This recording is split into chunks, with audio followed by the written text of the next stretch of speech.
And then I removed myself. Awesome. Yes.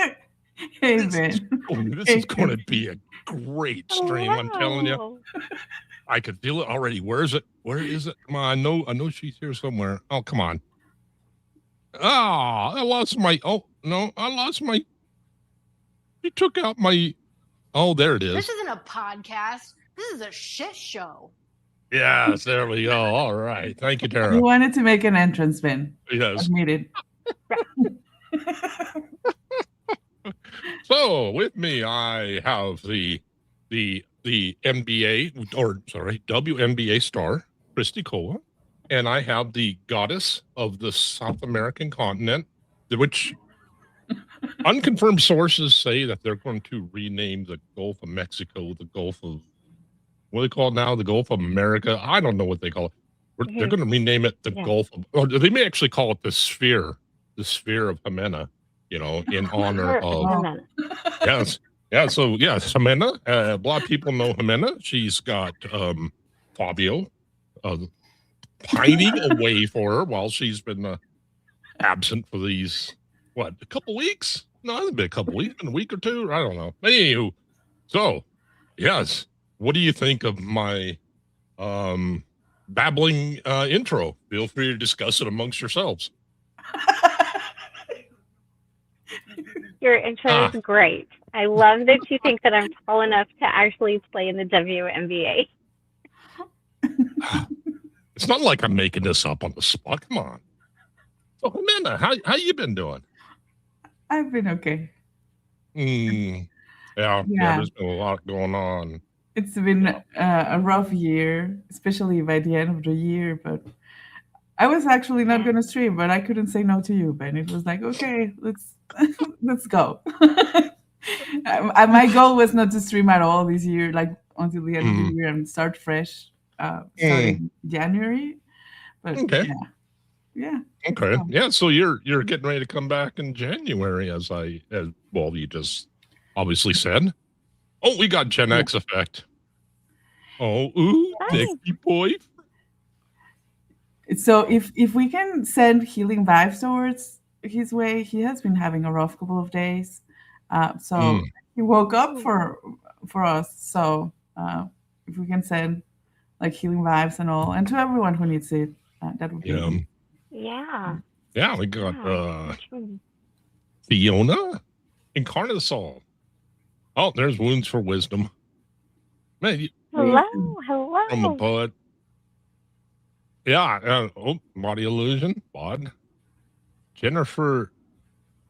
Oh my gosh, it's too early in the morning to read. Of course, I'm from Bisbee too. I mean, reading's not really a strong suit. Maya in Art Supply Orderland. Maya in Art Supply Orderland. I kind of like that name. Although I don't know about getting in. I would like music supply, mainly drums, but okay, fine. Yeah. So, what do you guys think of this? Nice. Lovely. You're both into. Why am I have to emote this way. You're both into energy, witchyistic things. I don't know if that's the right term, but what do you guys think of this lovely energy we've been having? Oh, so many planets have been switching and moving around, and there's just so many big planets have moved this year. Like literally all of the big planets have moved this year, which doesn't really happen very often. And we're moving from the year of the snake, which is all about transformation, shedding that skin, moving into the year of the horse, which is all about wisdom and freedom and passion and running free. And so it's been a lot. There's been a lot to tie up. Pluto in Aquarius has been super tricky. Wherever Aquarius is in your birth chart, that's kind of what's getting drug up for you. So if it's in your first house, like it is for mine, it's huge life-changing transformation. If it's in your moon, that's going to be more that feminine side of you. It's just really been a lot. You throw in that comet that kind of went by that was bringing other galactical stuff to us. What was it? 3AI Atlas something. Yeah, and I mean, Arnold that was Schwarzenegger, bringing yeah. in, well, and that was even bringing in different energy, because it's just coming from a completely different place. So it really has been tricky. Communication has been tricky. We've had a lot of squares, which squares in astrology, think of it as like squaring up to fight somebody, hasn't necessarily been like these really easy things. So hopefully as we, wrap this up and kind of get into 2026, things are gonna kind of, those bigger planets are gonna stay there for a little while. So we're not gonna have the big movement. AI has really been a thing with when we first came into the age of Aquarius, AI took off, and that's been a whole thing. With people, do they like it? Do they not like it? Do they think it's ethical? How do they use it? The guy actually, the camp host here, her husband, helped design, was it Grok? And he's doing something completely different now. So there's going to be this completely different AI entity dropping soon. He was kind of telling me about. It's just been insane. I think the energies have been, but it's been a lot of shedding, because And of that also snake year, and it's not comfortable.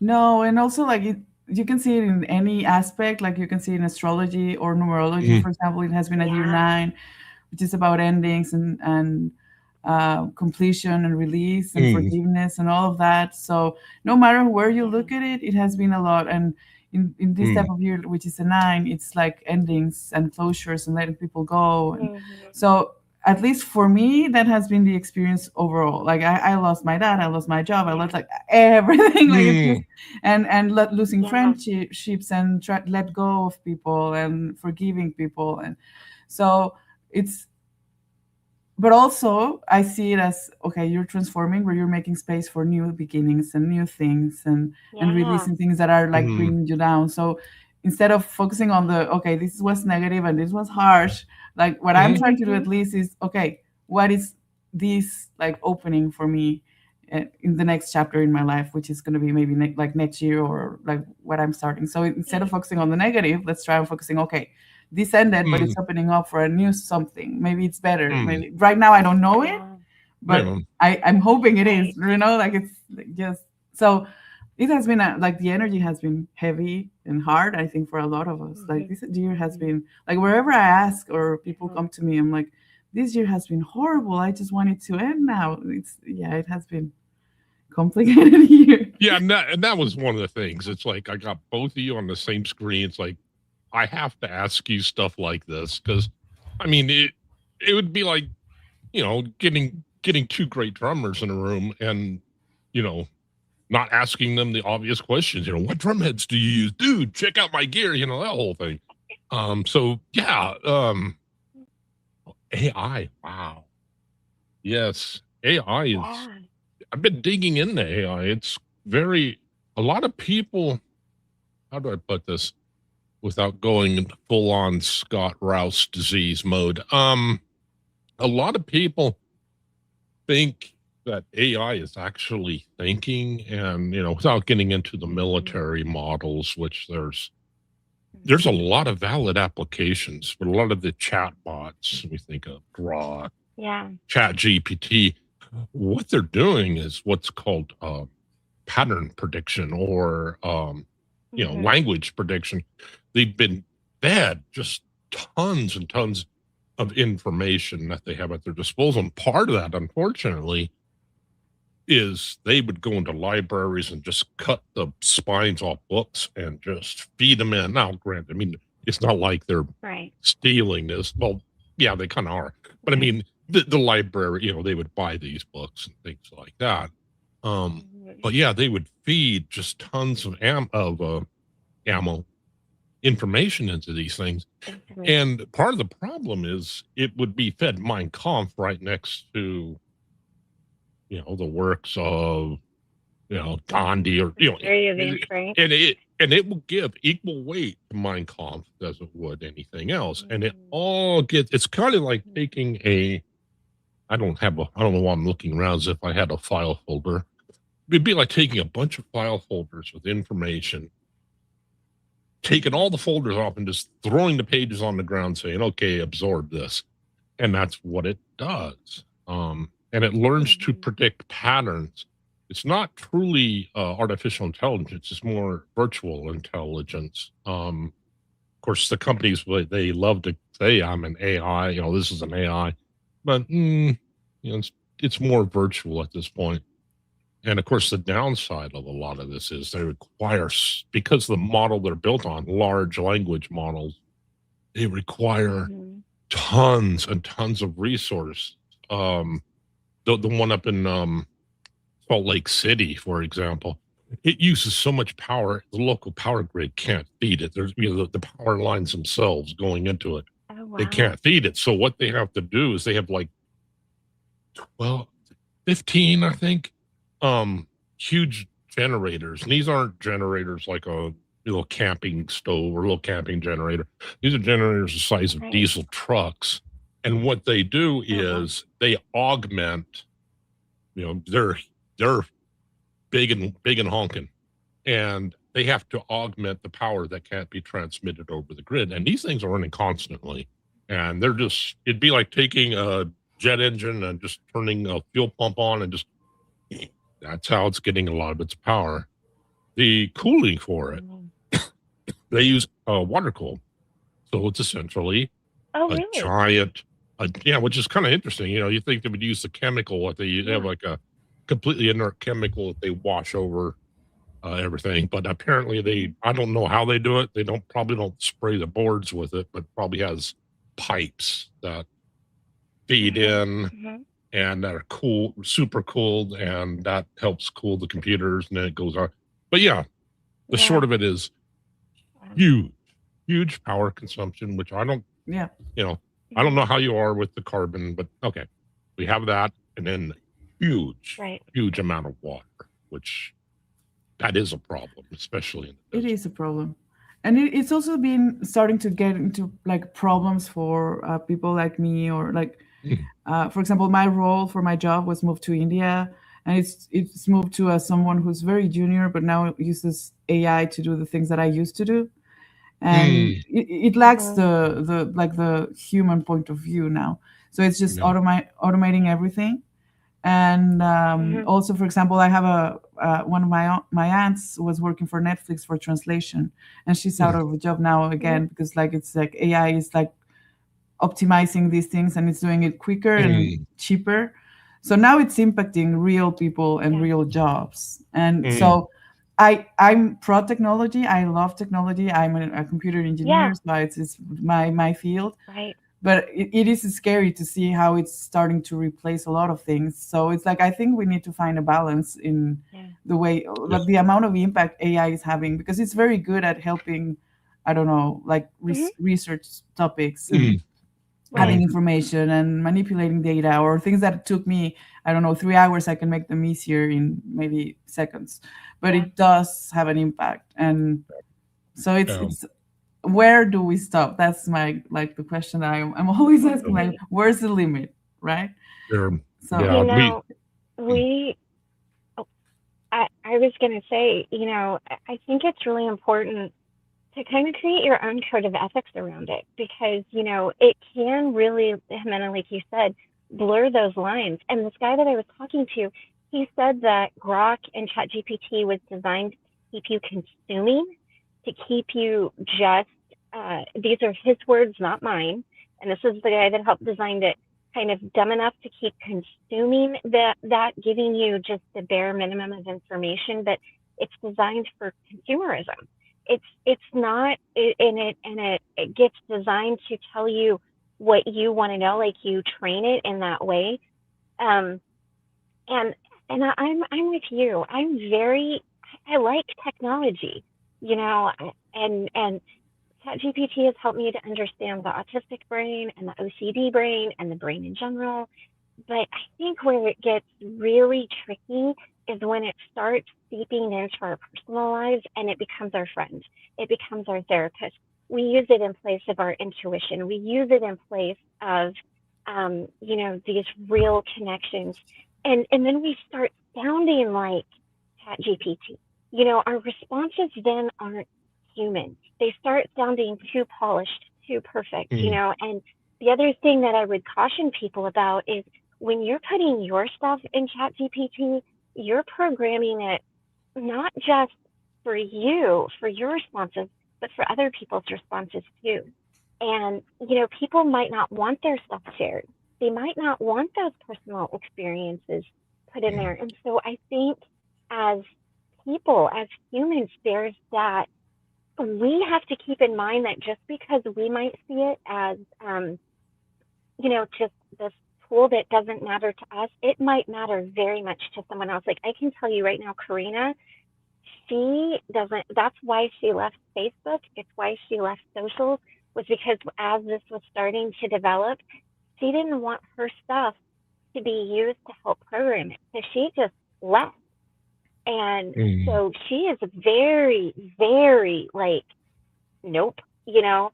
So I think that it's unfortunately kind of one of those things that we might find in our daily lives and our friendship. We might be like, so, you know, how do you feel about AI? And being very careful about what you run through it, because people might not see it the same. And some people might really see it as a huge invasion of privacy, and others might see it as really no big deal. And, you know, I think that's why connecting in community is so important. And like Jimena said, it's having real world effects, you know, and I think remembering that somebody in a trailer somewhere, like this guy here, he's in an RV, he's programming this stuff.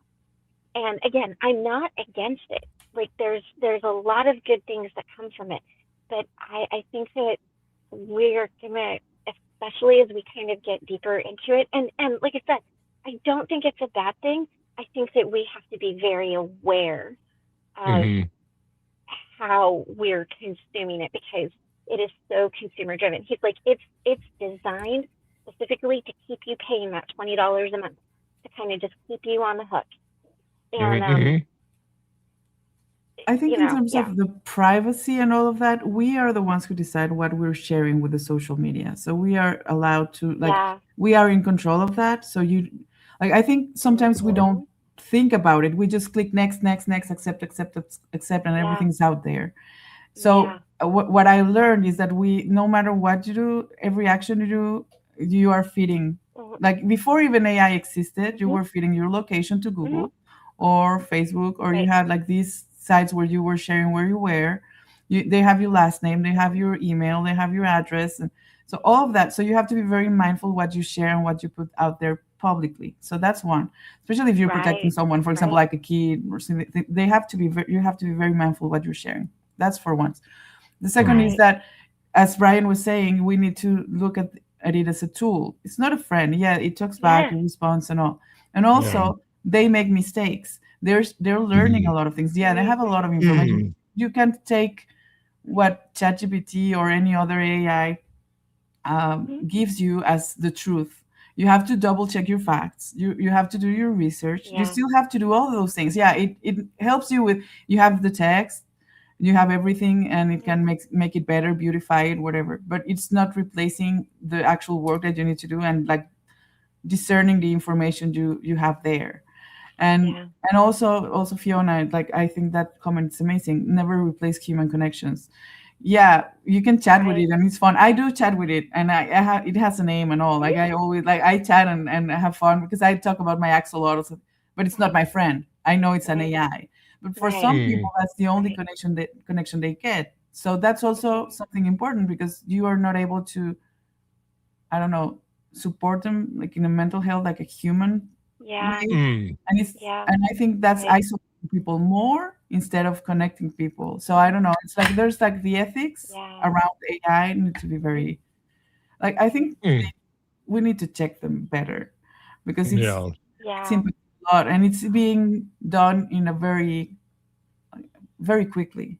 It's impacting very quickly. It's just the boom was this year. Like I was like, I work in the sector, so we were always having trainings about AI and what's coming and new things that were coming for coding or management or things like that.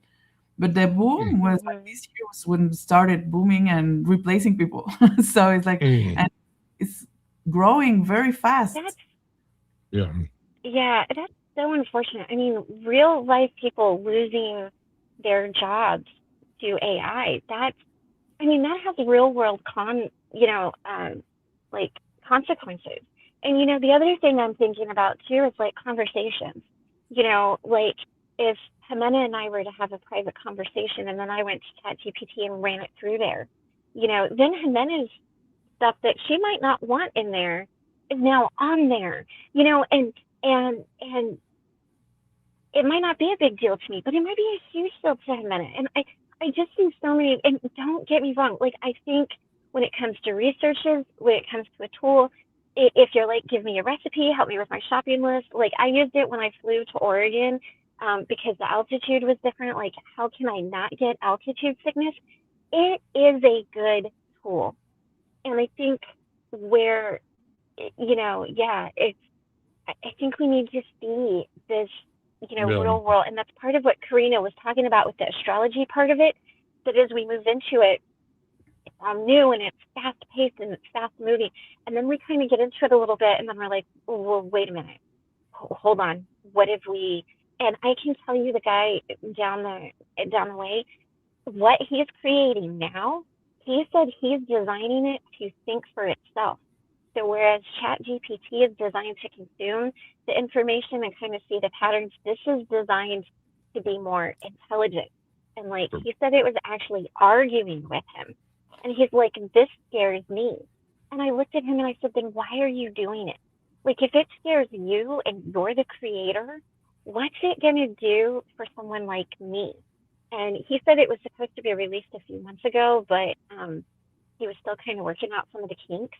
And I'm just like, that's terrifying. That is terrifying to me.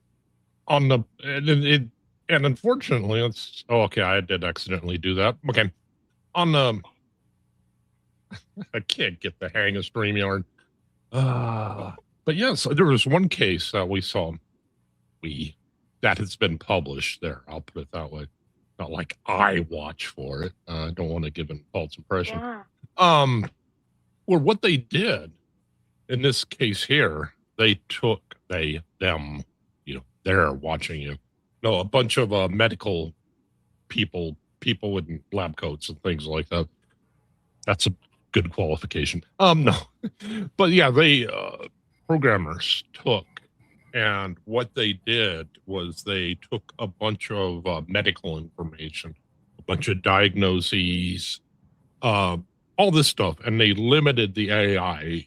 Not limited, but they had it focused on this information. They were feeding it. And what they did was they took a series of doctors, various professions, all the way from a resident up to, a huge, a thoracic surgeon or something like that. And they had them diagnose cases. Now, what they did, they cut the AI learning, the learning routine off before introducing these cases to it. The doctors were also, not aware of these cases. So both sides are operating from ignorance of these particular cases. And what they did with the doctors, much like they did with the AI, was they could ask questions like, okay, how are you feeling? And all this kind of thing. And they could submit tests. Okay, if I send you in for an MRI, what would it say? That whole thing. And they would feed them. Here's what the MRI said. Okay. So they had to make diagnoses. Human doctors came up with 19.9% accuracy. The best physician came up with a 41% accuracy. Okay, they did the same thing to AI. AI got 79.9% accuracy. The average cost was $3,000 for humans. I mean, that would be, if you were to submit these tests. And these tests ran again, but I mean, they weren't all like, oh my God, you have something big, it could be something simple as well. And AI, instead of $3,000, it was $2,396. So, And what they were able to do also is then they were able to take the AI and give it, this sounds very dissociative, they were able to give it a series of personalities. They able to say, okay, we'll take one part of the AI, we'll make it a thoracic surgeon. We'll feed it thoracic surgery type stuff. We'll take another guy, and we'll make it an epidemiologist. We'll take another one, we'll make it a radiologist, and we'll feed it the results.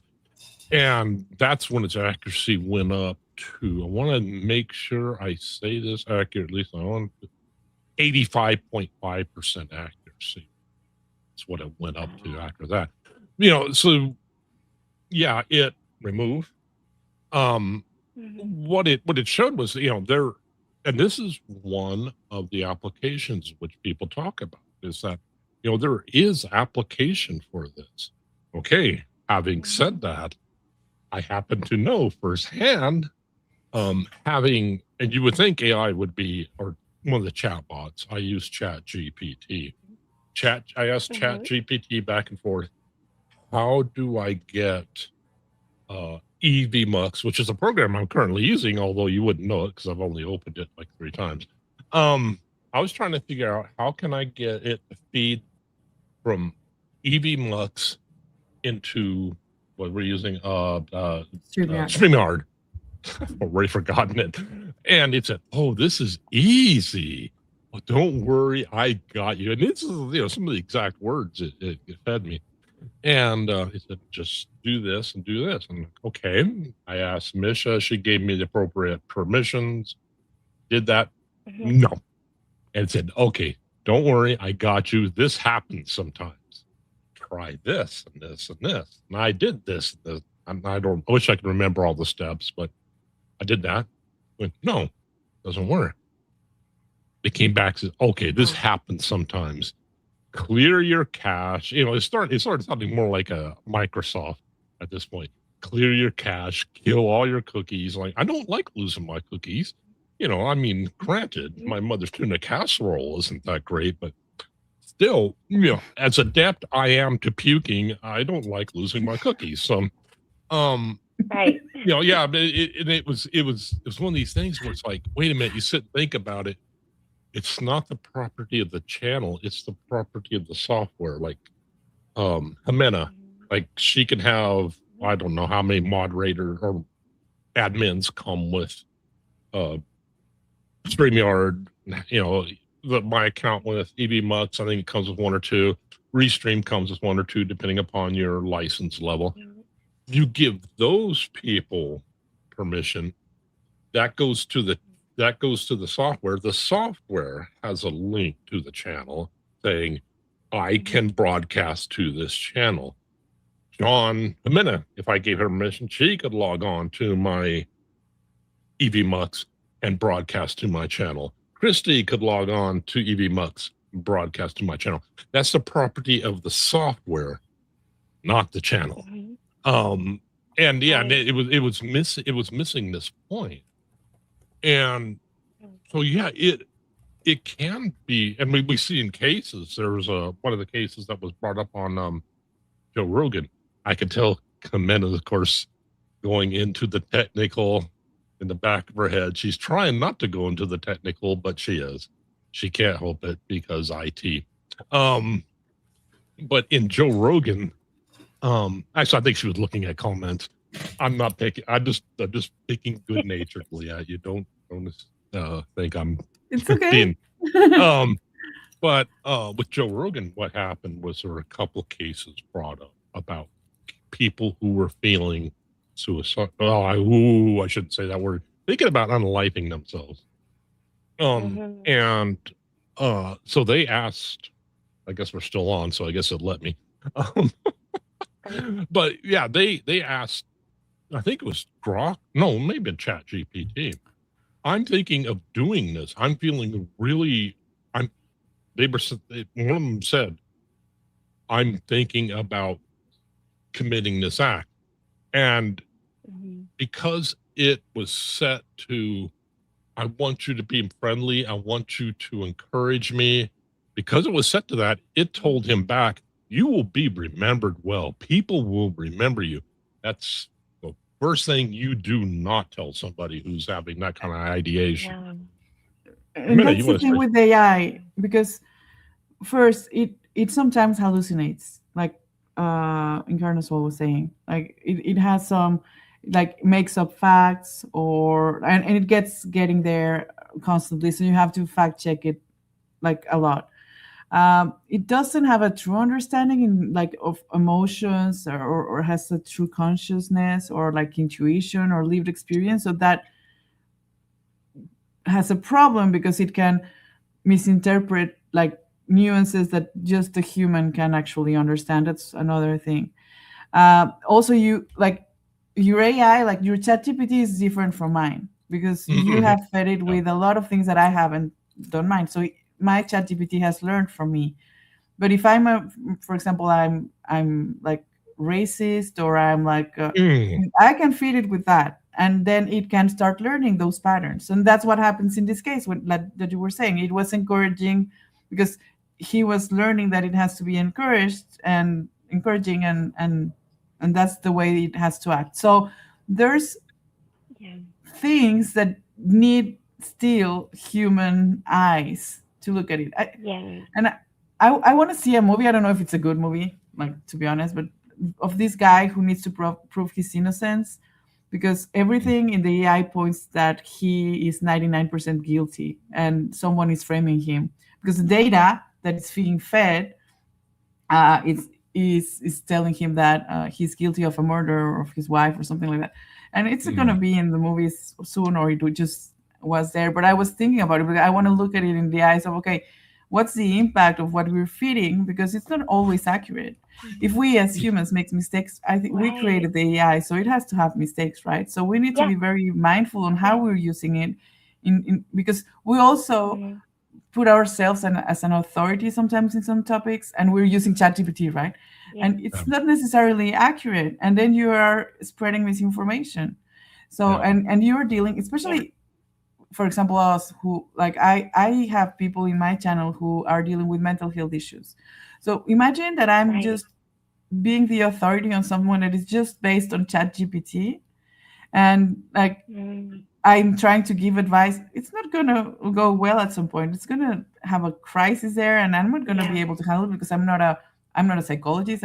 So we need to be very mindful on what we're saying and how we're saying it, especially if we're using these tools, because for me, there's like, especially if you're like, I don't know, dealing with legal processes, mental health, like especially healthcare, for example, what you're saying there, Ben, it had an 85% accuracy. Okay, good. But what about the other 15%? And what about what I'm having fits the 15% that was misdiagnosed from an AI? Like, you can get misdiagnosis from doctors as it is right now. My dad was one got misdiagnosed at the beginning, and that drove to whatever it happened. So, and they didn't use AI. Now imagine if the AI does makes a decision like that, and they have to be very cold. Also, AI, it has to make decisions like the least like threatening outcome is this one, and I'm going to make a choice depending on this. So that's not ethical, I think, in my opinion. So for me, it's a little bit dangerous. There's a lot of, I don't know if I'm making sense. It's very early, but feels that I think you're making sense. We're like regulated and careful on how we're using it and the applications that we put. It's just and that's an interesting point that this is using data. That's one of the limitations of that test. It's using cold data without a human. You go to a doctor, a good doctor. I'll qualify that. You go to a good doctor, and the doctor will say, so what's wrong with you? Oh, I'm really hurting. I feel absolutely awful. Yeah. What do you think, doc? He's going to say you're full of crap. But if you go in like, oh, I'm feeling, okay, and I think everything. He's going to know something's wrong, based upon body language. And I hate to take everything into body language, but it is a thing. We interface with people directly. It's the reason why the world didn't stop with email. The reason why we have this whole video chat thing. and things like that, is that there is still a human influence or a human element to this. You talk to a good doctor, he's going to, ask you questions. He's going to get data that isn't available in a text form, like, oh, he's walking Right. kind of funny, I think there may be something wrong with his back. I wonder if his Mhm. condition, it can lead you down a gazillion rabbit holes, but, with good doctors, that's a data point, which is missed in a purely text conversation. Now, to go back to another point, yeah, you guys are dead on. We train this thing in how, if I log on, if Chrissy was to use my log on to go into Chat GPT, it would say things like, "Oh, how did your show go today?" Imagine. And when's the last time you talked to Chase and things like that. And if I log on to hers, it's going to say, "Oh, how's Karina doing?" And how are this? I don't know. What are the planets saying? Actually, Um, it would probably be like, are you understanding the autistic brain really well? Do you need me to? yeah. And if And I was to also, log, I don't know if you've tested this, Ben, but you see, you can create like different conversations, Mhm. and it doesn't remind everything from each conversation. So my ChatGPT on this conversation is different from the one on this conversation, and it has learned things. And I've actually been experimenting with that with my axolotls because I Mhm. need a lot of information. I was like, I didn't know about how they were like how to keep them safe and healthy and happy and all of that. And in one, I fed that I had two aquariums, like one with my axolotls and one with my fish, and then the other one I had my like only the axolotls.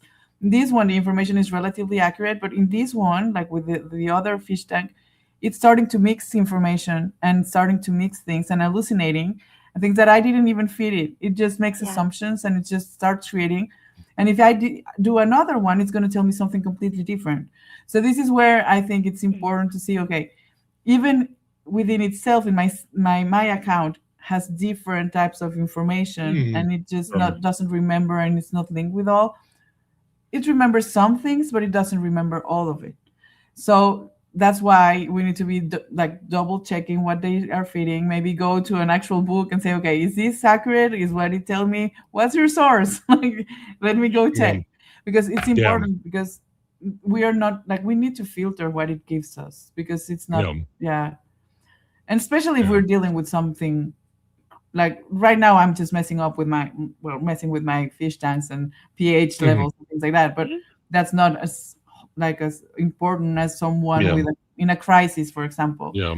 how to handle a Yeah. crisis. Yeah.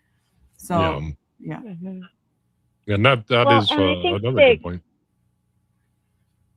to go back to what Ben was saying about doctors, there's so much more to it than that as well. It's not just the diagnosis, it's the mental health side of it. My friend Clay, he works in the, oh God, I'm going to get it wrong, LGBTQAI plus, that community. Like, I'm sure I probably forgot a letter. Really sorry. Don't mean to offend anybody. But he works in that community. And part of what he does is he diagnoses somebody with, say, HIV or something like that. He also, along with a script for medicine for that, refers them to a mental health professional to help them deal with that diagnosis. So I think there's that part too, as far as, hey, it's not just your body. And I think, and many of you probably feel the same way, as healers, as shamans, as holy men and women, we're looking at the whole body, not just, like, why does my heart hurt? Okay, that's really important, and don't put off heart issues. But, what else is that? How else can you get your body in alignment with,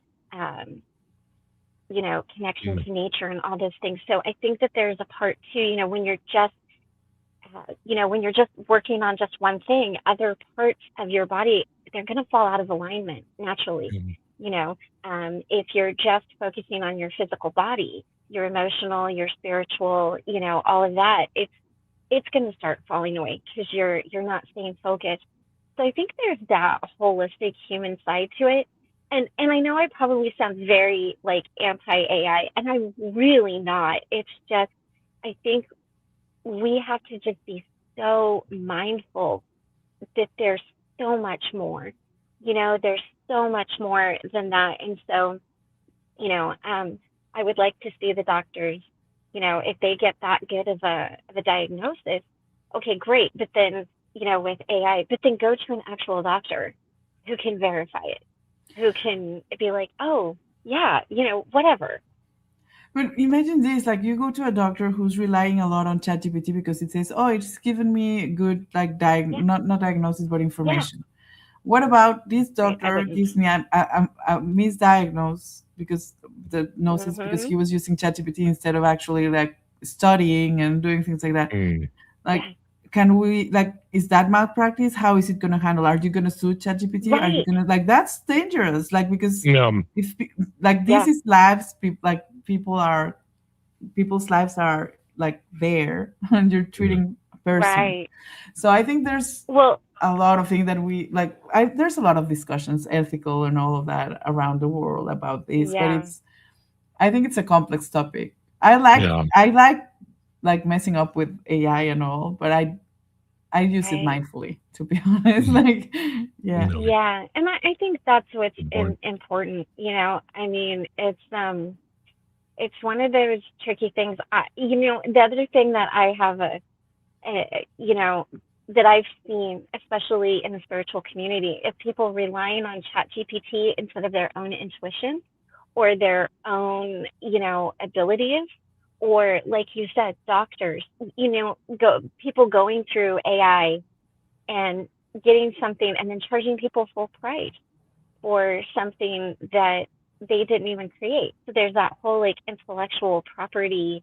Like I just think it's so tricky. And I think the best for me is just be above board and be honest about it. Like I think I've seen somebody put my link up here. So my channel is actually shut down. My YouTube channel is not anymore. Karina and I are going to be going to a different platform, and we're going to be continuing the work over there. But part of what we're going to do is have a code of ethics, and and make it like this is very sacred, and this is a real connection kind of thing. So I think it's important to just be upfront, and then you can tell somebody, hey, I know you run a lot of stuff through ChatGPT. Could you not run this through? Or, whatever. Or maybe I go to him and I'm like, hey, I had this crazy thing happen. Run it through ChatGPT and see what it says. But I think that's a conversation to have.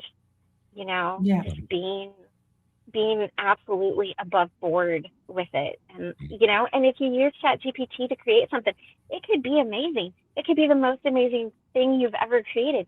Just be honest, you Yeah. know? Just be honest about it. Well, I'm yeah, not going to judge anybody. and that is one thing. Certain ones of us, we have what's called one of our social drivers is going to be a need to be perceived as intelligent.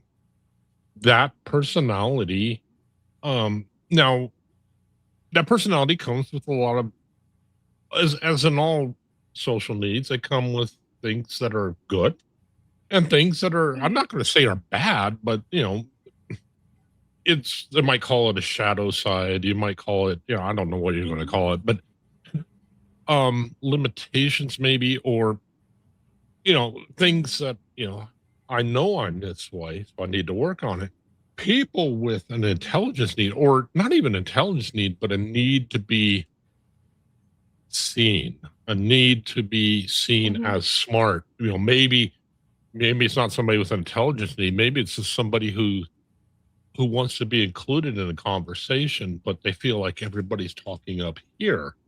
Okay, there's a temptation to feed into ChatGPT. I will admit, I've done it. Yeah. When I've been trying to formulate something to sound, it's like, because I write like I speak, like I did just then. You know, I'll pause and I'll, you know, that's the way some people process, is by some people think at a certain level to where giving it form is how you process. A lot of people do that. Oh, That I comes do. with that comes with limitations. So yeah, you feed it through Chat GPT. It's like, oh, this is beautiful. Oh, this is marvelous. Oh yes, I'll host this up.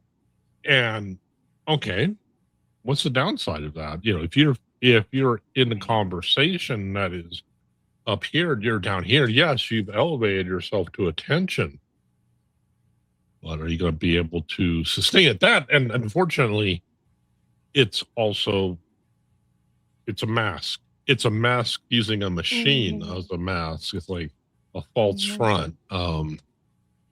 That whole thing, it goes back to one of my friends who played in a band. I'll use an anecdote. One of my friends who was a bassist in a band that actually, they opened for Journey. I mean, they were on their way up. He had a daughter that was a big time physics major, and she's like, so, you know, whoa. But at one point, she was getting graduate. She was, or not getting, I don't know if she was getting or she was graduating from university. There was something that she was involved in, and there were going to be all these physics professors. So he asked this one guy who was very, you know, he runs with a physics group. He asked one of his friends that was in that group, hey, how do I not sound stupid around these people? Whenever they ask you a question, just sit there and stroke, you know, have you considered linear dynamics in your calculations? He's like, okay, I'll remember that. He was in a conversation with his daughter's professor, and he's explaining this really complex problem, and I'm interested. Have you considered linear dynamics in your calculations? He said. The professor looks back. Oh, I see the apple has not fallen far from the tree, and then gives him a long spewing thing with all these calculations. And he was like, okay. Yeah, I just had to say that. I have no idea what you're talking about. And, you know, so there's situations like that can come up. But yeah, it's one thing to reword things. It's one thing to have it summarized. ChatGPT is very good at summarizing. You kind of have to know the conclusion of what you're summarizing, though, because it could still, it could feed you stuff that's not in that survey that it got from another one. You know, if you're using surveys, a lot of people don't. Yeah, it can make a lot of mistakes. And if you're using it as a work tool, I use it for summaries, I use it for grammar checks and all of that, but it also makes mistakes, and it's so structured, like you can see the cadence and all of that. It's like, no, this is not even sounding human. So you have to go back there and make changes and like do things. I've been noticing that a lot, because I sometimes use it when I'm like, I'm not sure with the grammar, especially in English. And if I'm writing something in English, I do, like, I feed it with everything that I want to say. Okay, this is what I want to say. And then I put it there. Like, can you help me beautify it, right? But then it changes the sense of what I was trying to say. It makes it very formal or very structured, or like it's not, it removes the human part of things. So I have to go back and, okay, this is not what I wanted to say. Or why did you change this? Like, I just told you, just check the grammar. And it just gives me a completely different text. And it's like, this is not what I wanted to say. So it's like, it's complicated to work. And it's just, it has great things, but you also need to be very, like, you have to go back and double check and read what you're fitting and like, because it makes a lot of mistakes too. And that, of course, I used to use a chat bot whenever I would comment on Jimenez's channel. I would say, okay, I would give it Spanish translations. I'd say, okay, here's how you ask somebody, is this the way to the car? And of course I would feed in Spanish. It would say, may I vomit in your shoe, sir? something like that. In Spanish, it would be the equivalent of it. But yeah, there's great application. Although I don't necessarily know about that application, but that one might get your butt kicked in some places in Mexico. But Right. yeah, they're. Do you feed it with dad jokes also?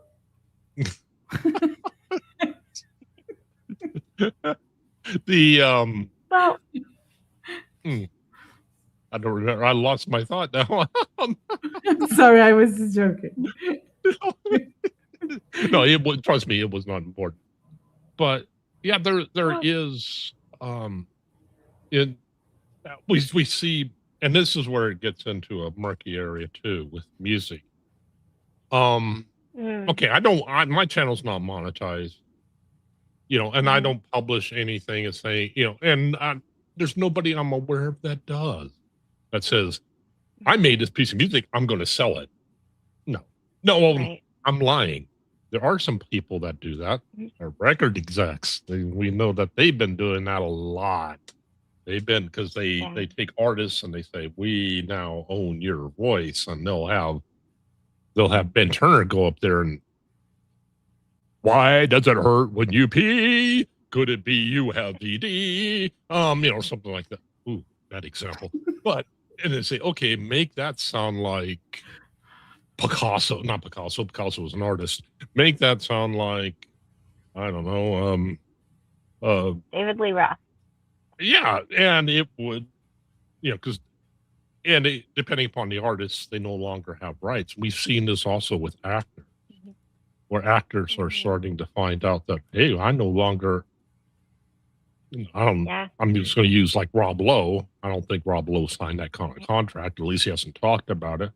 But if Rob Lowe was like, I no longer own Rob Lowe, but I am Rob Lowe. You're like, no, you no longer own Rob Lowe's likeness. That's our property now. It's like, oh man, you're talking about some potential law. I think there was a case of Stephen Fry, who used to read Harry Potter's book, and his voice was being used to an audiobook or something, but he didn't record that, and they used AI to do that. So it was a huge news. I don't remember the outcome of it, but I think there are people fighting that. How they are using because it's not, you can take someone's voice and just use it like that. Interesting, incarnasoul. I'm sorry, Richard. He seems I to be under the. I was going to say. Oh, sorry. Go ahead. No, I was just going to tease incarnasoul. Well, I was going to say, there's something beautifully human. I want to encourage you guys. Ben was talking earlier about having an intelligence kind of like personality. I have that personality type. I'm significance and I'm intelligence. So when I feel important and I want to sound smart, and it's really difficult for me when I don't sound smart. I kind of like kick myself. But what I've learned is when I'm not the smartest person in the room is when I really learn. And so, going into a room and just being like, you know what, I'm so above my pay grade. And Karina and Ben are great examples. I didn't know near as much about body language and behavior and thought and brain or astrology and all of this stuff. And I went in knowing I didn't know. Like, I was down here and they were up here. But now, after hanging out for a while, I've moved up because they've taught me. So I want to say to you guys, if you're struggling with that, if you're using ChatGPT to go into a situation sounding smarter, just go in and say, hey, I don't really know. What do you mean by this? Can you explain this to me? And I know it kind of goes against like that push that we have to like, oh, I've got to sound smart. I'm not gonna be as important if I don't sound smart. These people are smarter than me. But one of the things that I've learned, especially over the last couple of years, is not being the smartest person in the room is really okay. And processing and having that human side of like, well, could it be this? Could it be that? Help me to understand that. Why this? Why that? There's something there that helps you to grow. It keeps your brain growing. And I think there, to the point Jimena made, it does sound very fake. it does sound very, very formal and very structured and very, you kind of don't have that like human side. And I think that's what's beautiful about us is when you can see somebody processing something in real time, or as somebody who guides people. I love it when I see that light bulb go on, when people are like, oh, I get it. Like I love that moment when it clicks, that people don't have to agree with me. They don't have to think I'm right or I'm wrong, but when it clicks, there's something beautiful about that. So I just want to say that, don't be afraid to go into a room and know that, like, I said this in an interview a little while ago. There are times I don't want to be the smartest person in the room. If I'm walking into a room full of people who are smarter and more abundant than I am, how did you do that? Because you know what, I'm not there, and I want to learn from you. How did you do that? And so I think, as we talk about all of this, the most important thing is hold on to your humanity. And it's very hard to set that ego aside sometimes and to go in and be like, look, I don't really get this. Can you explain it? And I can't tell you how many times I've asked some of the dumbest questions ever, but they weren't dumb to me because I didn't know. But now I do. And I'm further along just over in this last year than I was last year, just because I was like, yeah, I have no idea what you're talking about. But then people can send you resources. They can send you videos and books to read and stuff like that. So don't lose your humanity in all of this. Because I am that person who would be like, okay, I want to sound smart. What can I say? But if you go to somebody like I know nothing about computer engineering, and if I ChatGPT'd something and I said it to Jimena, and then she was trying to have a genuine conversation with me, I'd be like, sorry, that's all I know. Be who you are. Yeah. Don't be afraid.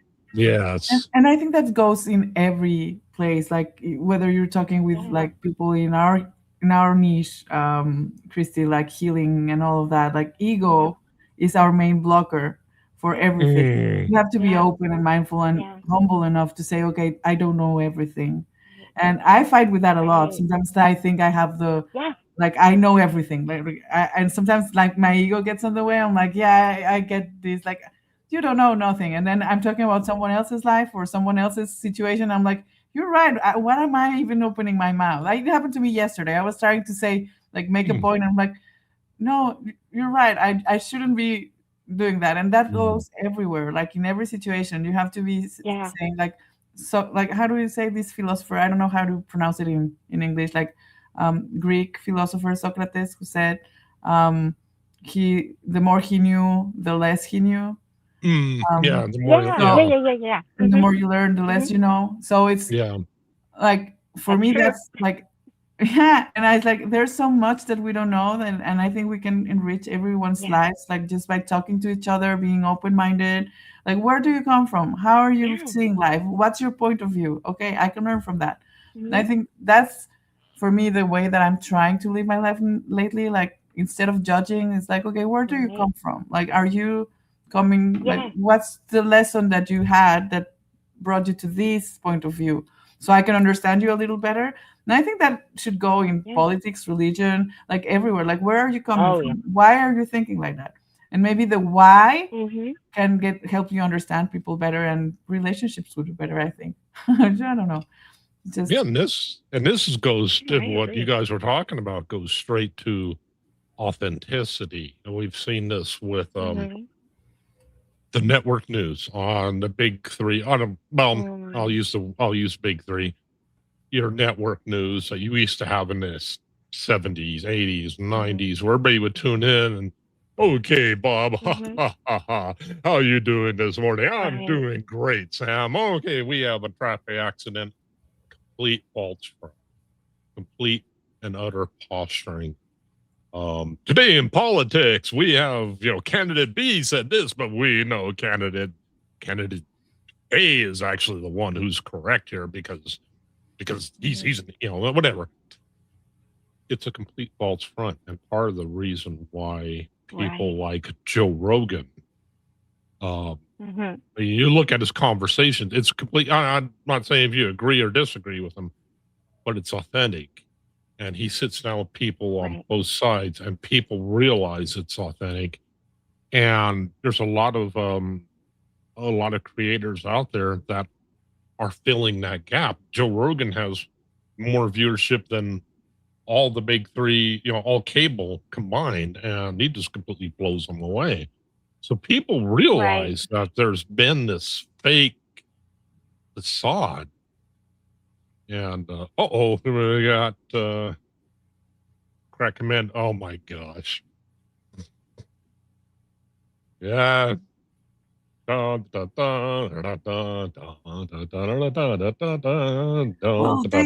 that a lot in IT.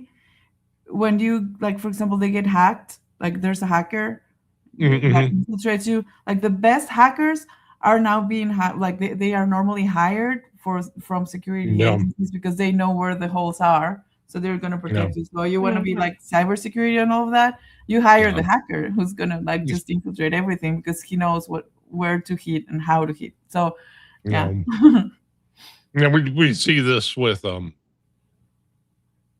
it's kind of like with influence, or you can just name something, but like with influence, if you have somebody, I can't be influenced, it would be kind of like somebody running a computer who says, I can't have a virus, I can't have a computer virus.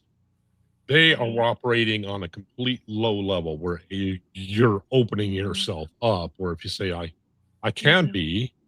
And it's the same way with her technology that she was talking about, where people are hacking. We can get hacked. That creates that awareness alone creates a higher level of security, because you realize you can. You take steps versus companies. I would love to bring up the name. I probably shouldn't. This one lovely company that had my credit card from decades ago. They kept all their account information in an unencrypted file with usernames in ascending numerical order, which made it incredibly easy, non-encrypted, nothing was salted, ascending user numbers, so they're able to user 1, user 2, user 3, user 4. They were able to hack in there, and they not only did they hack it once, and the company came out, we've been hacked here, we'll buy you a year's worth of credit monitoring. Oh, thanks a lot. Yeah, that helps. After they were hacked 3 months later, and again, unencrypted, ascending order user numbers, all this stuff. And it's like, that's a great example of somebody who doesn't know that they're vulnerable. We all are. And I think I had a reality check when I always said I'm too smart to fall into a cult. I'm too smart to fall into lies. I'm too smart to, and I was proved wrong. So I'm never gonna say I'm too smart to do anything again. It's just I can be tricked. I can be fooled. Yeah. So I want to comment on something Richard said there, that he said, I've learned over time is that if people start their lives learning, having or not having a degree doesn't mean crap. For me, the thing that was important for me, or I learned, is that the degree, it's just a checkbox that the HR teams do that you have or you don't have, so they can give you a little bit more money or not. Like I've seen people without a degree who are smarter and more capable, and like the degree, yes, it takes time, and I have one, but it's not like that doesn't define what I know, or like I still have a lot to learn. So some of the best programmers, for example, that I'm in my field, that I know, the best network engineers, like we call them engineers and all, they don't have the degree, but they are better than a lot of people who had a bunch of degrees. So for me, like, it's not something that it's going to prove whether you're good or capable or not. Like the person is capable or not. You are smart or not. So what I want to say, because I saw your response to that, Christy, like that doesn't define you. Like it's just like you're smart, you're intelligent, like you have like and it's that it doesn't define anything. A degree, it's just a check that HR uses. Well, thank you so much. Now I'm going to get all emotional. Hormones, guys. It's one thing that I've struggled with really bad over this past year, and that Karina even said to me in my astrology reading. She's like, lived wisdom, real world wisdom, is not the same as wisdom from a book. She's like, it doesn't make your wisdom any less. And so that has been a big lesson for me over this year, because I'm like a sponge and I'm just absorbing everything. But for me, I'm like, I don't have that. I don't have that. I don't have that. And then, it's that realization that, well, wait a minute, So thank you to you both, because But you have world It's experience, been a real struggle. It shouldn't be. Like, I just want to say, like, at least for me, that I'm in this world, like my degree has meant nothing, to be honest. Like sometimes it's like some people know more without a degree, or like I've seen it with the energy work. Like you don't have a degree for that, like an actual degree, and it's just you work with the energy, you work with the world, you learn from the energy. So it's similar. So I don't think it makes you more or less having or not having a degree, for me, at least in my opinion. Sometimes I wish like I hadn't lost time like doing my thesis and all of that, and just start working, and like it for some people it is important, but I don't think it is as important. How did you get involved in IT? If you don't mind me asking. Oh, I'm a nerd, and I wanted to study astrophysics in Mexico here. Like my actual goal was to be a mathematician and a physicist. But the people that do that here in Mexico, normally since I didn't want to leave my country or anything, I was going to be ending as a teacher, and I'm not very good at teaching. I don't have the patience, and investigation doesn't pay much here. At least it didn't when I started doing that. So I wanted to find something that was more applied. So I opted for an engineering. And where the tendency was going there, I saw technology was having a boom, and I was working with like cryptology and like messages, ciphering messages and things like that. I was very into that, like how to hide information, like things like that. So it interested me because it had a lot of math there involved and all. And I was trying to see if I could actually make a program or something, like a software that could help with astrophysics and things like that, because I love astronomy and the stars and all of that. So that's why I decided and opted for computer engineering. And then life took me to management and all that in IT and business analysis and things like that. But it's like, that's a different thing. But I haven't done any math in a while, but I love math. I love physics. That's my true passion. Yeah. I'm two worlds. I'm like the completely energy healing, like it's like like all these non-sciencey stuff, but I also love science and data. That's why I have sometimes struggles with like being trusting myself and my intuition, because I have to be very analytical. I'm like very structured, and like I need to have an explanation. Why is this going on? And then some things they don't just feel them. So it's like I have to shut down my brain when I do my energy work and turn it on when I'm doing other type of work. Yeah, that's why I go. This is highly interesting, though, because I realize you're pointing to hard sciences. And just because something's true for me does not mean, this happened in your life. But I'm kind of curious, the part of your life, in both y'alls, I'll talk like I'm Southern. Yeah, all right, yeehaw.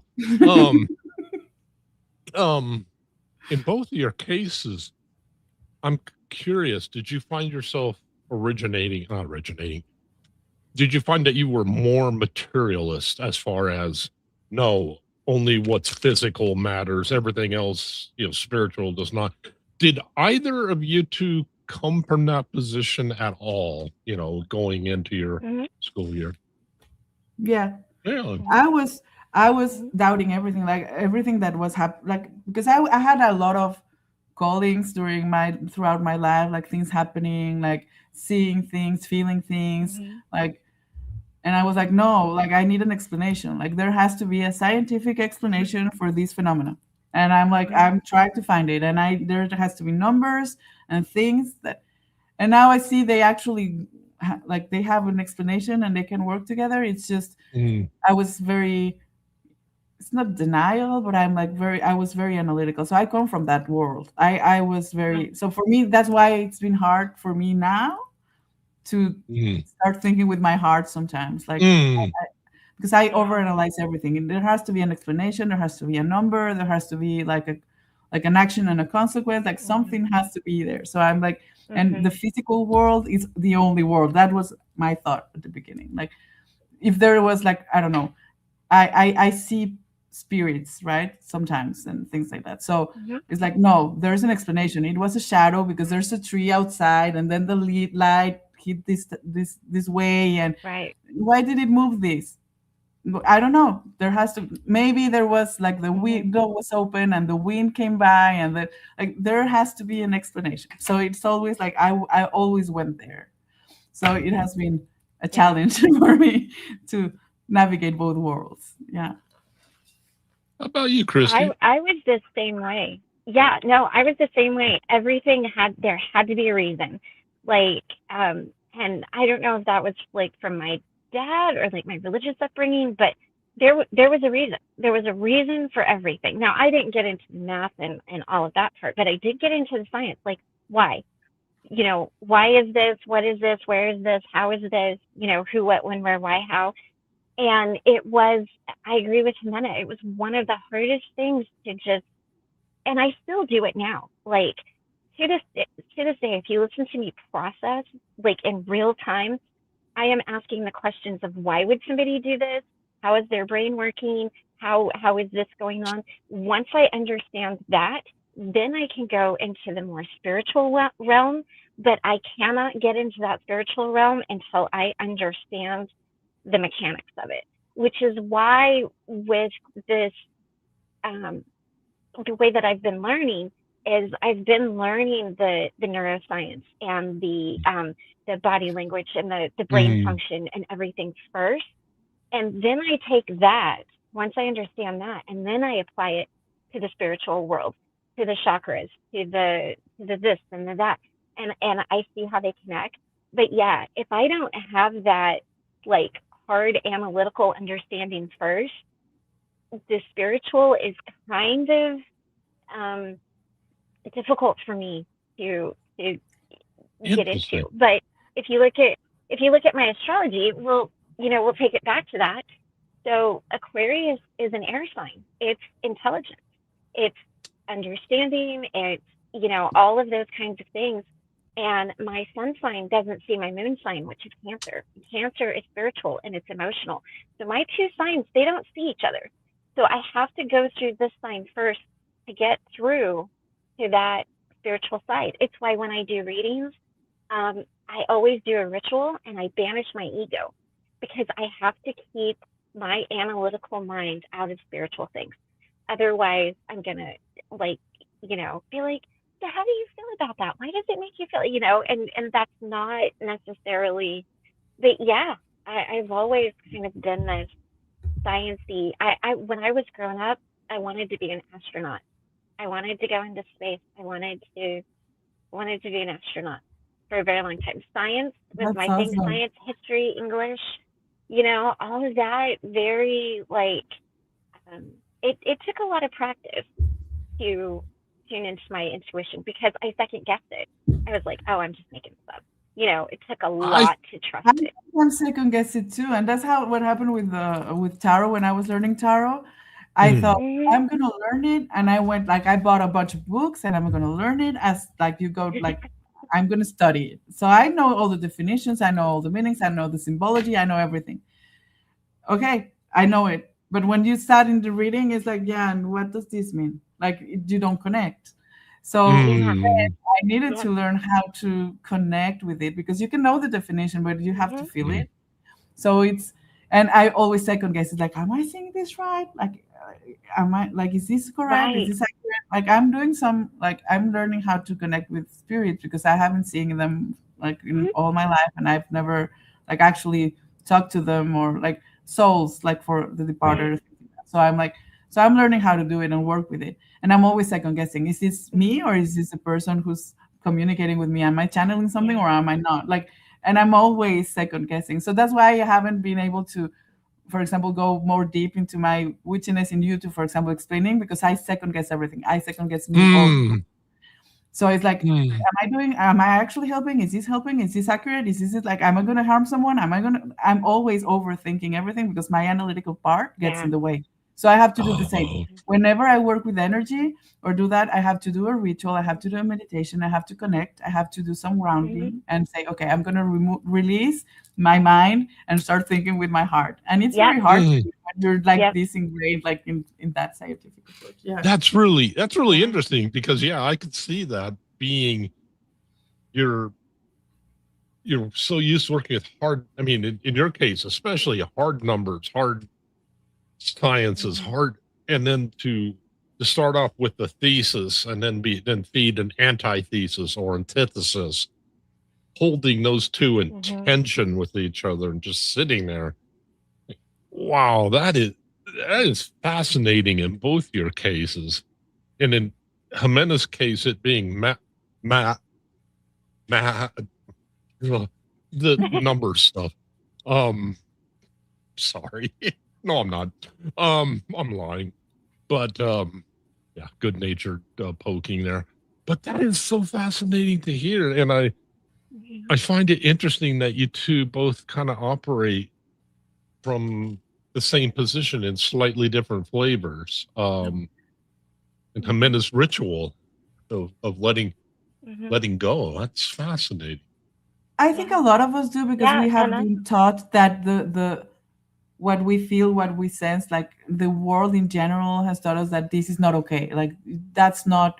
You have to yeah. think like what your eyes are telling you is what is accurate. Like science is accurate. This is accurate, Mhm.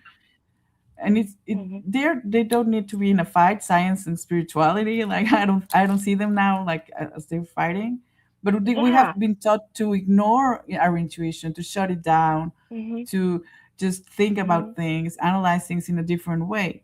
So when you're taught that your Mhm. whole life, then unlearning that so you can actually start opening up to like what we do, Mhm. it takes work. So I think that's maybe your case, Christy, also that that was the thing that I Yeah. had to fight, like what I was Mm, taught and what I should trust, which was my brain, not my feelings. Yeah. mm, Right. And it is a big thing to unlearn because you're right. You're taught that those two don't go together. Like for me growing up, it was either like, okay, so I grew up in religion, right? So it was all like faith based. You just took it. You didn't question it. There was no basis for it. There was no formula. You asked. I remember asking my grandpa one time in church. I'm like, so who created God? And my grandpa was just like, he's just always been there. And I'm like, but who created him? He's like, no, no, no, Christy, it doesn't work that way, sweetie. Like he's always just been there. So it didn't, so my analytical brain was like, well, there has to be a mm, start. There has something had to create something, like it had to start somewhere. So I was kind of taught to like disassociate. So religion and faith was over here. It was completely separate. Like there was no real, the only basis for it was in a book, in the Bible, and what you were taught. And then there was everything else that had to be proven. It you had to, there was always an answer for it. So yeah, and when I stepped into the spirituality, it was a lot of unlearning that. It was a lot of, okay, I'm not crazy, I'm not wrong, this isn't weird, this is okay, it's okay to question. And the only way I could get out of my own way, to go back to what Jimena was saying about reading the tarot, the only way I could get out of my own way was to, and I literally say it every time before every live stream, before every reading, before every conversation that's going to have a spiritual tint to it, I banish my ego. I banish my ego for this. It is not allowed to show up, because if it shows up, I go way off the rails. It's, I'm not able to look at the card as like, okay, intuitive, and I trust myself less. And there's been lots of times, and this is one of my favorite stories because it's so random. When Michael and I were living in Washington State, we were outside of Seattle, we were in Tacoma. There was this restaurant called the Poodle Dog, and it was like the weirdest name for a restaurant ever. But I was doing a tarot reading on Facebook Live for a friend, and Karina was actually in the audience that day. And so I looked at her, and one of the things you have to do is just learn to trust the message. Like, it doesn't have to make sense to you; it's going to make sense to the person that it's for. And I was like, you know what? I am so sorry. Like, there is this restaurant outside of Tacoma, and it's called Poodle Dog. I'm like, do you have a poodle? Do you have a dog? Have you been to that restaurant? And the lady goes, no, but my mom was born in Tacoma. She left. She just moved back, and I'm in the process of reconnecting with her. And I'm like, there's the connection.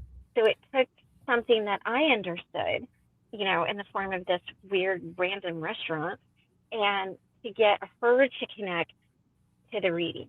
So it really is hard, especially when you come from that science, like, prove it to me background. That's why I had to start doing it, was so that I just got out of my own way, And normally that's the problem, that we get in our own way. Like, that's like, yeah. not. And for me, for example, it was my family. They have like a lot of science, like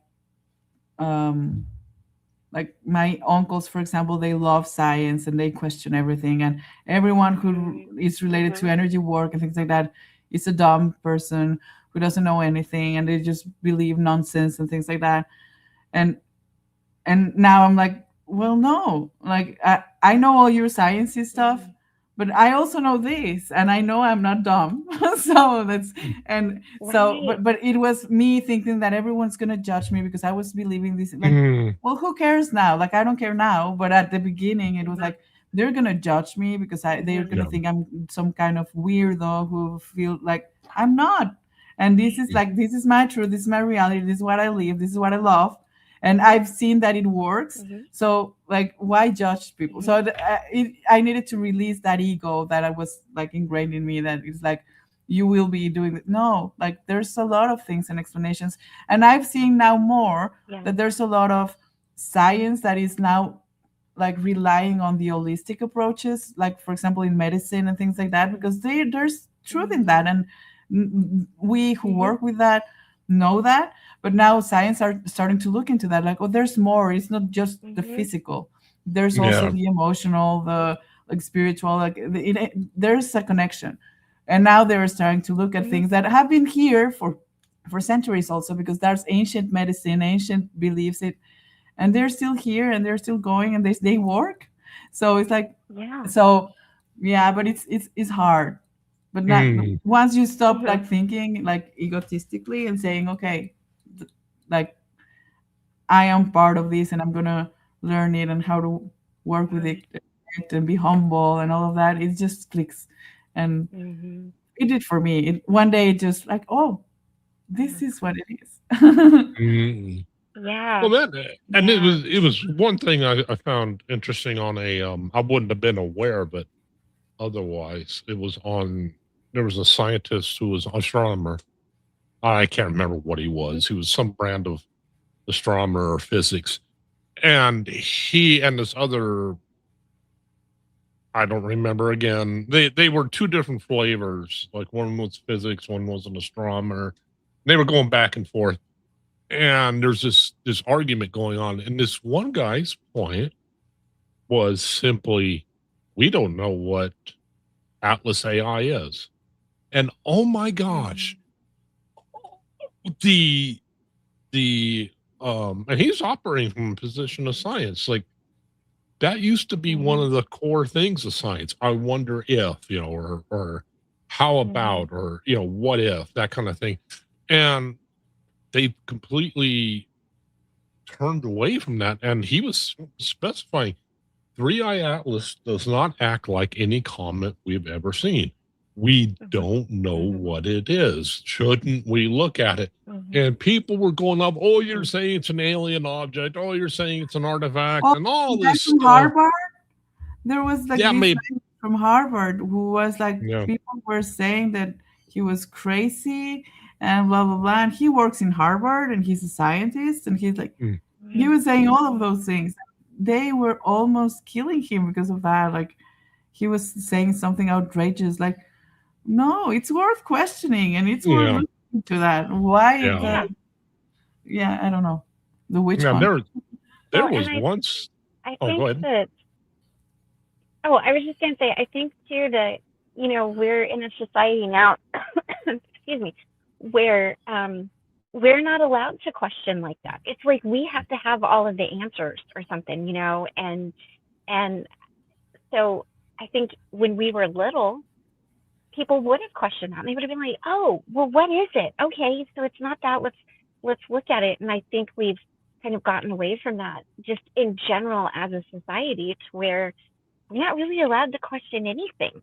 I mean, look at everything. We can't.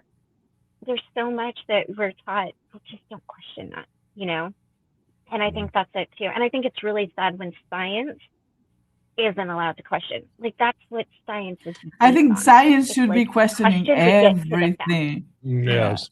Yeah. And I don't mind, for example, when I have a person who's like very scientific approach, because I'm that way too sometimes. And it's like, and they ask me questions about what I do as like in my holistic approach and all of that. I love to have those conversations. They are excellent debates. Like, to be honest, they are amazing when they are like healthy debates, right? There's like, no, if you don't bring me this paperwork that says that this is like, okay, but there's things that I lived, and I'm not crazy. I know I'm not crazy. Right. Well, a little bit, but not in that way. Yeah, so it's like I can't negate. Like, I would be gaslighting myself if I was denying things that I like lived and I experienced that are actually working, and I've seen them working. So, but I do like the conversations with scientifics. I just like that.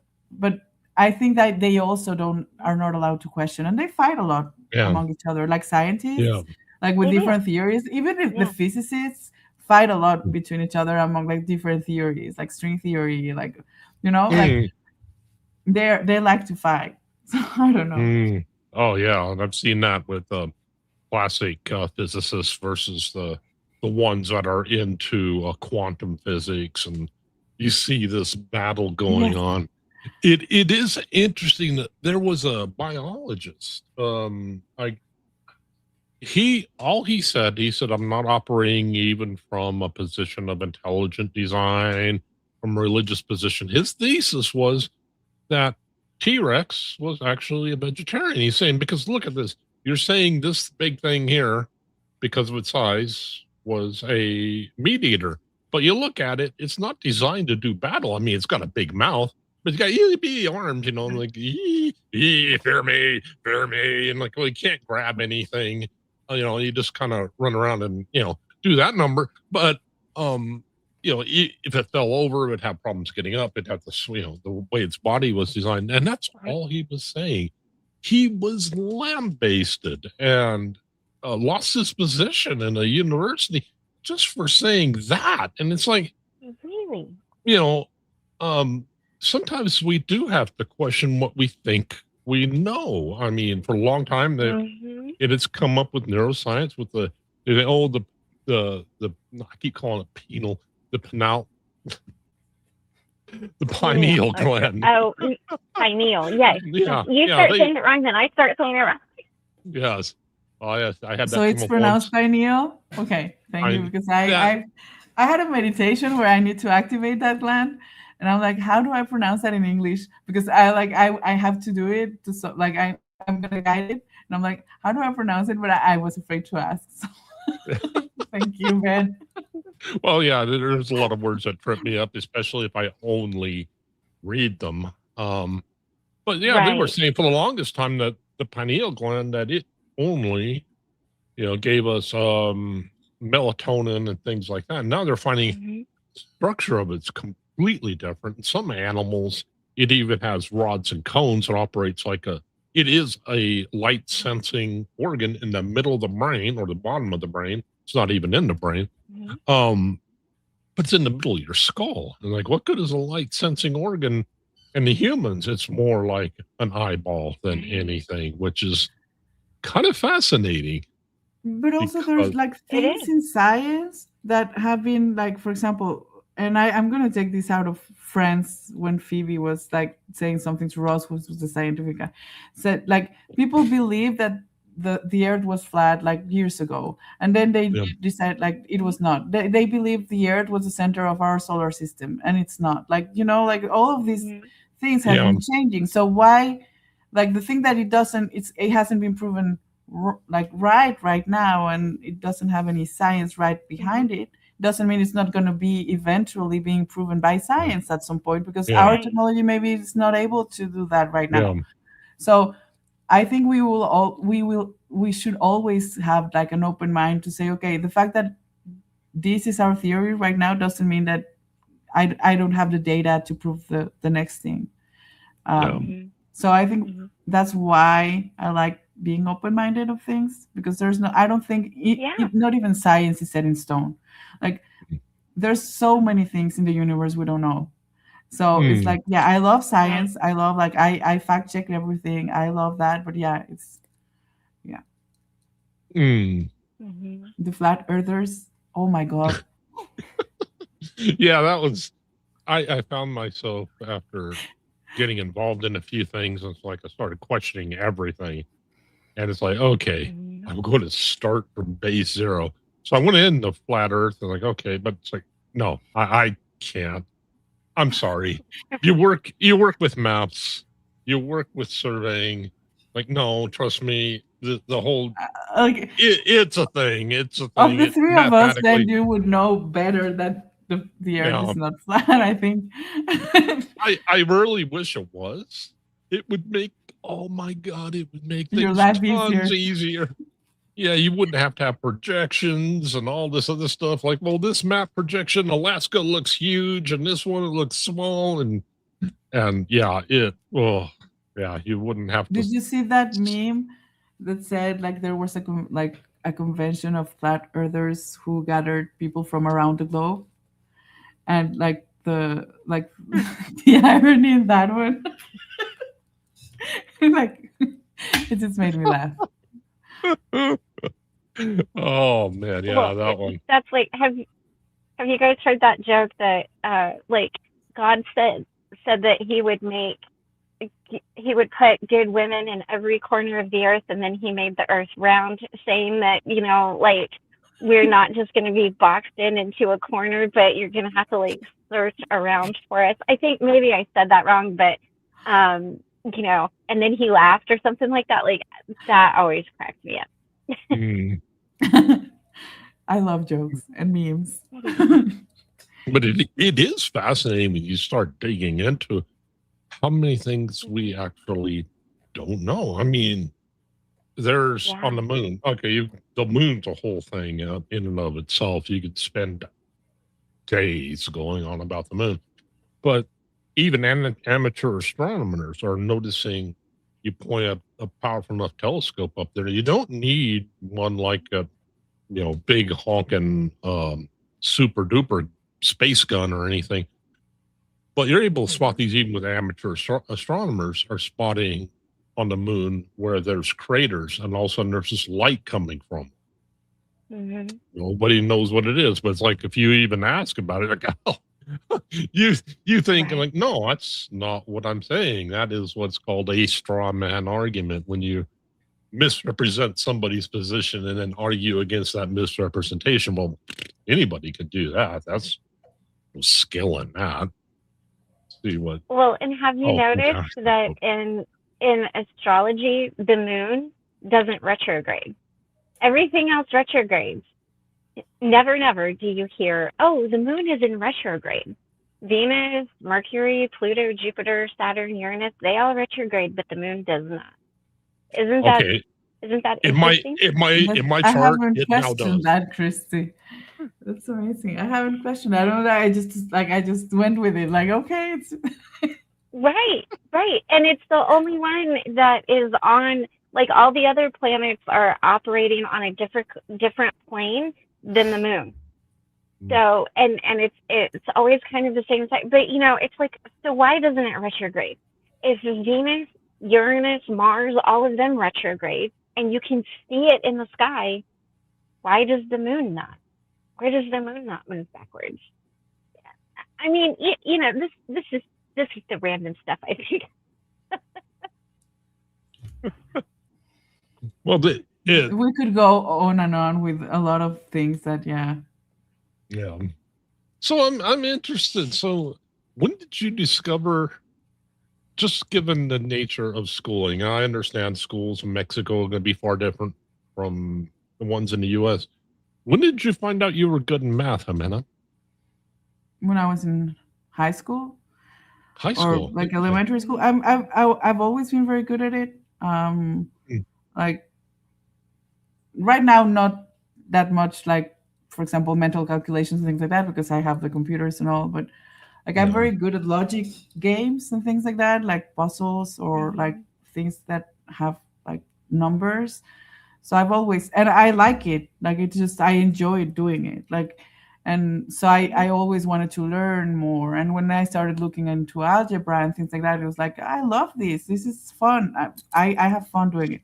So I know it's not something commonly said, but I did enjoy it. So whenever I had math or physics class, I was like the top of the class because of that, because I really enjoy it. I like learning. I also, they taught me a method to solve an equation, for example. But I sometimes I forget about the method, the actual method. So I invent my own so I can get into like the different solutions. So I mix things together. I try to find different approaches to get to the same result. So I like that.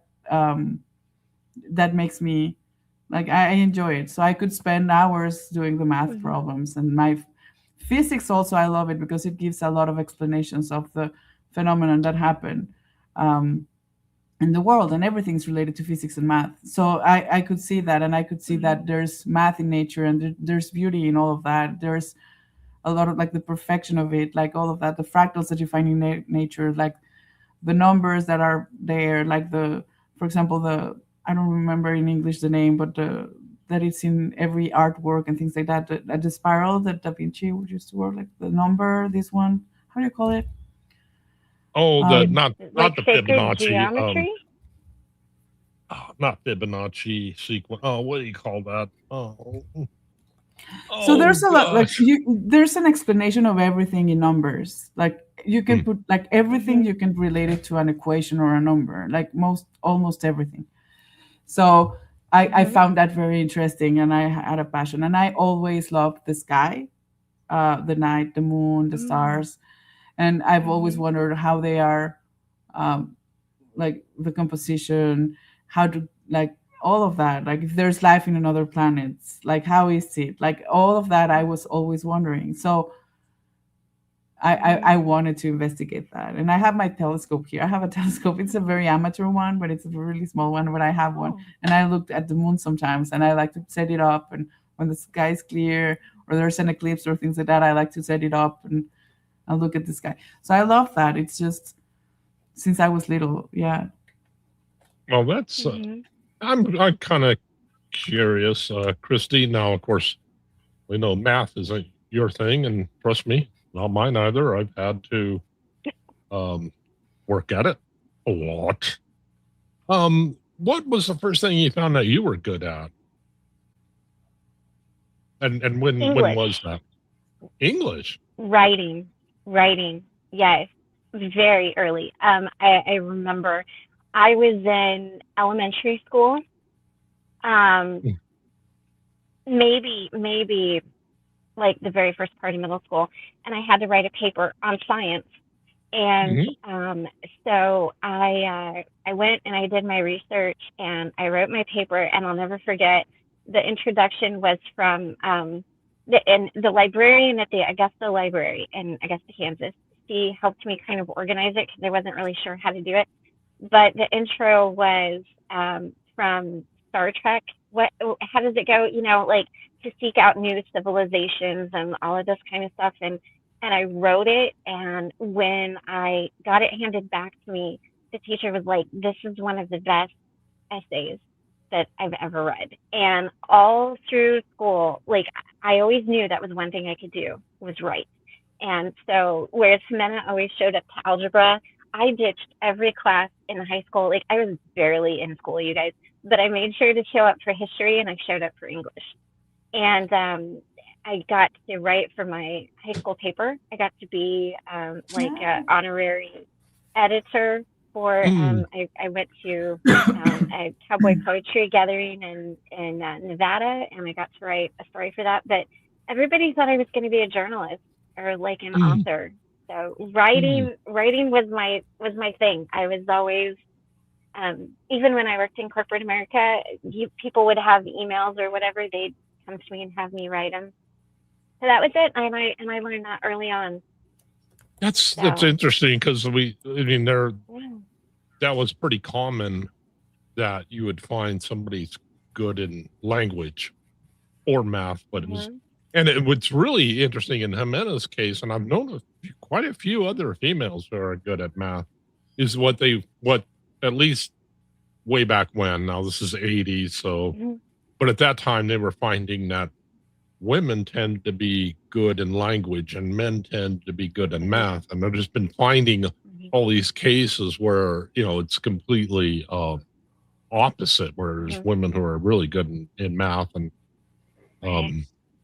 but I was wondering, since Ximena brought up logic, so I'll take a couple logical sayings and see where this goes. Okay, love is blind. Okay. God is love. Okay, therefore, Ray Charles is God. Sorry, I couldn't help it. That actually is a philosophical approach when you say like the sophism or something like that, that you infer something. So like a cat has 4 legs, a table has 4 legs, hence the table is a cat. Yeah. Like things like that. Yeah, I love those exercises. Yeah. So Ray Charles is God. Amazing. Yeah. Oh, that sounds good to me. Uh-oh. Uh-oh, is it animal acting up, looking pathetic and sad? Do you have animals, Ximena? You do. You have I have 3 cats, 2 axolotls, and some fish. Axolotl? Have you seen the creatures like the axolotls? They look like Pokemon. No kidding. I have 2, a pink one and a gold one. Yeah, let me see if I can show you pictures of my axolotls.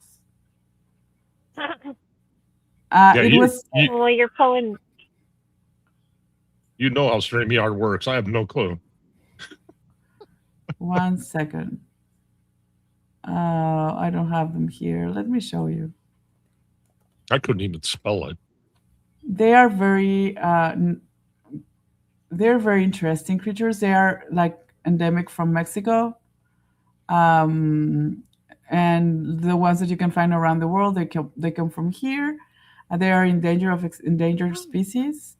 They are like amphibians. And let me see, can I share my screen? Yeah, I don't know. I think I can, yeah. Okay. So these ones. Oh, there, I see it. Okay, add the stage. Boom. Oh, interesting. So I have one of these. It only has like red eyes, and I have a golden one. The interesting thing about these creatures is that they never change. Like they look like this all their life. These antennas that you see there is where they breathe, but they also have lungs. They are endangered, but they are different types of it. This is one that I like. That I have, and I have a golden one. This one is the normal one, and they live in a lake in Xochimilco, which is in Mexico City, near Mexico City. And they regenerate things. Like for example, if they eat their limb, Really? they grow it back. If they have a problem in their brain and they lose part of their brain or their heart or their stomach, like they grow it back. Like so, they are being studied because of that, because in science, Wow. and they are so they are Mexican, and they are endangered. They are Hmm. losing. Like we don't have, like for example, the pink one and the gold one that I showed you. You only can find them in homes now. They are not found in nature. So Hmm. you have to have a Really? permit to get Oh. some. Yeah, you have to have a like. I have a paper that says that I'm allowed to have these in my home. Oh, Um, and wow. I just got them, but they didn't like. I think they wanted to sell them because they wanted to sell them. There's two, like they're there, but I don't think it's gonna be able to see. Uh, they're very small, and when I got them, the big one ate the little one. It wanted to eat it, and it bit something and a Oh, limb, and now it grew it back. No, it's grown back. Like it oh, was wow. amazing to It see. grew. You could see like it had a little Wow. small limb here, and now it has fingers and all. So it's just yeah, Oh, that is yeah. so cool. They're very The most.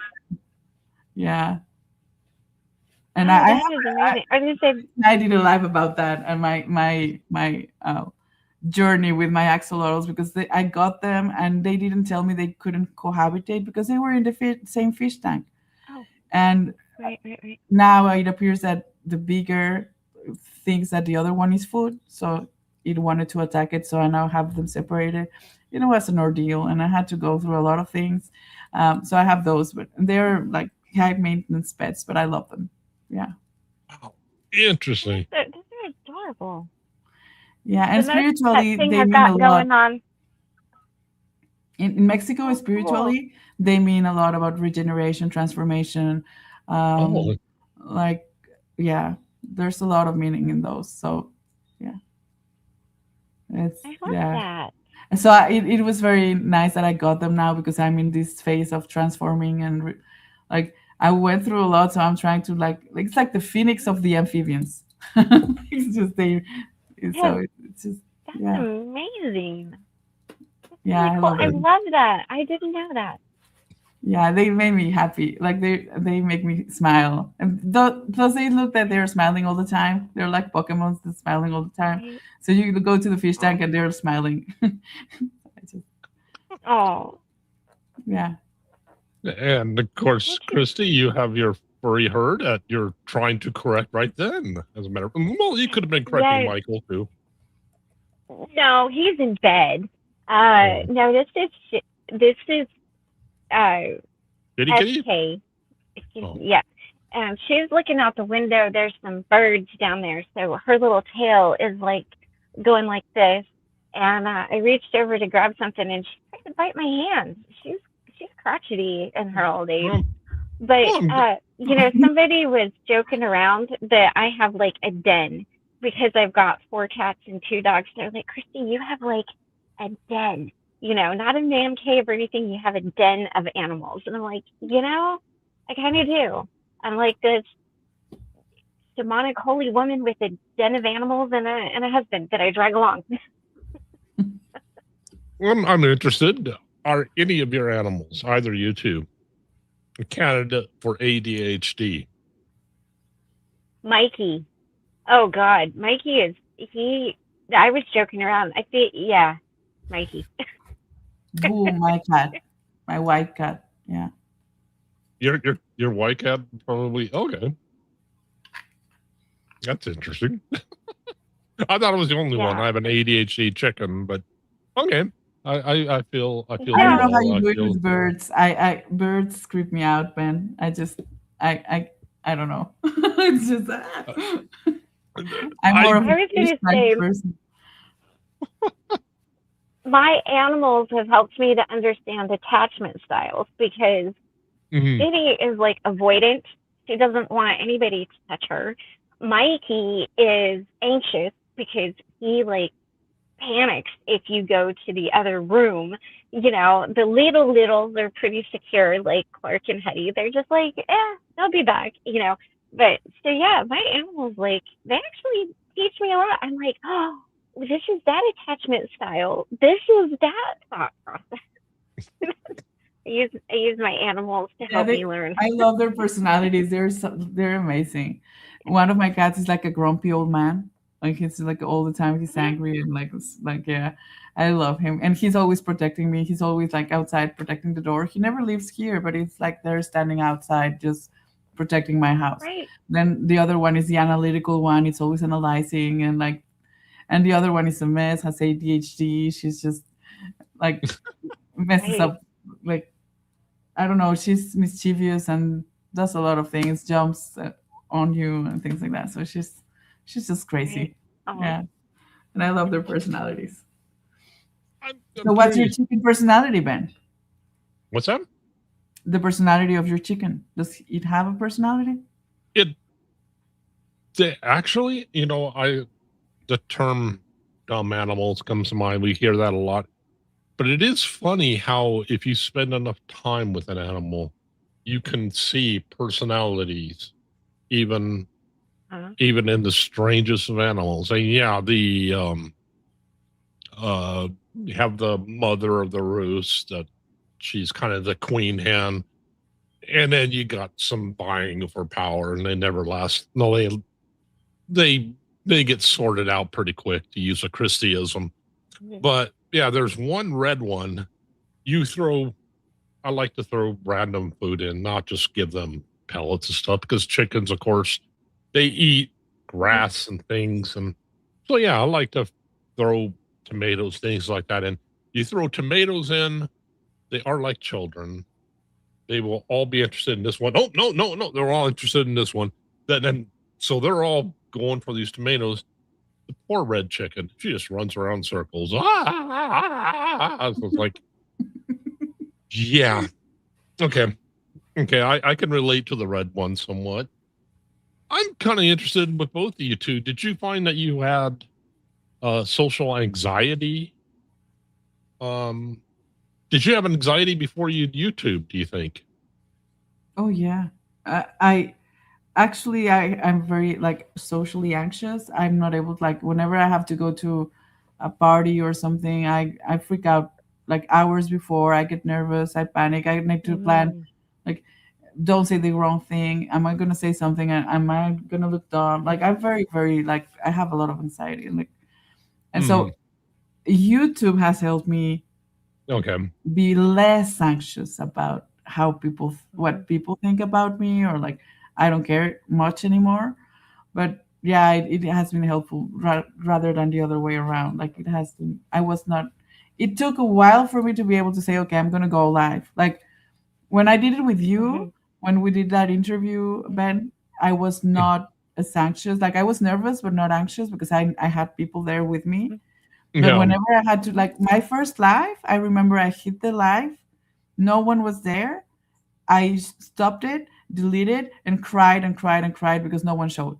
I was like super sad about it. I was like super anxious. Like I remember, I think Ben, you should have told me. I could have been there. Like I didn't want to tell. I just went live.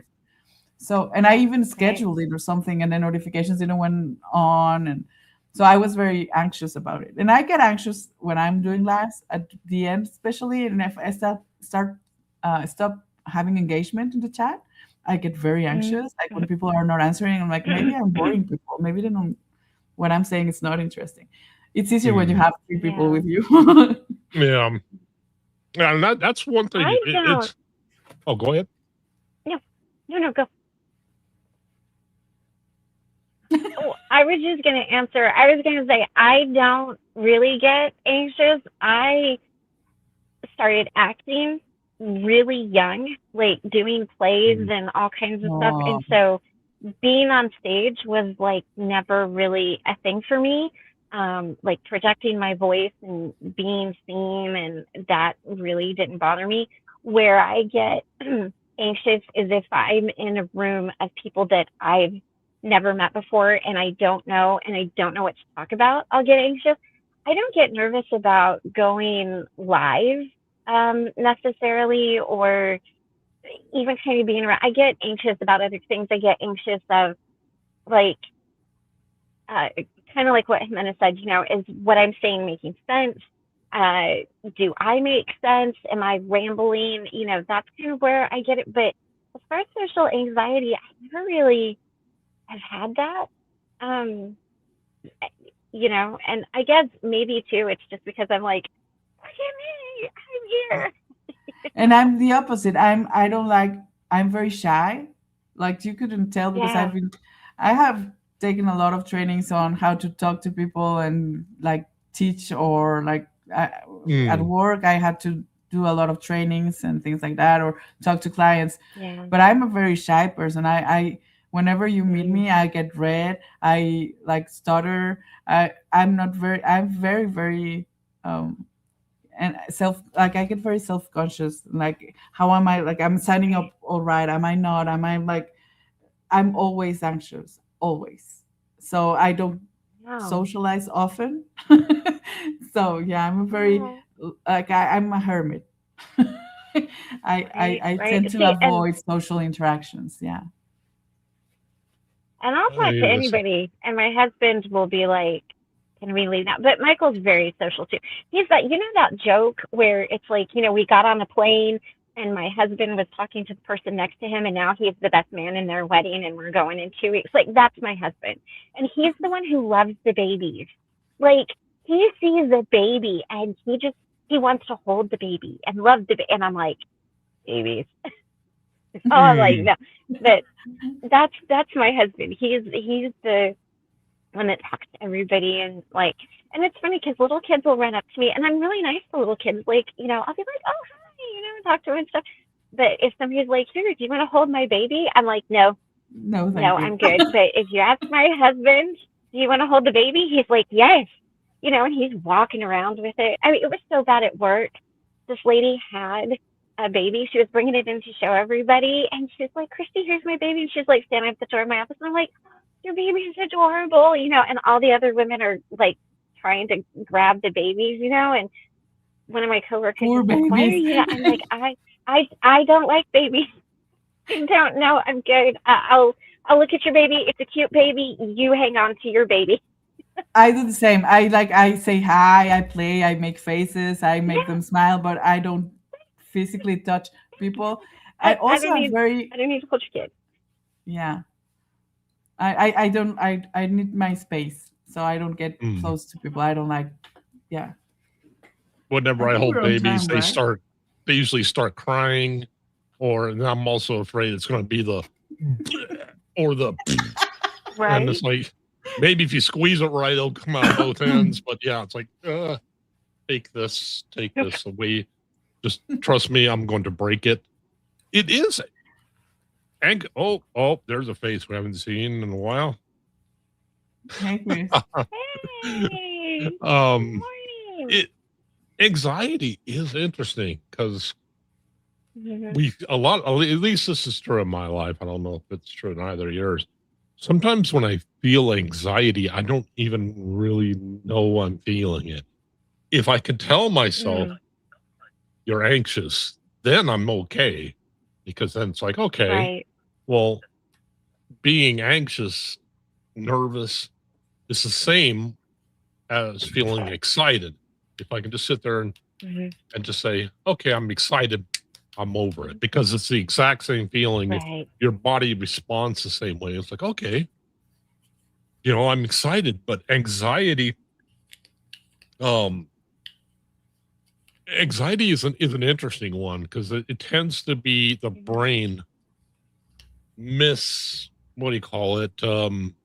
Not prophesying, a predictive error in the brain, where it's you're going to do this, you're going to do that. Mine is exponential. Like, it starts, and even if I detect it and like I'm anxious, it actually makes me go more anxious.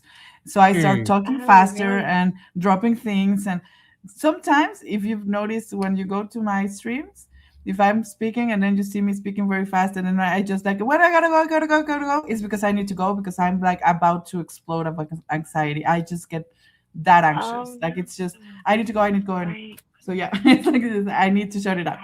Yeah. And that is more typical than a lot of people think. Speed, moving fast, it tends to portray fear. And the best way to probably think of it is thinking of a small yappy dog versus a big Rottweiler or something. The Rottweiler, you hear knock at the door, Rottweiler will typically, or if it maybe knock at the door is a bad one because that's a trigger. But something's heard outside, you know, Rottweiler will raise his head usually and look slowly versus a little yappy dog will, yeah. So yeah, typically that's the same with us. When we're afraid, we will move faster, we'll talk faster. It can be excited too. Like, oh my God, I gotta tell you about like I always talk fast, so I don't know. But when I'm anxious or excited, I talk faster. Like in Spanish, I just like it's very hard to follow. Yeah. I speak very fast. I do have to say, there's a lot of things about English that are just effed up just to blow your mind. But one of the things about Spanish that I find incredibly hard is, the baud rate at which Mexican women can talk. It's like, I can't even distinguish noise. It sounds like, it sounds like computer code. Even for a Mexican, I speak fast. Like I've had people told me that it's like I can't even turn away for a second because when I come back, I don't know what you're talking about. Like I speak very fast. Like, and I have a cousin who said that, like she lives in Rotterdam, and her mom is Mexican. So when she came visit, I was with her mom and all. And she said, I can understand everyone in the family, how they talk. And like, I can understand it because she knows Spanish.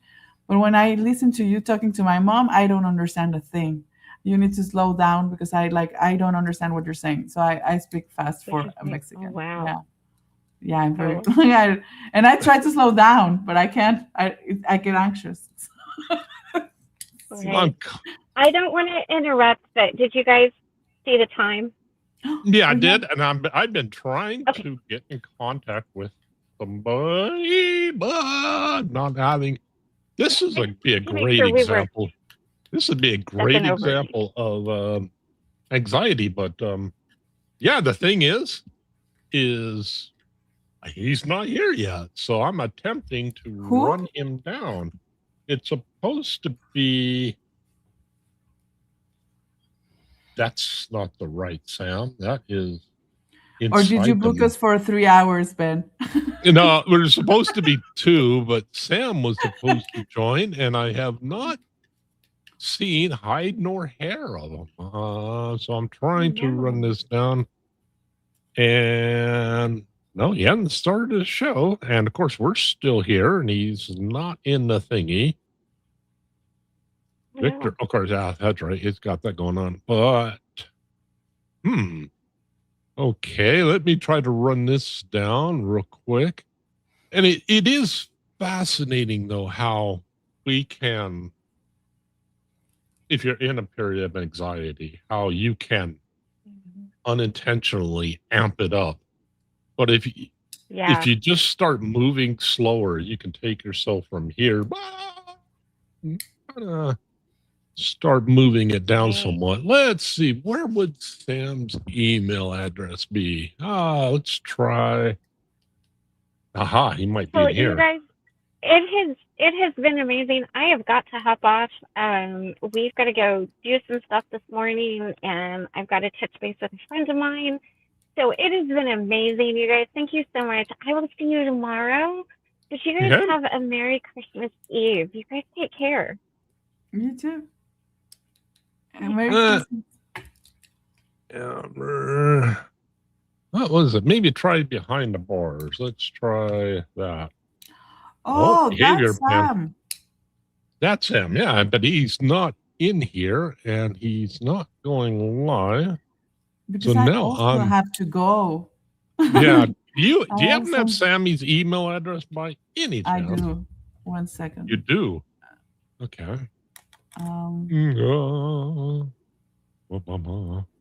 I'm going to hate having to fill time. That's what I have to do. 1 second. Mm-hmm. Some. Let's see here. Mm.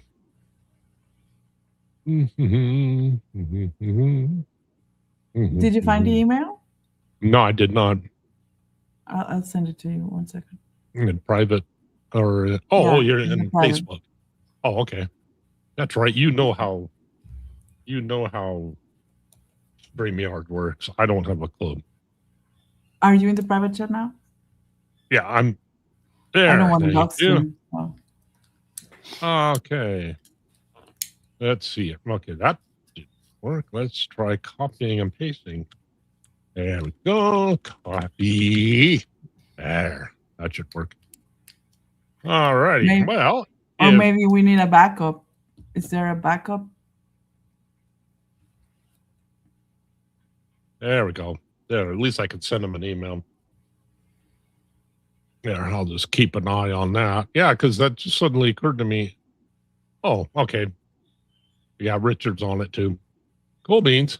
Well, if you need to go, I can try to hold this down. And I can hold it for a little while with you if you need to. Okay. Don't worry. Yeah, I certainly don't want to. With the whole Christmas. Do you have big plans? No, I was actually going to spend it alone with my daughter, Okay. but I got invited to a friend's house. My neighbor, we were talking yesterday, I think, and she's like, you know what? Do you want to spend it with me and my parents? I'm like, okay. Like, I don't know. I'll let you know. So I think I'm gonna go. I need to socialize more. So yeah, I'm looking forward to that. Yeah.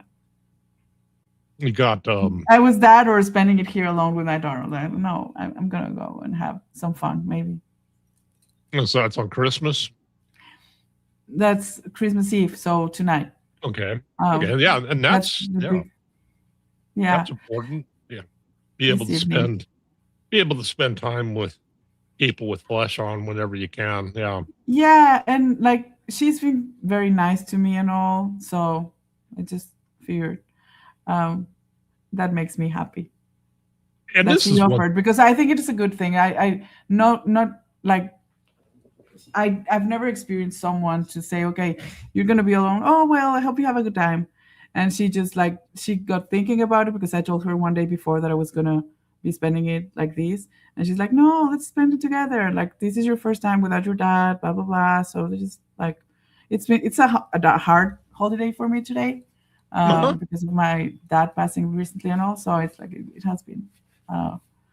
So I didn't want to go start like passing it just with Ali. Yeah, so we'll see. Oh, I haven't confirmed yet, but yeah. Oh, I don't know if he wants to come up here or not. I will let him take in. Some people are under the impression that his first name is Richard, but because of his title, we know his first name is actually Incarn Soul. A soul. Yeah, a soul. Yes. It's me and Harley for Christmas this year. Are you doing something fun, Ben? Interesting. Is he? Oh, that's right. He's still up in the Great White North. No, he's off from work, probably.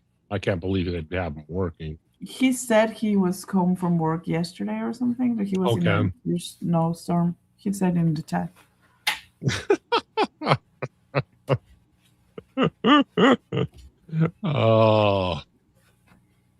Oh my God. Are you doing something fun for Christmas? I don't know. I'm probably just going to sit around and shoot the bull with people. But yeah, no, I haven't had any Christmas parties or anything in a while, and I don't. I went to one work Christmas party, and it's like, I don't know, maybe I'll grow it. Maybe I shouldn't say it that way, but work Christmas parties I tend to not like because talk about masks. People, it's like going to a high school reunion. People renting cars they can't afford to act like. Oh, what's this? He has lag in one ear. So you hear some. Wow. That one's going to be a special one. But yeah, it's like going to high school reunion. People act like they drive cars they can't afford, that they're working jobs they don't. And then, I mean, for a while, when you're studying body language, it's interesting. Like, oh, wow. Yeah, I can spot that. I can spot that. I can spot that. And then it's like, I hate Christmas parties at work, so I'm glad I don't have any Yeah. work right now at the end of the year, because you have to go there and like try to be nice to people you don't even like or know Yeah. like well, and it's like, oh, and it's yes. uncomfortable. I don't like it. But I'm an antisocial. Like I don't socialize much. If you get close to me, it's because I really like you. It's just like I don't like people in general. So, Let me see here. Let me is ask. Richard coming up? I'm going to add him. What the heck? He's muted, but I'm throwing him up there Love. anyway. I love that. Yes. Well, if you need to leave, feel free. There was I don't one want thing to rail on you, Ben. Oh, I got this, but yeah, I appreciate I know you do. it. Yeah, It's the we may human have himself. to fill time here as Okay, yeah, because I checked Sam and hopefully responds. come on, Sam. Are you Okay. live, Sam? Are you live? Are you Come on, gonna come be on, Sam. here, Richard? Because I don't Yes. want to leave Ben alone, and I do have to go. Oh. So Well, he can always Go start ahead. singing songs, I mean. that's true. Okay. Well, I want to wish you a Merry Christmas, guys. Thank you, Ben, for having me and inviting me. I love this. Thank you so Thank you much. so much. It was fascinating to talk to you. And if I was a responsible host, I would have her channel No up. worries. Of course, It's okay. I don't. But yes, People again, know who I am, so it's yes, fine. yes, actually they do. Magic of Healing Jimena. Her channel's getting ready to. Is it still Magic of Healing, or did you change the Yeah, title? it's Magic of Healing. Yeah, it's still. Okay. I just Okay. I'm just Yeah, gonna change the approach. It's gonna be a little bit more witchy, but yeah. cool. All right. Well, Yeah. I hope you have yourself a most awesome day. Thank you so much, and Merry Christmas to all. Thank you guys, and thank you for doing this. Bye. Thanks, Amanda. Bye. Bye. Wow. Oh, I'm kind of interested in all your work. Have you, of course, you're working in the medical field, which is pretty science based. Very, yeah. Yeah. Have you had periods? How do you think you are as far as, were you very materialist based and thinking that nothing unexplainable, or that was all woo woo? Did you ever have that paradigm shift, or that That's tension? interesting question, just because I think having been brought up in, a religion, Mhm. and I don't know, for me, I never really bought into the full materialist view, or I found that Okay. to be Hmm. to some degree, like, thinking about that is just really stressful, and I think that's true for a lot of people. Yeah. I had just recently posted that Dan Brown article. Oh yes, thank you Where for posting that. he talks about that, where it's even like in society in general, just having had a materialist view pushed on us by, science and engineering has been great over the last 30 years developing, 50 years Yeah. developing technologies and things like that are extremely useful.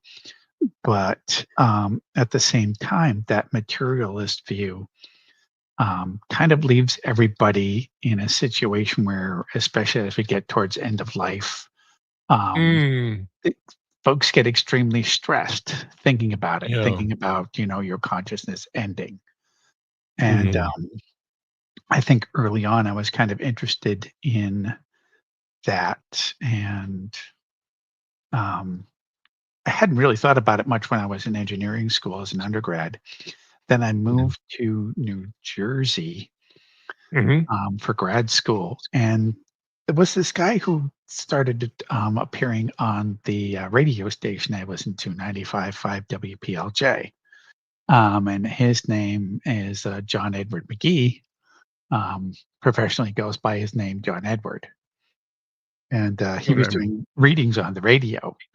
Mhm. And um, they were just like, you know, when you're doing readings on the radio, and later I read a book by a researcher by the name of Gary Schwartz called The Afterlife Experiments. Yeah, I don't that know if name's really familiar. you've read Yeah, that one. I mean, Gary was actually a really highly reputable researcher. He had published like more than one article, 2 or 3 articles in Science mm, before go I mean, and that's like the epitome of, I want to be able one day to publish an article in Science as a mm, researcher. That's one of those like yeah. super high end things that you just kind of question whether you'll ever get a chance to do something like that. Yeah, and I'm trying to remember the name because I know it was started by a doctor. Um, oh, what's it called? The NDE. Oh, oh God, I've lost the name. It may be NDERF, or was it NDE Research Foundation, Whatever. or something like that. The name escapes me now, and I've cited it, but you would see me digging in through folders and directories and stuff. Um, it may be him, or there was also. Hmm, no, it's not the other guy I was thinking of, because there was another doctor, but I just remember the thing about him is that he had 2 first names.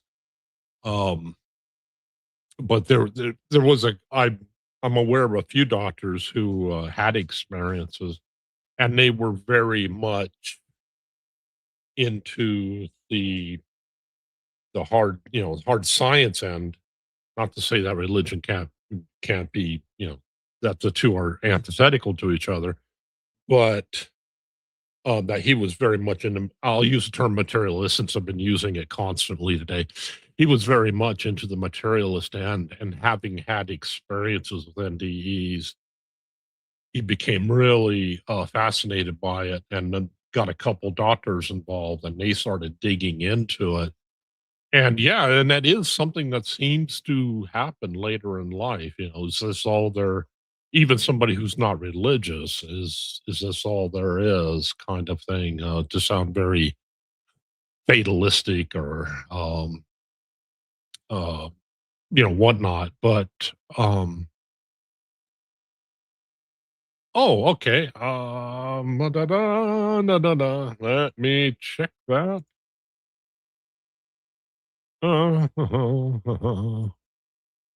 Yeah, it is one thing I found. Oh my gosh.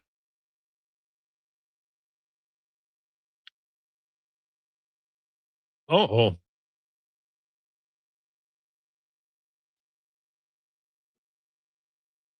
Okay. Well, while you're looking at that, would one of those researchers or doctors who was doing that be Raymond Moody, who That does sound familiar. Yeah.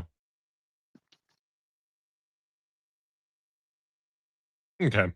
Okay. I'll just thank you so much. Oop, please tell me I didn't just shut the wrong window. Okay, good.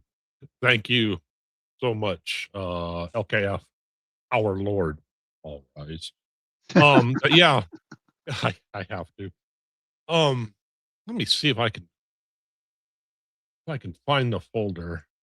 Because yeah, it's one of those things I know that's going to bug me, and I absolutely hate looking for folders while because that's just really makes for viewing? Yeah. fascinating. Yeah, it's like, let me look here.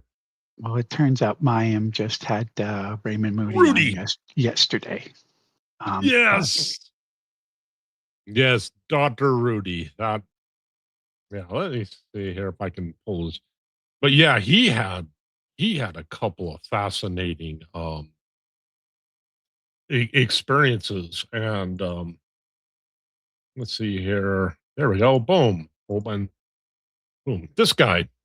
Yeah, he was trying to remember, he's a cardiologist, I think, or cardiovascular surgeon, I believe, or thoracic. I don't remember which. But yeah, he talked about a couple of cases, one of which um they're operating on somebody, and the guy had taken blood thinners and some medication that caused blood thinning, and the guy was bleeding out. They could not stop it. So he flatlined everything. Uh, they just could not. There was just, it was one of these no hope type things. So they pronounced, turned everything off, walked out of the room. All the machines are off. And he was reviewing, he talked about how he was reviewing the case. That's something they typically do, a post-mortem. Well, not a post-mortem, that's the wrong term. But they were doing just what went wrong. What could they have done different? And they're not doing it in a sense to beat themselves up. They're just, having an academic conversation. And doctors do that. It was like 30 minutes later, and they're sitting there talking, and one of the machines, I think it was one of the machines that wasn't shut off, actually registered a heartbeat. I said, that was interesting. And it registered it again. Or maybe it was brain activity. It registered something. And that they'd call everybody back in, and they started the machines, and sure enough, it had been like an inordinate amount, like 30 minutes or something. And of course, you typically get brain damage pretty quick when the brain doesn't have oxygen, doesn't have anything going on in the can't even say the word right. Your heart, if it's not getting blood and oxygen, it will typically start having severe brain damage pretty quick, within a matter of a few minutes. And that they started all the machines back up, and yeah, just lo and behold, they were able to stop everything, and the guy eventually came to without any brain damage. And of course, in that situation, it being an NDE, I believe the guy, I'm trying to remember in that one, if that was the one where he talked about the guy talking about going outside of his body and seeing all sorts of little things happening inside the OR, like the nurse would put stickies on one of the monitors saying, call this, because, big name surgeons, they get calls coming in and things like that. And so to keep track of them, this nurse would write down, call Dr. So and so, and would put that on a monitor, call this person, put that on the monitor. And the short of it being, the person who died talked about being outside of his body, looking in on the surgery that was going on, and he never came to in the operating theater, so he wouldn't have any knowledge of any of this going on. He talked about existing outside of his body and seeing the nurse put these stickies on the monitor, which again he would not have seen.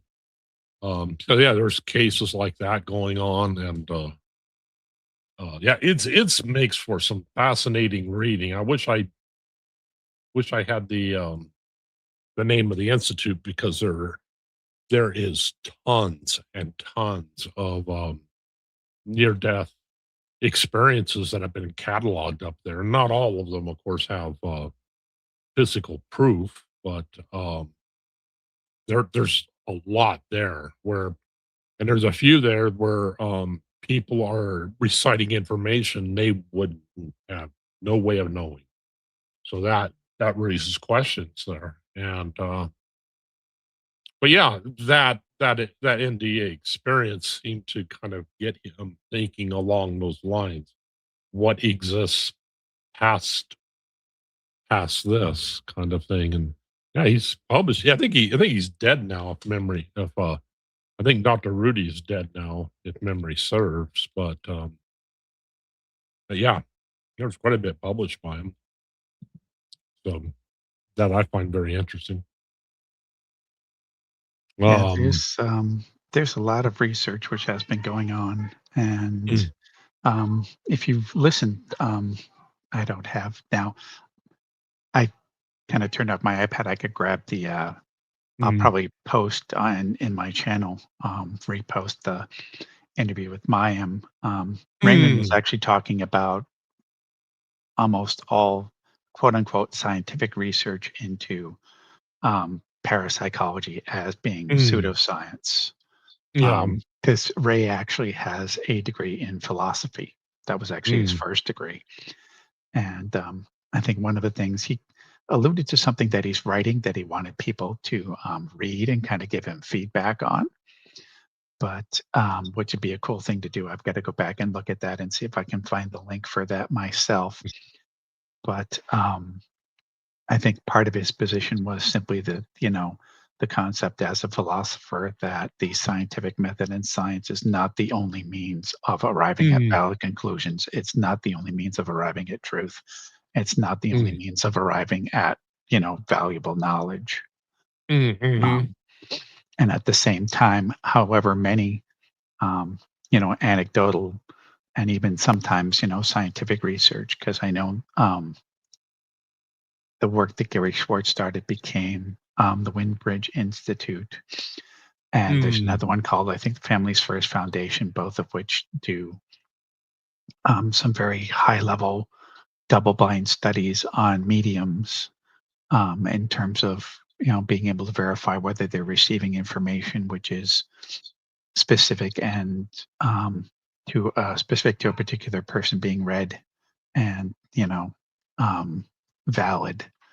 Mm. Um, that they even those type of studies apparently they're not the only way to gain information, um, Oh, yeah. which is true. And he said, no matter how many nice stories you have about near death experiences, that's never going to be scientific validation. Mm. Mhm. But for a lot of us, especially like you said, a number of those things which you look at and you say, well, there's no way they could have come across this knowledge except non-local Yeah. consciousness. Yeah, um, that is fascinating how often you run into the case you were stating before of people just poo-pooing it, you know, um, without any, I won't say without any curiosity, but there it is a surprising number of scientists who seem to be lacking and not meaning that to sound so like a not a grift, a troll against them, but yeah, this seems like for yeah, whatever reason that Raymond they've calls come. it, and he's right, it's scientism. It's Mhm. essentially it's a belief set in itself. Yeah, um, that's a very good term. And and of course, Christy brought up the Internal Association of NDEs, and the one I was thinking of was the NDERF. Um, that's the one that NDE stories. Um, oops, that's the wrong subfolder, but exceptional NDEs. Yeah, there's quite a few. One makes them exceptionals when there's something. Um, there's tons of them up there. Uh, Ones that might have physical evidence attached to them, or circumstances out of the ordinary. Um, right. Well, but yeah, there's they have. Eben Oh, Alexander's entire book. Yeah. yeah, there we go. Remove And that. as a neurological surgeon and neuroscientist, I think he has a pretty good view on Yeah. what was going on in his brain at the time. Mm, yeah. It is. It is amazing to me though that a lot of this stuff I thought was completely settled, and there was no question. And um, confidence should not always necessarily be seen as competent. That's a bad Right. term to use, but yeah, I mean, just because somebody's completely confident does not necessarily mean they're right. Um, but I think everybody can point to posts that certain scientists have made where whether you agree or disagree with what they're saying, they seem to speak with an incredibly high amount of confidence in things they can't possibly know. I mean, to come out and I'm not s- I'm not going to say I see an alien under every rock.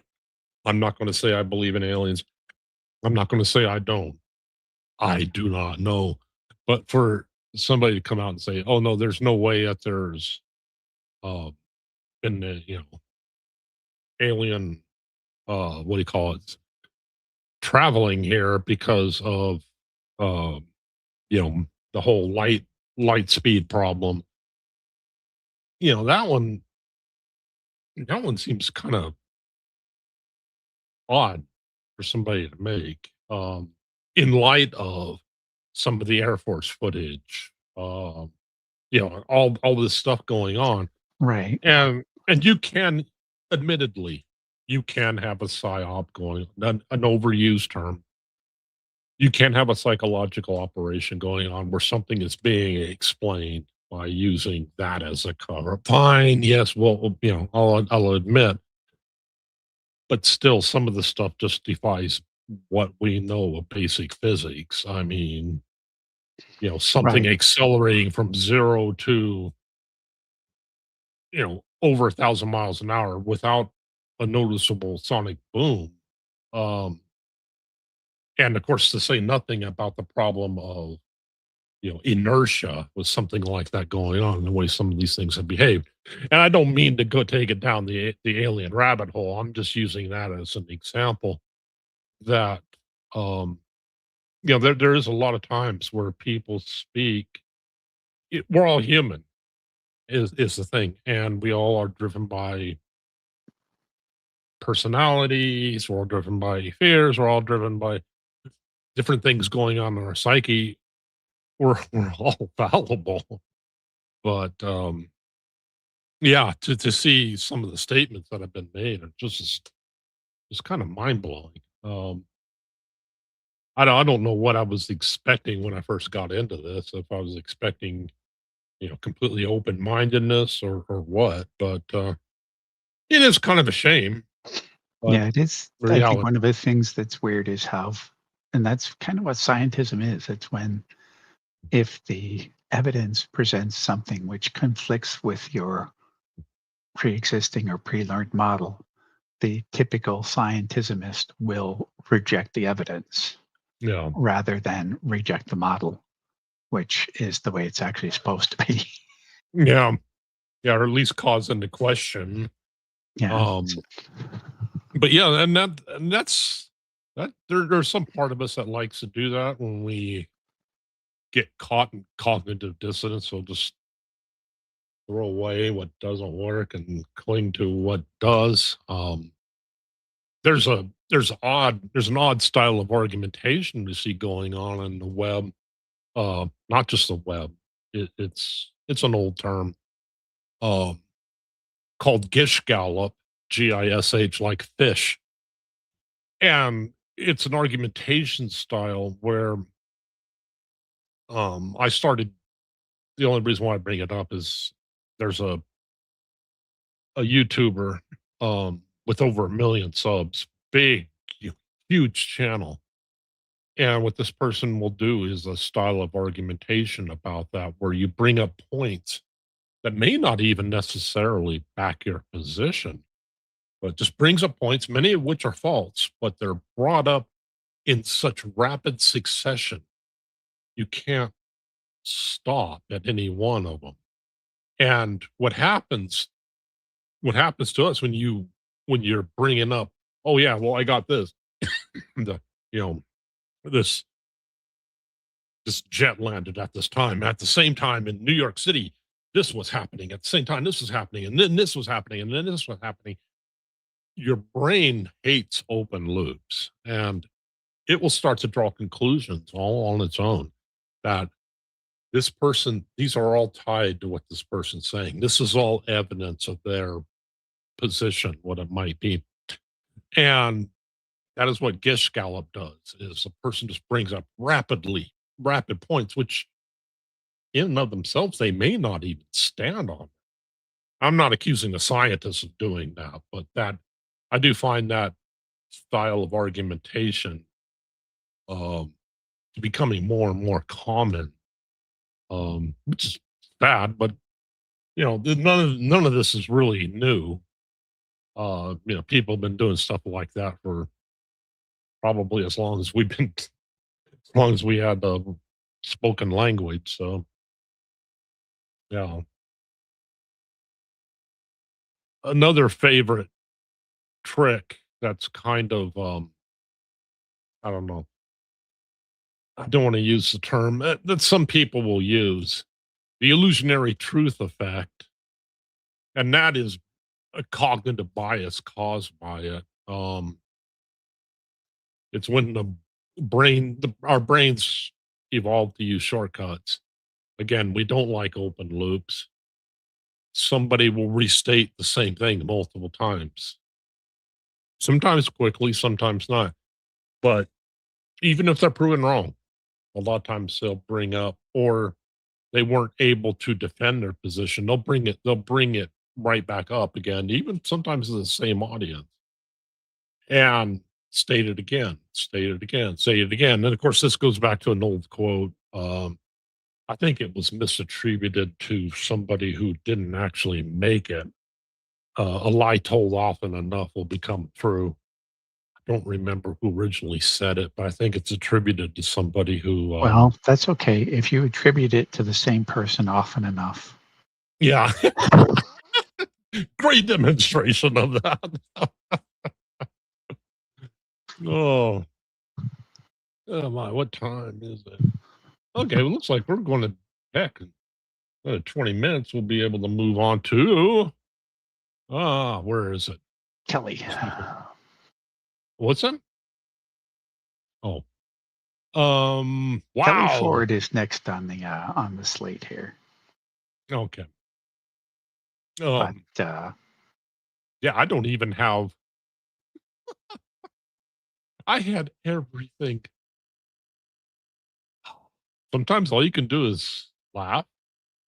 And it is interesting if you can stop at what's happening to what happens to yourself when you're faced with stress. Sometimes an interesting insight. But yeah, I was all set to go with a program called the EV Mux. And Mish and I were thinking, well, we can take the stream from that, channel it into this. And I thought it had been figured out. So I was going down that rabbit hole. I may look, because that's the program I'm currently using, just trying different programs out to see which works, what doesn't. I was all set to go. And had all my notes, all my links, and then Mish and I were talking last night. Like, oh, this could create a potential headache. So, fine. Doing this, I don't have anything at my disposal, which is kind of an interesting test to see. Okay, how is this going to work? Yeah, Christy, go ahead, rub it in. Off topic. It's going to be 70. Oh, yeah, it's only 54 here. Beautiful day in Memphis. Fine. Where are you at? Massachusetts. So we just got a little snow overnight. Then it's probably already the high temperature, which is 35 degrees. Yeah. It just takes me to the magical form.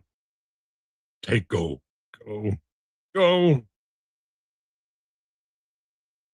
Wow.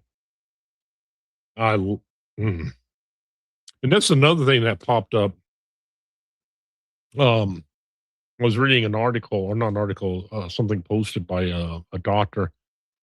He was teaching. I wish I could remember his name. I wasn't fully ready to talk about it, but he was talking how when he started teaching in the medical establishment, that they were taught to diagnose.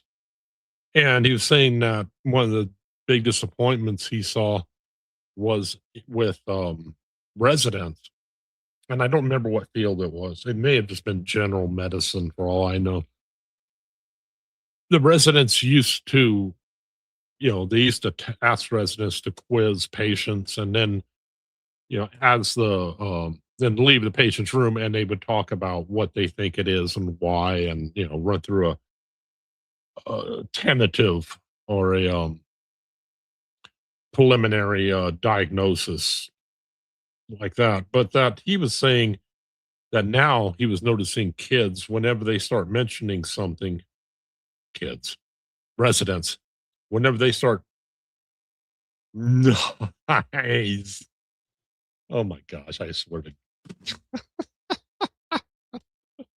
that whenever they would have residents, the stuff would come up that, wow, I didn't even send it to my, oh, no wonder why, that they'd instantly go to their phones and they'd just start looking up. Okay. Oh, It's like, oh man, that is such a disservice.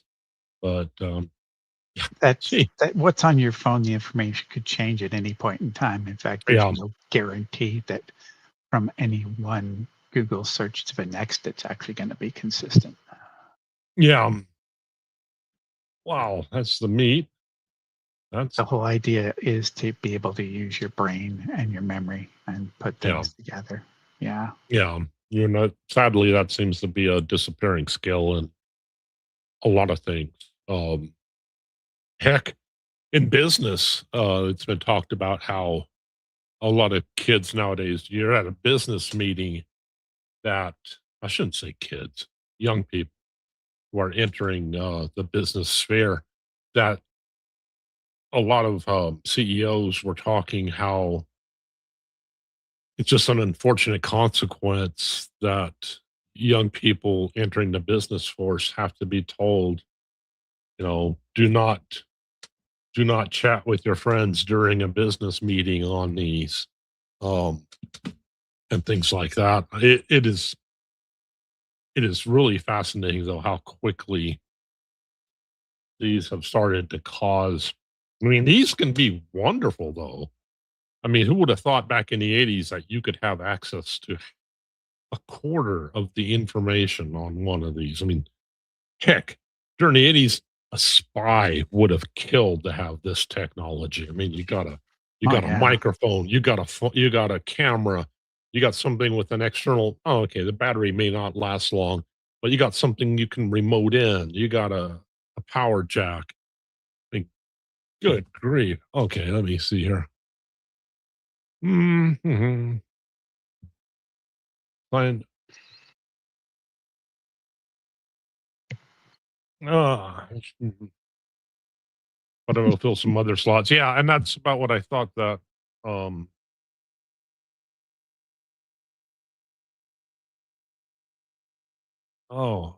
That's echo. Okay, I'm just trying to catch up here now. So I've been signed up for 9:00. Must have been 8:00 at that time. I shouldn't read it out loud. The good old read of. There's always that potential of like when we have the documents, it's a matter of what time is are the slots listed. Well, it's kind of funny because I have on here Ben, Sammy with After the Bars, and Kelly Ford. But you were signed up for 2 hours, Ben, not 3. Yeah. So, yeah, yeah. It looks like he ran into some problems. I didn't realize. Yeah, it sounds like I thought it was 9:00. Yeah, it sounds like time differential or time. Of course, that happened to me last year. I thought I was signing up for one time zone, and in fact, I signed up for an earlier time zone. Oh my gosh, my eyeballs couldn't read. Came on here and just kind of slobbered, a little bit of slobber off into a bucket.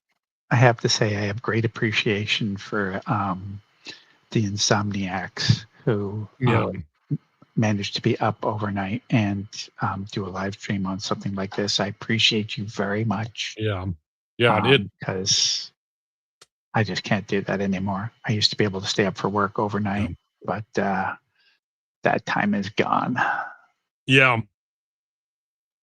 Yeah, that, and it is just amazing to me how much work this must take to do this. I mean, it may seem straightforward. Okay, you got what, four different programs set up because you can only live stream for 6 hours in one program. You have, these different shows where people come on, and then the next guest will log on, and then when one leaves, this one takes over. But That's I mean, that sounds straightforward, but you're still herding cats, first of all. You know, you know, working with multiple time zones alone, that there's a, that's a thing. But then added on top of it, the technical end where poor Mish was trying to figure out, how can I take Victor, who uses EV Mux, and Ben, who wants to use EV Mux, and channel them in here. And it sounded very doable, again, using AI as a sounding board. And yeah, it quickly became, I'm amazed at the work that Mish did, though, because it was amazing to see the little things she created where she fed it all these documents. And then she invited me in, and she had this thing running where she could just, it was like it was two people talking, and she would just say, okay, so tell me, how do we feed EV Mux into this? I thought, was she talking to me? And no, the AI spoke up and said, oh, well, that's a very interesting question. And they had another voice come on. Yeah, that's an interesting question, Bob. This can be solved by blah, blah, blah. And these two voices are bouncing off of each other, saying, oh, yeah, we can go through the bridge like this. And all he has to do is, do this. And it wasn't understanding the question quite right. And, but it was just fascinating to watch how you can feed it data and then ask it, query it, but in spoken words, and how it will come back at you through spoken word and conversational lingo. I think Mish is anybody, Mish is another one of those people without a degree who really, if she had the time or the capacity to go through school, would have a couple PhDs. the information that she has bouncing around her head. I tried to ask her one time, how do I make a video to one of my, I wanted to have a little, rather than just have a countdown, I wanted to have a video, for one of my shows. And she's like, oh, that's easy. You can use this program, and then this program, and then this program, and this, and this, and this, and this. And she's sending me all these links like, oh, but yeah, she just has it all. As I get older, though, I'm starting to turn into one of those grouchy old men who used to have the VCRs that would always blink 12 o'clock. That's turning to me fairly quickly. I don't know what it is. Maybe it's the fact I'm studying different things and I just don't have the bandwidth anymore. Maybe I'm just getting old and crotchety and get off my lawn, you little rats. But yeah, I don't even keep up with what chipsets work with what motherboards anymore or any of it. I'm just gonna, hope when I need a new computer, hope that there's some kind of website that will put it together for me. Like, this is the optimum chipset. This is your optimum, memory. Here's the board you want to use. Here's your GPU you want to use. Here's your processor.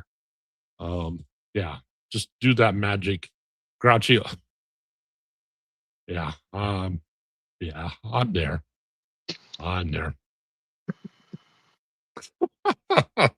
So we're just waiting. We're just waiting for the next host to join. Should be in 10 minutes. And that. Oh, that's right. I was looking for that form, and I've already gone through rapid. Sequential diagnosis with language models. Sadly, that is not what I was looking for. Who knew that with only 60 tabs in one browser and probably 40 in another, that you couldn't necessarily find what you were looking for so easily. Well, if I had to Aha. go on my own, I was actually going to go through basically how I had made my Christmas song. Oh, how feel free. Well, actually, I would have a hard time. I'm not sure even if I could run it and pull it Mm, up in the background to be able to play it without it stalling, which, mm. I've seen Brian have an issue with that, and I'm running this Yeah. off of a Chromebook, so good luck. Oh, Um, I've been meaning to ask somebody who was a little more technically inclined. I used to be really into this stuff, but we're talking back in the age of 386, 486, Pentium 2, about where I stopped, and it's like, I'm not gonna Intel bother. Inside. Actually, this little Chromebook I have does actually say Intel Celeron inside. Okay. Wow. Yeah, that's about when I So started getting out of it, was when Celeron processors were, becoming a thing. Um, but yeah, what 'cause I keep seeing instances of this, and I'm halfway wondering, thing? okay, No, no, no, no, no, no, no. This isn't what I sang. This is what I made. It's posted on my channel. Um, okay. fine. Here, let me see. Ta-da. Oh, geez. Trying to look stuff up and shift into my channel off of this when I'm on my Mm, phone. In addition to this, is just fun. Uh, yeah. Oh, oh, tell me about it. I do not see how oh my gosh. I cringe at pulling up examples, but I have typed so many messages that I'm bad enough on a keyboard. You get me on this thing, you're lucky if it even resembles English. Uh, right. Mistransposed letters. I'm sorry. That is going to hit like 3 letters at once, and you're lucky if it's, and of course your brain, or no, not your brain, my brain will say, no, that looks right. And you hit send, and all of a sudden it's like, oh my. And that's to say nothing about the lovely autocorrect. Auto incorrect. Yeah. Yeah. It for me, one of the most annoying things is the way it messes up people's names. Yeah. Because I'd really like to get them right, but it has this tendency to put in weird stuff. So I just posted the link, but for me, the whole idea of doing the Christmas song started with watching my favorite band, The Warning, doing a cover of a Christmas song, and Mm, just thinking that it would be actually really cool if even that like super popular Mariah Carey song mm, was written already so many years ago. I think it'd be really cool. It's like, well, I wonder if any of these like bands think about the potential for writing a Christmas song, especially since The Warning is a Mexican band, and being able to write it in Spanish or in a combination of Spanish and English would kind of make it mm, unique, like Feliz Navidad. Um, mm, mhm, and Lord knows if you want something to sit there and crank out royalties year after year after year after year after year, mm, a mhm. popular Christmas song is definitely the way to do it. Yeah. But then I just thought, well, I'm going to try and write a Christmas song, and started putting down some words and just some things that meant something to me in terms of who am I writing it for? Well, I'm writing it for the village, and I know that not everybody either.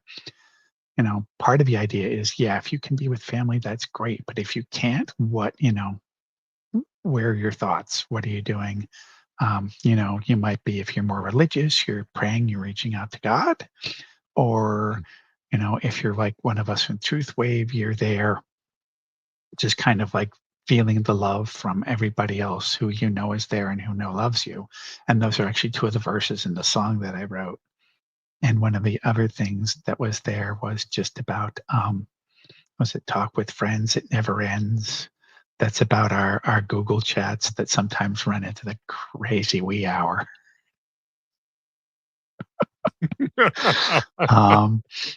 And so it's just like putting those things into a song with some other, very simple lyrics, Christmas nights, Christmas lights. They're, if I looked out, they're flashing, they're bright because you have SAD. You like having those lights. They brighten up your mood somewhat. It's like you sit here and all these things kind of fit into, what we've been discussing on the village and just either, building friends, building relationships, and Mhm. building spirituality. But it's in Christmas format. So, and then you go into Suno, right in like Christmas song, upbeat tempo. It's either like female voices, duo or trio or something like that, and Oh, just yeah. start, specifying a few things. Let it crank it out, see if you like it. Make a tweak here or there if you want to, and then come back and you've got a Suno song, a Suno generated song, and then you Yeah. go and now go to Night Cafe, generate some images of either snowflakes, Christmas village. I had one that was kids in a circle around a Christmas tree. Mm. And then take each of those, download the song as an MP3, download each of the images, and then pull them over into Canva, which is also a free subscription for a certain amount of use. And I don't Mm. make I'm not like Brian. I'm not doing like hundreds of songs a day or something like that. Mm.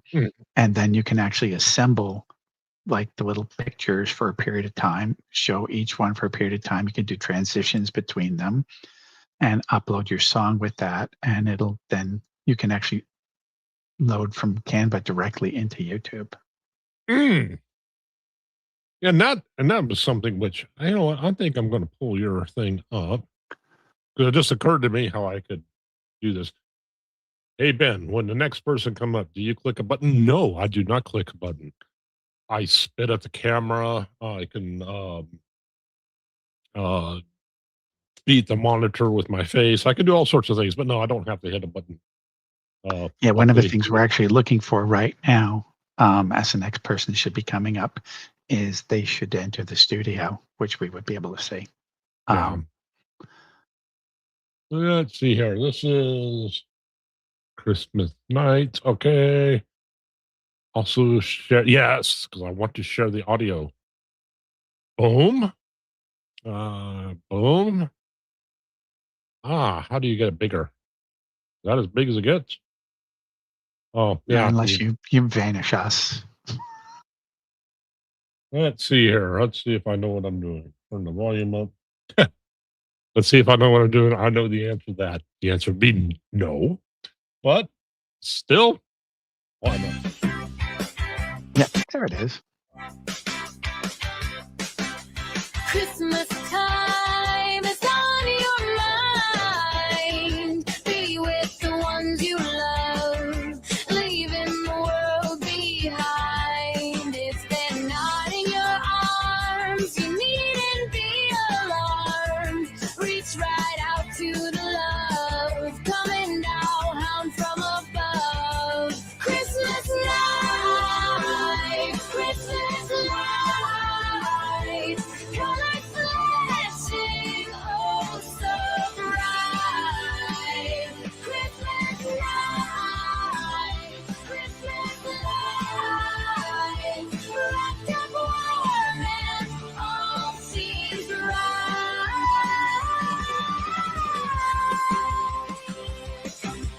Talk with friends, it never ends. What about? It all depends. If you see next to the tree, children playing happily. There's magic in the air. Believe it if you dare. Open your heart, feel the love from those you know who care.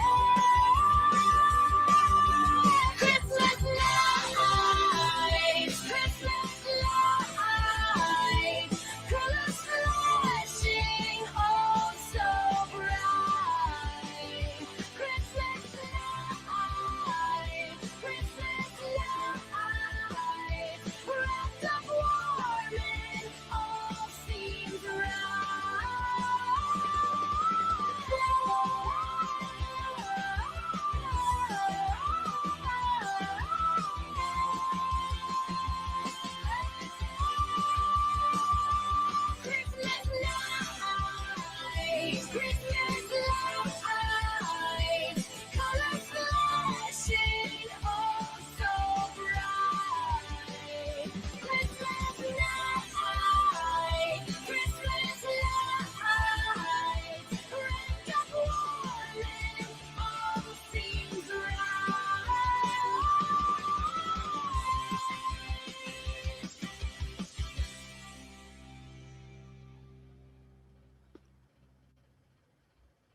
Cool. That was pretty interesting how you were able to tie the images together.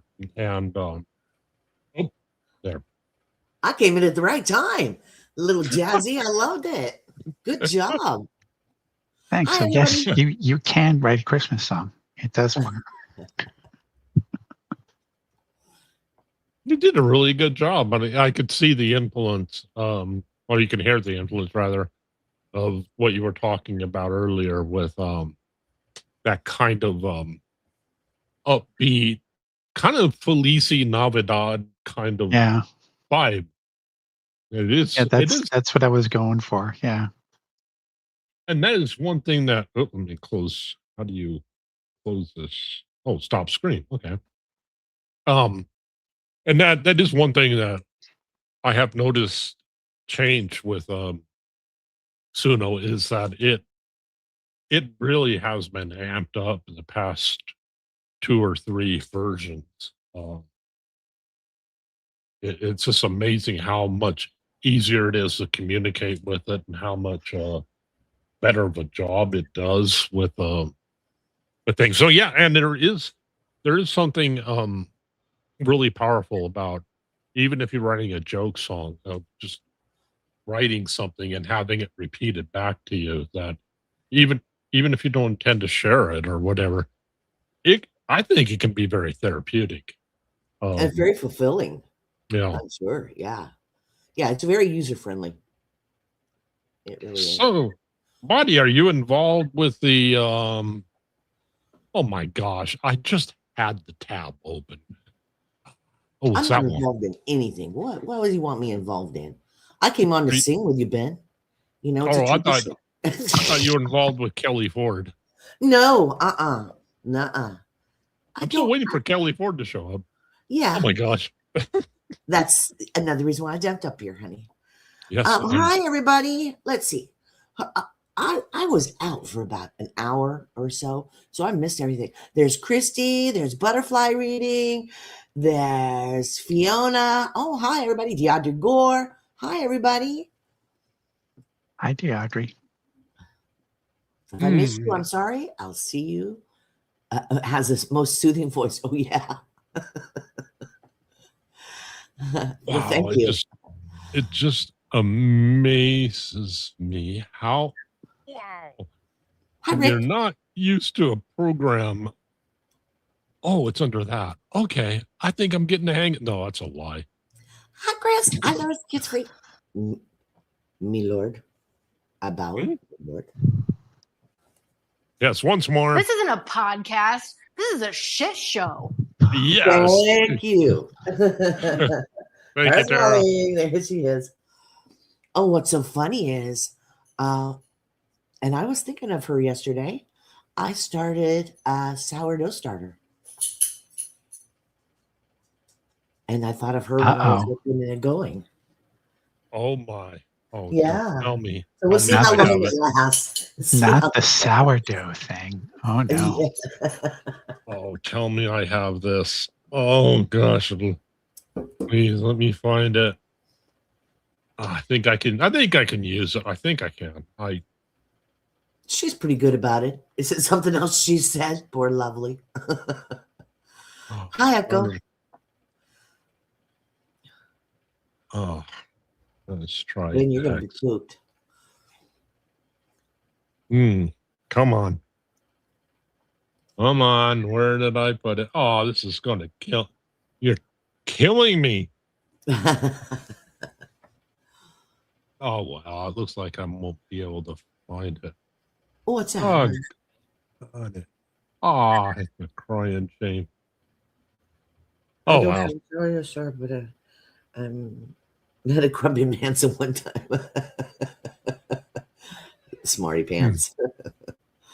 Rick. Well,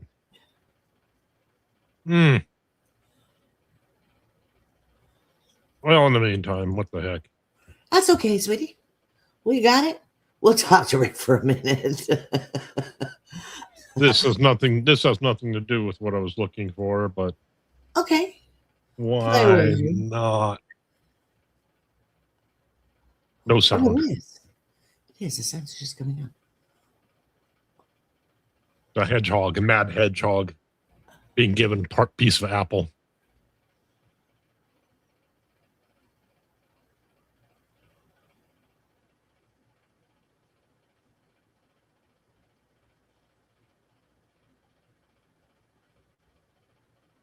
I just thought that was cute, but I love that. I nothing, didn't know that's what they did. nothing to do with what we were talking about.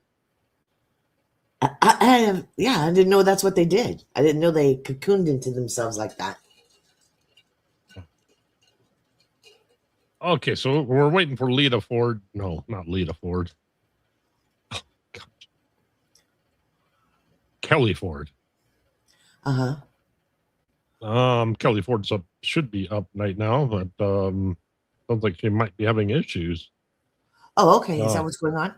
Okay. I think. I don't know. I'm trying to run it down. Okay. Mm-hmm. And a bottle of wine. Oh, there you go. From South Africa. That's cool, honey. Something from home. How are you, Incarnasoul? You all right? Okay. Sounds like he stepped away. That's okay. Oh, there he is. Just muting to make sure background noise doesn't bleed in. Yeah. Yeah. How are you doing, love?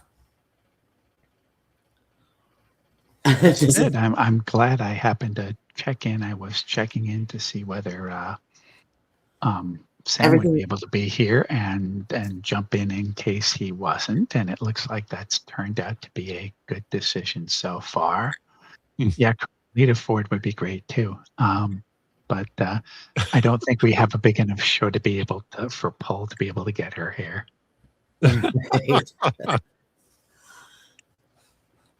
Well,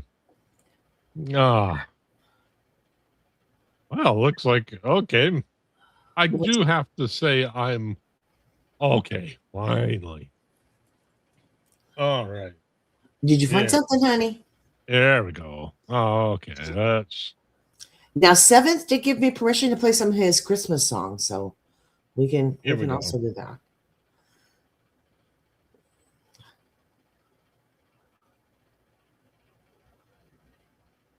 We have volume.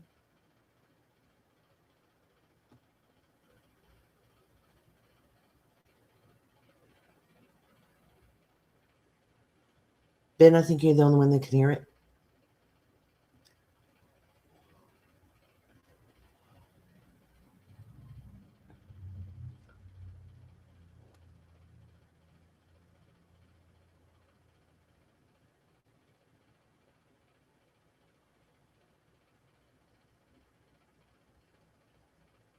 It's the sourdough cult.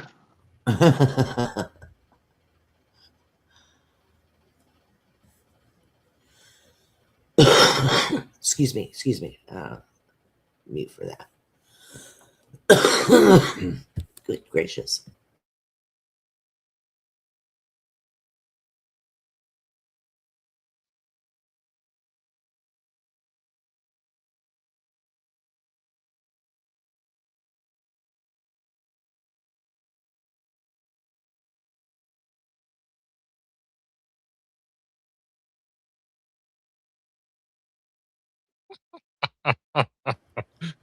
yes. Yes, the sourdough cult takes another. Okay, mine. Did you name it yet? No, I haven't. Anybody want to vote on some names? What do you want to name it? I haven't decided if it's male or female, so it's androgynous right now. Oh, no sound. Oh, come on. Okay, let me try it. Let me try it once more. Yeah, do that. Doggone it. I don't believe I didn't get sound with it. Mm-hmm. Come on, guys. Give me some names while the show's on. Gassy. There you go. Okay. Here we go. You try it again. Share screen. Let's try it again with the sound because it's pointless without the sound, and I have to undo what I did just because I messed up the sound. There. Okay, one more time. Hey, man. What's up, man? What's that about? You don't want to know. Are you dealing drugs? No, I'm drugs. What's in your pocket? Is that Sourdough. It's worse than I thought? Give Clint Eastwood a smell. Oh, God. I got a Dutch oven, No. scoring knife, No. bread basket. You don't. I do. I baked a cinnamon swirl loaf for Jim just yesterday. He liked it. Even asked me for the recipe. He's got celiac. He says it's worth it. And this is bigger than Jim. We got Marge, Todd, Jerry, Joe, Jack, Jill, Frankie with a Y and an IE. You are in too deep. I can help you. Help. I don't need help.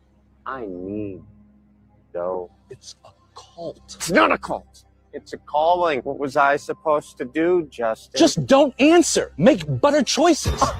butter. I meant better. Make better choices.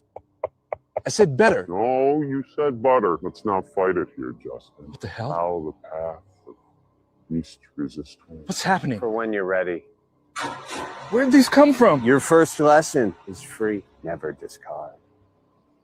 I will call you Dough Rider. That's the perfect name. And remember, stretch and pull. Hey, dude, what was that about? You don't want to go. Yeah. Okay. Hopefully the sound came out that time. even if it didn't, it's going bye-bye. I never claimed I knew what I was doing with StreamYard. I had to keep looking at the name of it. I keep thinking Restream. Let's see who else we got Very here. cute. Very cute. Audrey Gore. Yes, There's Rick Spicer. Oh, there's Seventh Son. Oops, I hit the wrong button. Fiona. I hope you didn't, as long as you didn't boot him if you hit the wrong button. Oh, long words. Oh, and of course we got Lord Kiss for our Lord. Wow. I completely. Did anybody get the coof? Sorry, the disease running around right now before Christmas? Not me, thank goodness. I gotta say, I got a sore throat going on. Oh, wow. I'm sorry, honey.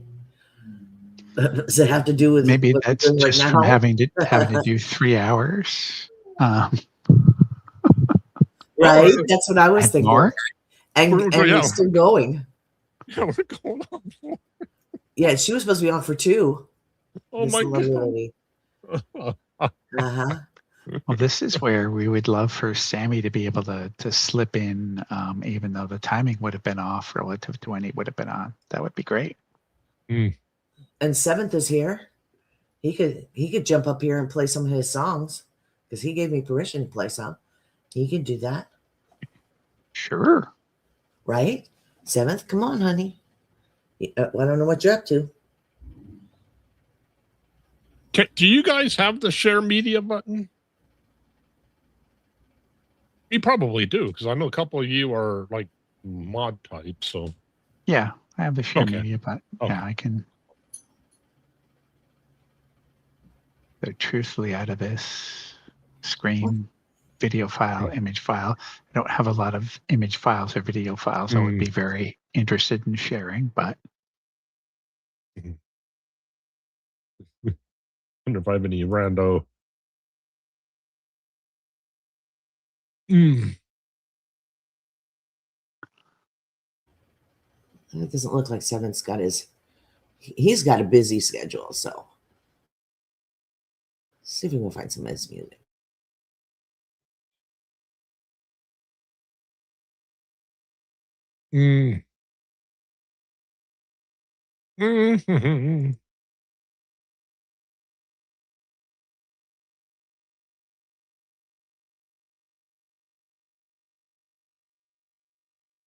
In a pinch, if you have to, you can turn your ordinary dishwasher into an air conditioner. Let me show you how.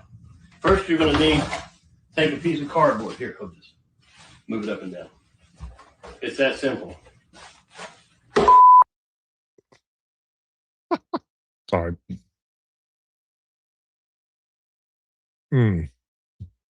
Well, okay. So yeah, this is I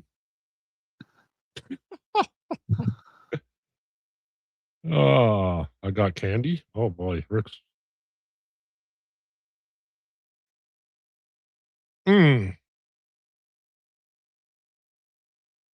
Oh, yes, a true Christmas movie. The pinnacle of Christmas movies. Well, so we're trying to see if Kelly Ford is okay. Let me check here.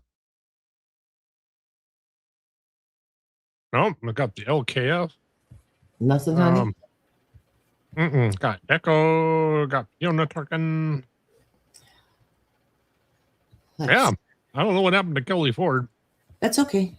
Like, oh He my says, no, gosh. it's not. Oh my gosh, it's him. Don't make me start singing. Yeah.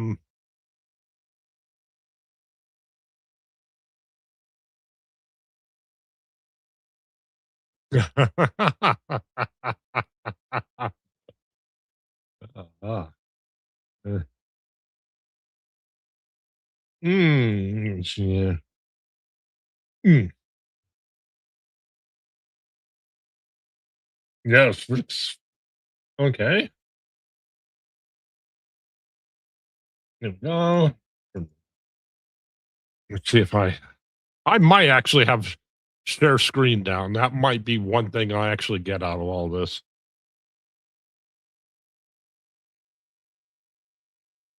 Pro tip: be careful sharing screen audio if you have a guest. They will hear themselves. Really? You're sharing everything you hear, including their voice.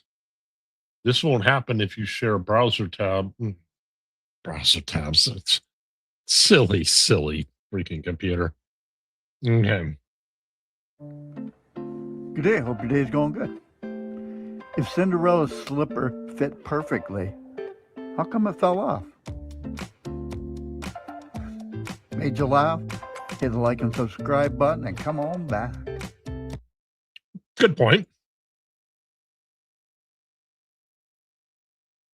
Of course, you'd have to be able to, yeah. Oh boy, glad I got that police body. I'm addicted to body cam videos because body language, but yeah, probably not something that you necessarily want on a channel at time of connection, but let's see here. There was one. No, I'm not even gonna look for it. Might be a time difference. Yes, and that's what I'm thinking. I think a lot of people, because that seemed to be. I'm not clear on what the thing was with Planet for 9. It must have been 8 in that time zone. That the sheet was made. Yeah, because I think that was what Sammy. Was Sammy's issue as well? Was time zones? Yeah, that seems to be what Sammy was talking about with time zones. So yeah, of course, and it killed me. I'm sorry, I should not go to my Facebook Messenger while I'm alive because I have a song here. Okay. Feel free to take over this. I know, honey. There's one here, and then there was one recommended that was recommended to play for bed. So we're gonna play this one, and then I'm gonna see if I can find the other one. We'll play for bed, and then you know what, everybody? If Incarnasoul is all for it, we're gonna let Ben take a breather. How does that sound?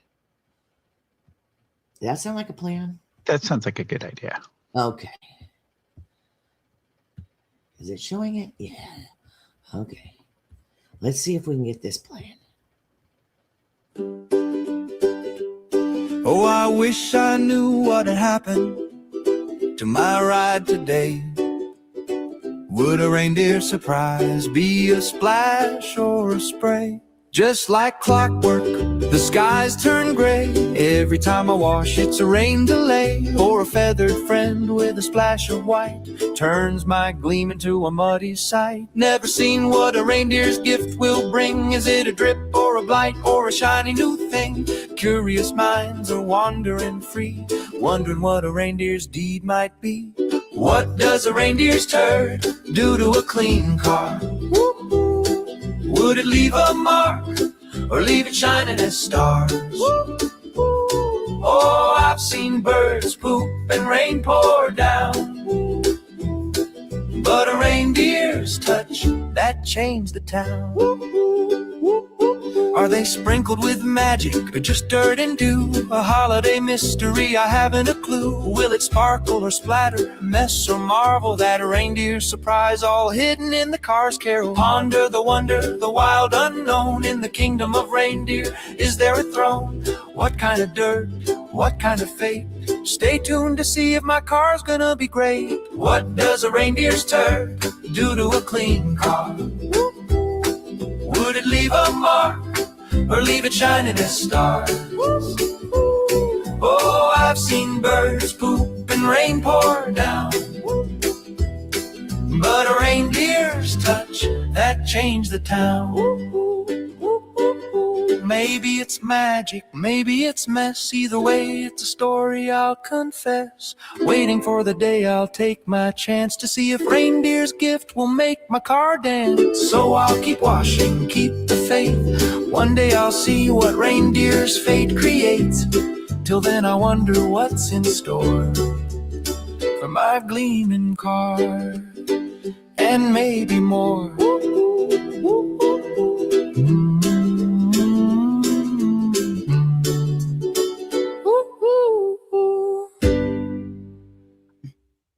Hello, hello. I am so sorry. I'm so this She time was sitting zone. comfortably next to me on the couch, sipping coffee, laughing at my weird jokes, and I thought, all good, I really found her. Today. Oh. Oh my gosh, this time zone thing has me so messed up. Yeah. And I thought I was going to be 30 minutes early, and then I click and I start to listen to y'all, and I realize, what the heck? I have it totally backwards. I am so sorry. I've done it. Kelly. I've done it. The problem with me was I didn't realize that this was last year. I thought I was signing up for my time, and no, I think it was. I don't remember if I thought it was Central and it was Eastern or what. Right. But yeah, regardless, I had to come on an hour earlier. I just jammed my contacts in my eyeballs and I couldn't read any of the notes I had. I broke my glasses trying to. Oh my gosh! Yeah, I know. They actually stick on your face. No, I have one side. Yeah, but still, I mean, whenever I have one side go out, yeah, they just. This is highly unusual. They're usually falling. For some reason, this pair is not. Oh, well, I imagine everybody. Thank everybody's you. Everybody's probably awfully sick of seeing my mug and hearing my voice. So I'm going to insert a term here. I don't know. Okay. Vamos. You guys have a great show. Left. Thank you for everything, Ben. You are a trooper. Thank you, sweetheart. I know. He did very wonderful. Nice. Very nice. Yeah, he did wonderful. So Merry Christmas, everybody. Merry Christmas. Some people it is Christmas, some people it's still Christmas Eve. So yeah. I'm Well, I should have said Merry Christmas Eve, I guess. Yes. And Seven, we'll play the song next time Ben comes up. I promise. I'll play that song for him. I'm also going to exit stage left. Okay. So See you nice later. to have you here, Kelly. I'll be watching Thanks. from I my apologize. my other absent phone and stuff. Okay. And we're gonna we're going to give the floor to Kelly. You got it, honey? Are you ready? Sure. Thank you, Okay, guys. See y'all honey. later. All right. Bye-bye. Well, hello. I am so sorry I'm late. I'm glad at least I made it here. I guess I could have been another half hour late if I wouldn't have turned it on and started listening. Like I said, I thought I was here early, but you know what? Thought did.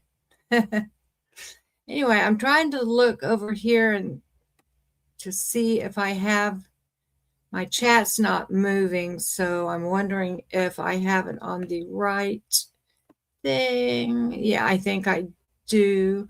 Rick Spicer, good morning. Lord Kiss Freak, hello. Fiona, hi Fiona. Haven't seen you in a while. I'm trying to scroll back here. Forgive me. Seventh Son, hello. Crummel, I hope I'm pronouncing that right. Crummel, good morning. Not scrolling very good. Okay, well, I'm sure there are others here.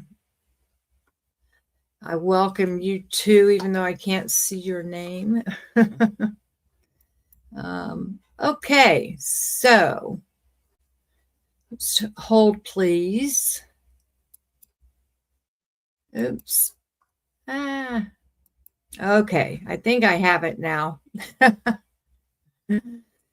Anyway, gosh, I hope everybody's doing good, and I hope you have your shopping finished and are able to try to relax today. I know the day before Christmas can sometimes be like the most nerve-wracking day because the stores are about to close and any last-minute things you have to get done. You're trying to, rush out, and it's so crowded out there right now. I can only imagine.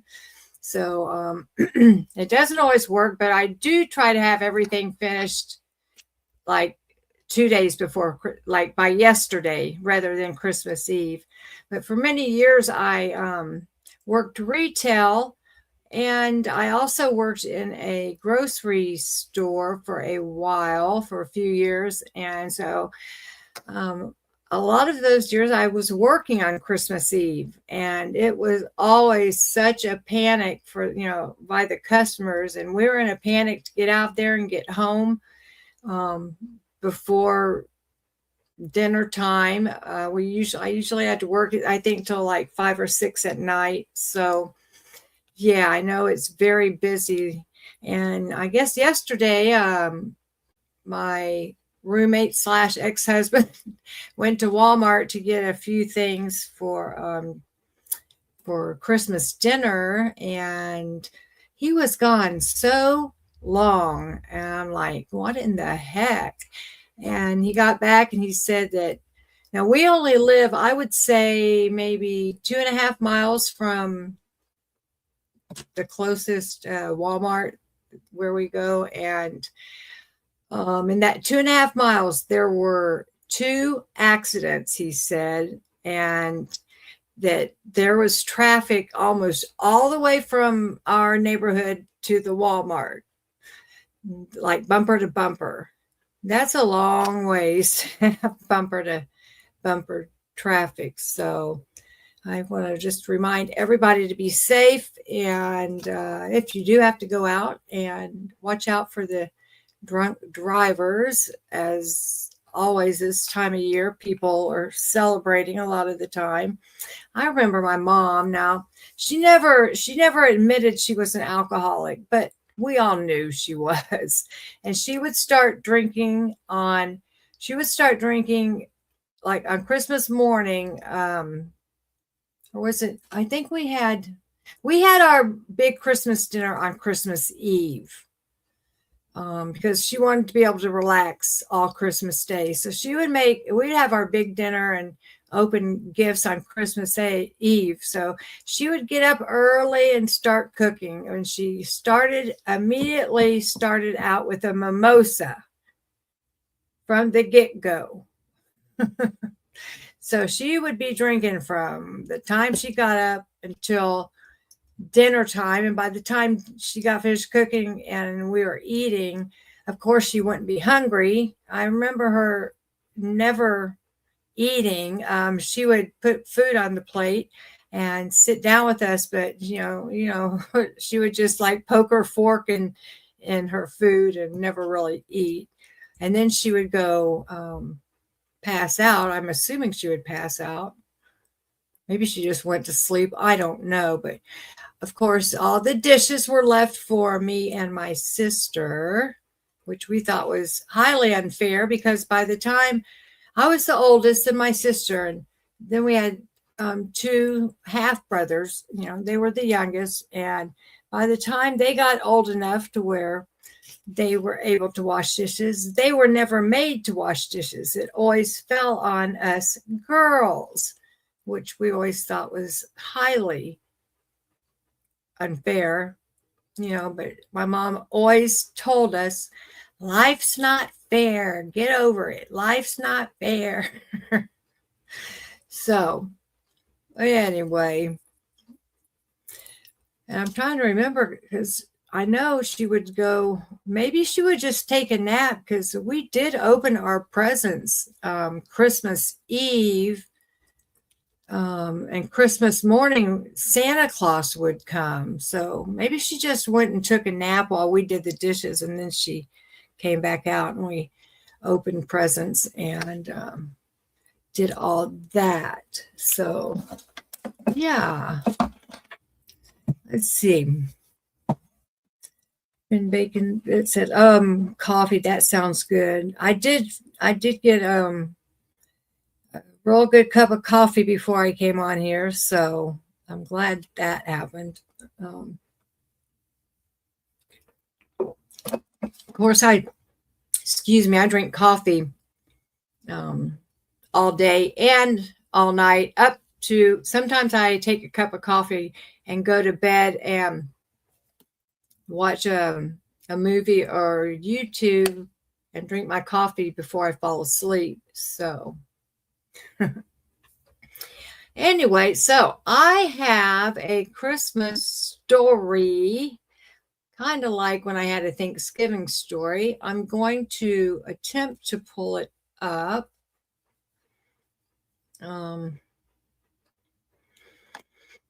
Let's see. I'm in Florida and I just looked and it is 75 degrees and sunny. So it's kind of, I always like to have it be colder for Christmas. And, I've lived in snow only one time in my adult life. So I don't really care if it snows or not for Christmas, but 75 just seems a little warm. Doesn't it for y'all? Is there anybody in snow? I know people in the southern hemisphere, like our friends in Australia, they are the opposite of us. So they're probably at the beach right now for Christmas. And then our Canadian friends, I'm assuming, have snow. Hi, BJ's Misadventures. Welcome.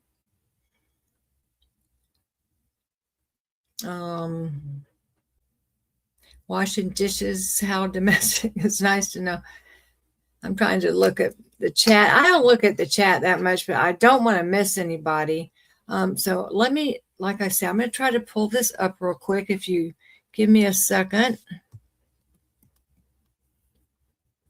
Aha. I think I have it. Okay.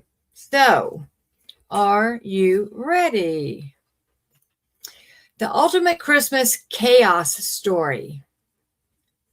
Every Christmas Eve, I wake up with this delusional optimism like this year and say this year will be peaceful. This year will be magical. This year will be different. And Christmas looks at me like, sweetheart, you say this every year. Sit down, lady.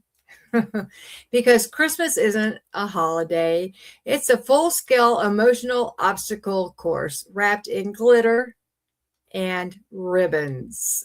It's Hunger Games with tinsel. It's Survivor North Pole edition. It's a festive meltdown waiting to happen. We drag the tree inside, already shedding needles like it's going bald from stress, and immediately the dog thinks it's a new indoor bathroom. Before we even get the lights untangled, he lifts his leg like, ah, yes, nature. And suddenly the whole living room smells like pine-scented betrayal. Meanwhile, the cat sees the tree and goes full National Geographic predator mode. She's stalking the ornaments like they owe her money. Every 5 minutes, you hear a tink, tink crash, and she's sitting there like, what? I'm helping you. We try to put the lights on the tree, but of course they're tangled into a knot so tight it looks like a puzzle created by Satan himself. We plug them in. Half the stream works, half doesn't. Classic. Then come the ornaments. Every year we say, let's keep it classy. And every year the tree ends up looking like a thrift store sneezed on it. That sounds familiar. Excuse me. Random ornaments from 1998. A macaroni angel missing an arm. A glittered covered pine cone that sheds like a stripper at a craft fair. And of course, the one ornament that's so heavy it pulls the entire branch down like it's trying to escape. And then the tree falls over, because of course it does. The cat jumps in it, the dog barks at it, someone bumps it, and suddenly the whole thing is on the floor like it fainted from emotional exhaustion. Oh. Then comes the Christmas shopping, the annual emotional breakdown disguised as holiday cheer. I walk into the store like I'm starring in a Hallmark movie, hair brushed, list ready, and budget in place. 30 minutes later, I'm sweating, dehydrated, and fighting for my life in the candle aisle. And carts are everywhere. The aisles are blocked. The music is blasting like the store is trying to summon Mariah Carey in person. And there's always that one person who parks their cart sideways, like they're guarding the last box of peppermint bark. You finally find the perfect gift, and someone else, excuse me, and someone else does what? Grabs it first. Now you're both holding opposite corners of a blanket like you're in a Christmas custody battle. By the time I leave, I'm sitting in my car, eating fries like a crazy person in a parking lot, mascara smudged, questioning my life choices. Then you get home and realize you forgot the wrapping paper, you forgot the tape, and you forgot the scissors. You forgot your will to live. Wrapping gifts is a scam anyways. Every year I think, this time I'll do it right. And every year my gifts end up looking like they were wrapped by a raccoon with anger issues. Meanwhile, the people on TikTok are out here folding corners like origami masters. I'm over here wrestling with paper like it owes me money. And then the gifts. Let me take a drink of water.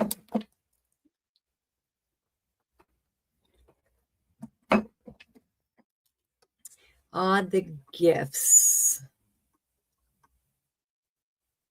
Every year, oops, sorry, my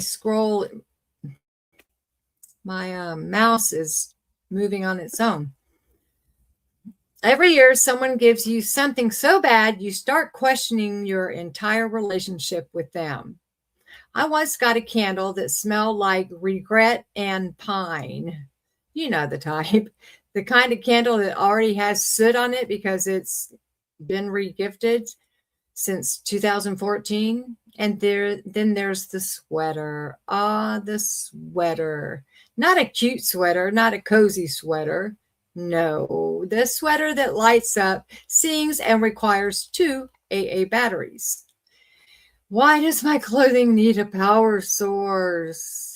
Am I a Christmas tree? Am I a walking fire hazard? I don't know. Now let's talk about Christmas photos. Every family has that one person who insists on taking a picture.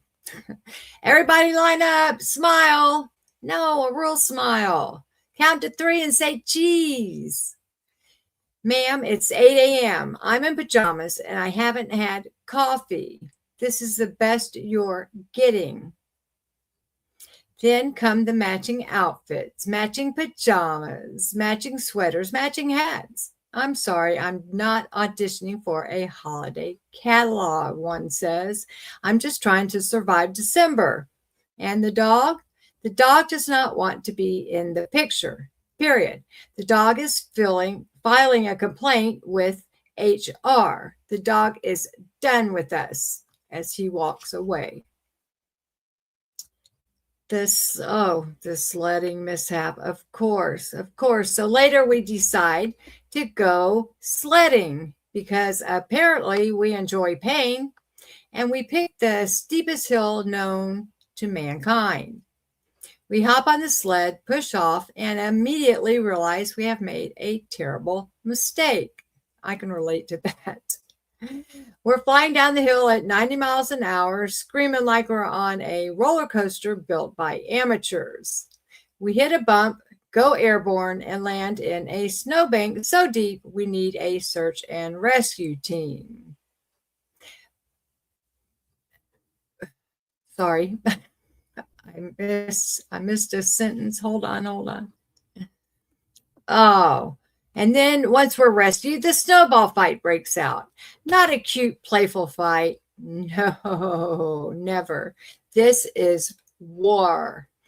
People are ducking behind trees. Someone's building a snow fort. Someone else is packing snowballs like they're making ammunition.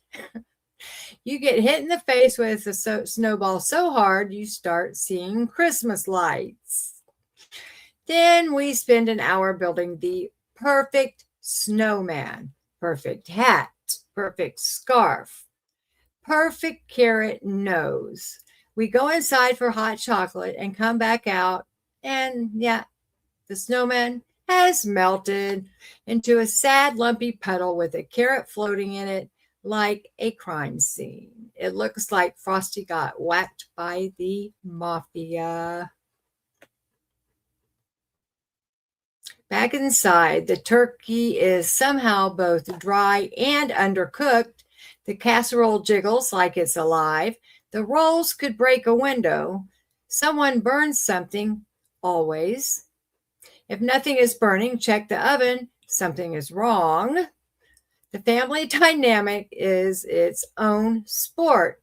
Someone's late. Someone's mad. Someone's loudly whispering, "This is why we don't do holidays at her house." Meanwhile, you're just trying to get through the meal without choking on a passive-aggressive comment. And dessert? Every pie looks like it survived a natural disaster. We eat it anyway because it's Christmas. And we've already emotionally committed to the chaos. Oh, and we never can forget the crazy uncle with the mistletoe. Every family has one. He walks around holding mistletoe over people's heads like he's the ghost of bad decisions. People are ducking, dodging, hiding behind furniture. It's like a holiday version of dodgeball. You're not avoiding the ball, you're avoiding Uncle Mistletoe. Oh gosh, I can remember some Christmases like that. The wrapping paper explosion. The living room looks like Santa sneezed. There's glitter in places glitter should never be. There's tape stuck to your sock. There's a bow stuck to the dog. Someone's gift receipt is missing. Someone's crying. Someone's yelling. Someone's asleep on the couch with a candy cane stuck to their shirt. And then the 2 a.m. Christmas Eve meltdown. Everyone's pretending they're going to bed early. Nobody goes to bed early. Wrapping gifts at 2 a.m. Someone's wrapping gifts at 2 a.m. Someone's assembling a toy with 900 pieces and no instructions. Someone's crying in the bathroom. Someone's eating cookies meant for Santa. And someone's yelling, "Who moved the tape?" And the best part, we'll do it all again next year because deep down we love the madness. Christmas isn't peaceful. It's beautiful, glitter-covered disaster. And honestly, that's what makes it fun. And that's my chaos Christmas story. There are some funny parts in there, I think. Of course, I had AI help me write it because, well, I needed some help. I did write part of it, but I did get some help because if I got stuck on a part, instead of racking my brain, I asked for help, which sometimes is hard to do. I don't know if anybody else has trouble asking for help. You know, before I had my accident, I wouldn't ask anybody for help ever, hardly ever. You know, I was too stubborn. But after my accident, it was really hard for me to admit that things would be easier if I just let people help me. So it was a struggle, but I finally gave in and started letting people help me. And it did make my life a lot easier. And you know what? People like to help others. I know I get a sense of, I get that warm, good feeling when someone lets me help them. And I think that's just human nature. We like to help others. So you summed it up perfectly. Why you don't celebrate Christmas? I don't really celebrate it either, to tell you the truth.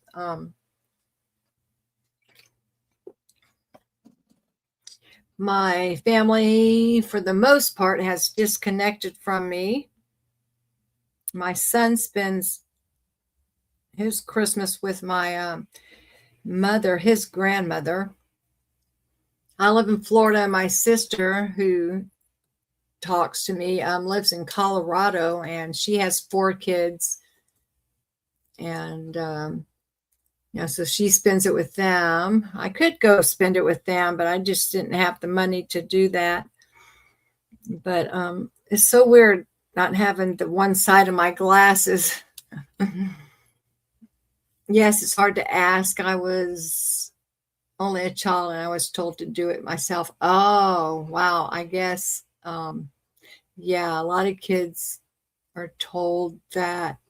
I think when I was a kid, I wasn't told so much to do it myself. That's probably maybe why I was so spoiled.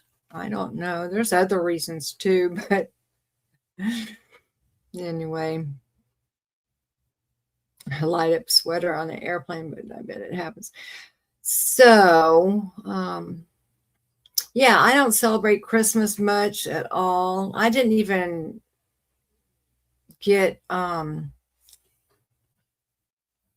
him a gift this year. He has a little gift for me under the tree, but I have to walk my dog later, and there is a Family Dollar and a Dollar General at the beginning of our neighborhood. So when I go walk my dog, I will probably pop in there and just buy a little token gift, and that will make him happy. So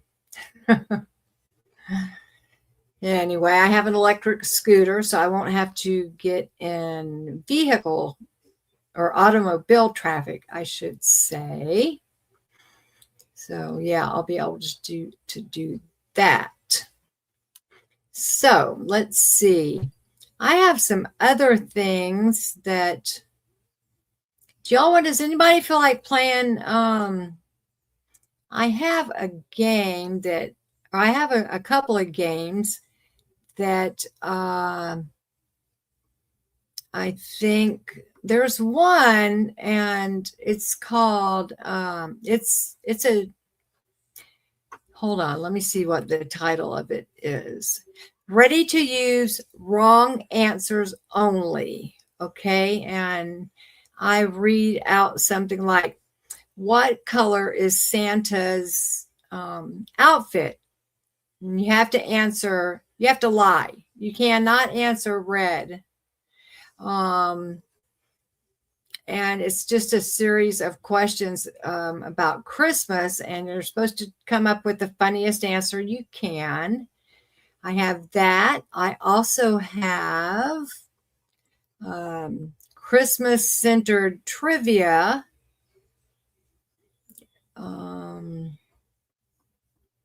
I think those are the only two that I pulled up for today. I saved something different for tomorrow.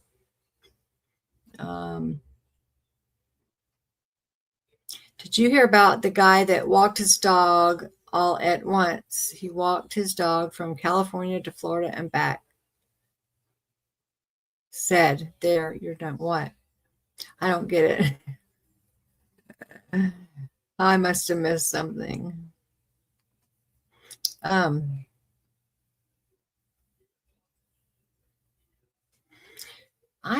Rick, I am the worst person at getting jokes.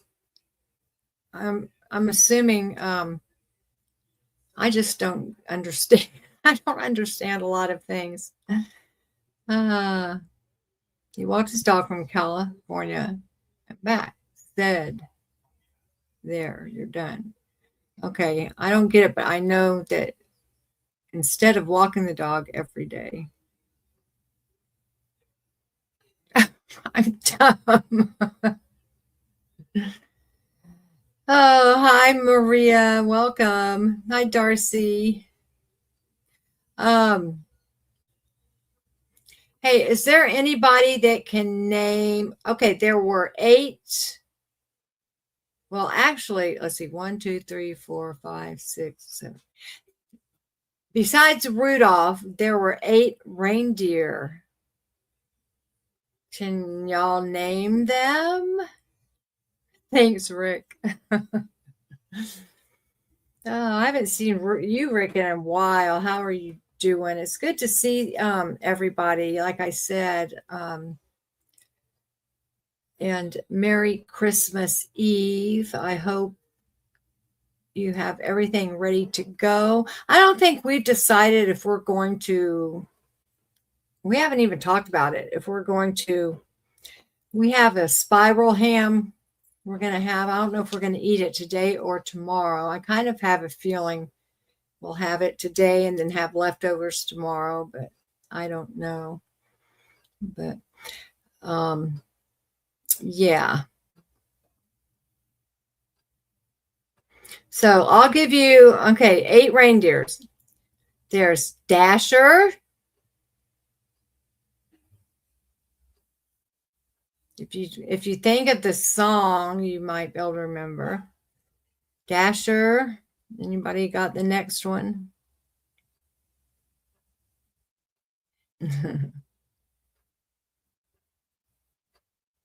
It's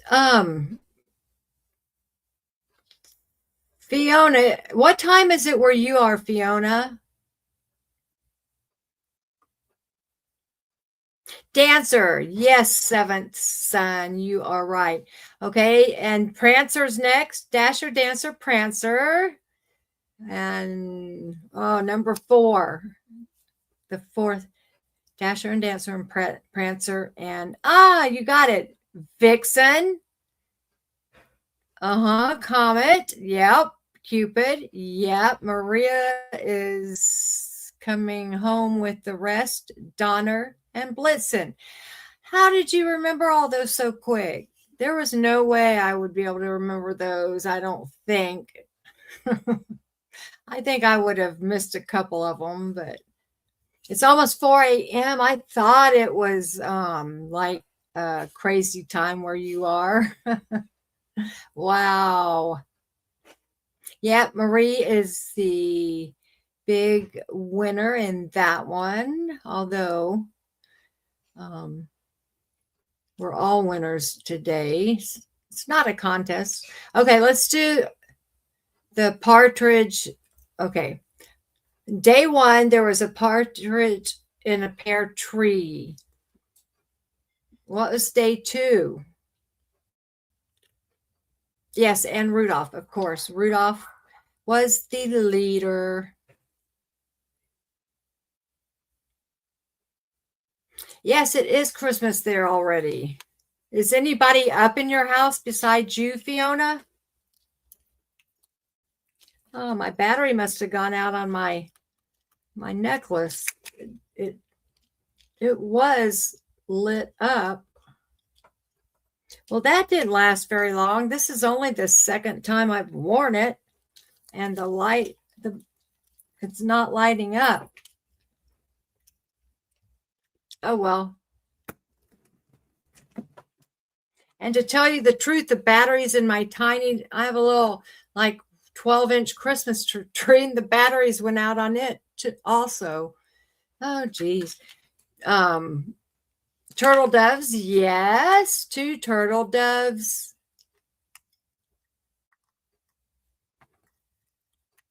A partridge in a pear tree, 2 turtle doves, 3.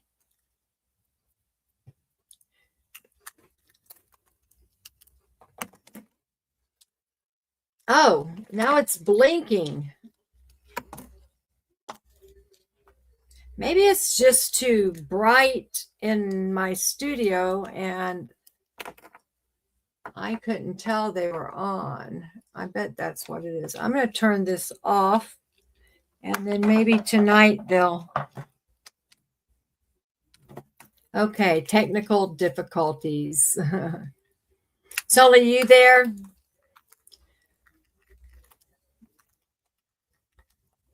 French hens, yes. 3 French hens. 4. You're not really into that either. You like the decorations and the food, but not into the other aspects of it. Yeah.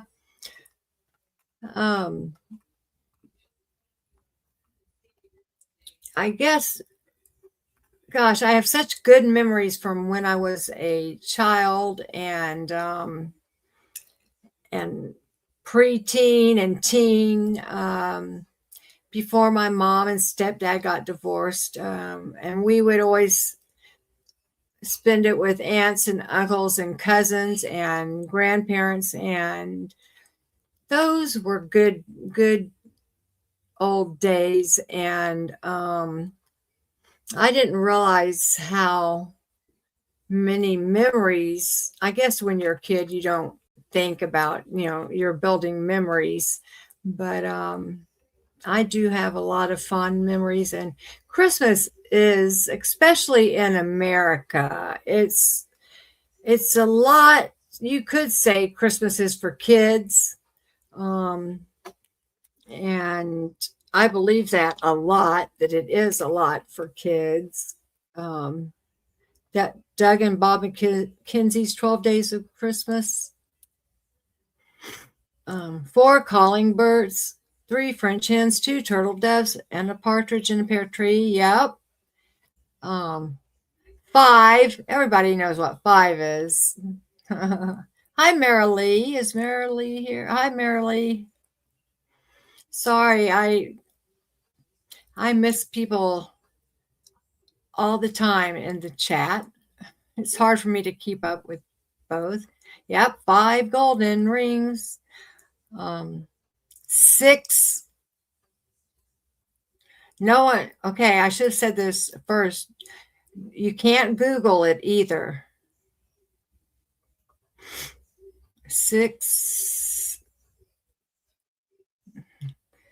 Hope your day's going good, Marilee.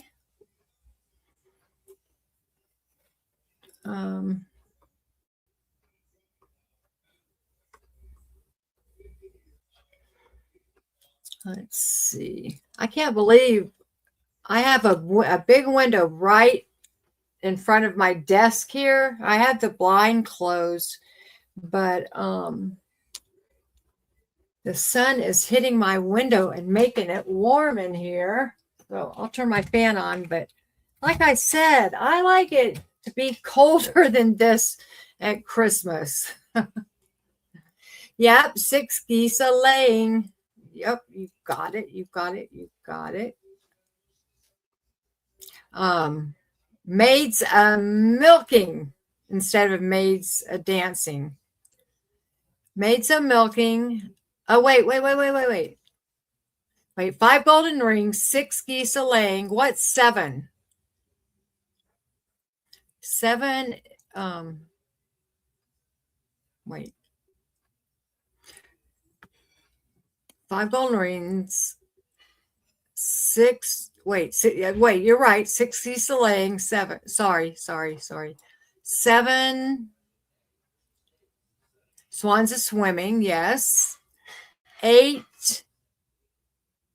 maids a milking. 9, almost finished.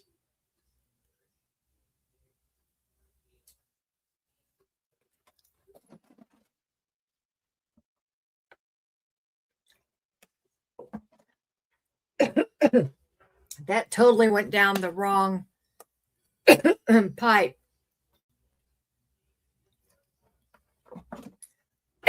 Excuse me. I hate it when that happens.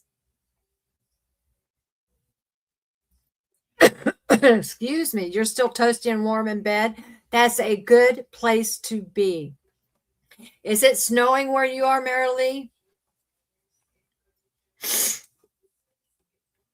Ladies dancing, you are correct. 7th son.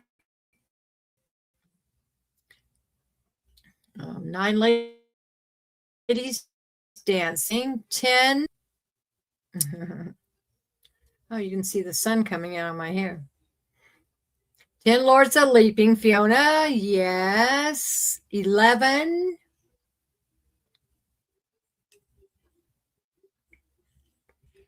My broken glasses.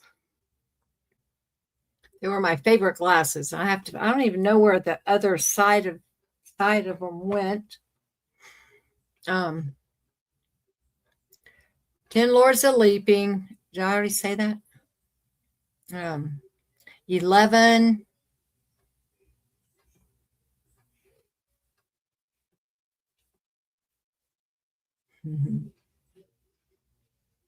I'll give you that one. 11 pipe.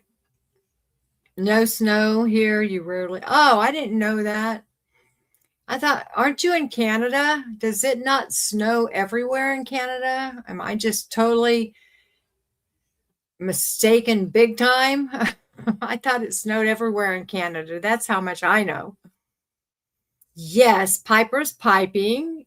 And then on the 12th day, gosh, sorry, you guys, I have to. On the 12th day, I can't see a thing without my glasses. Hold on, they're so dirty.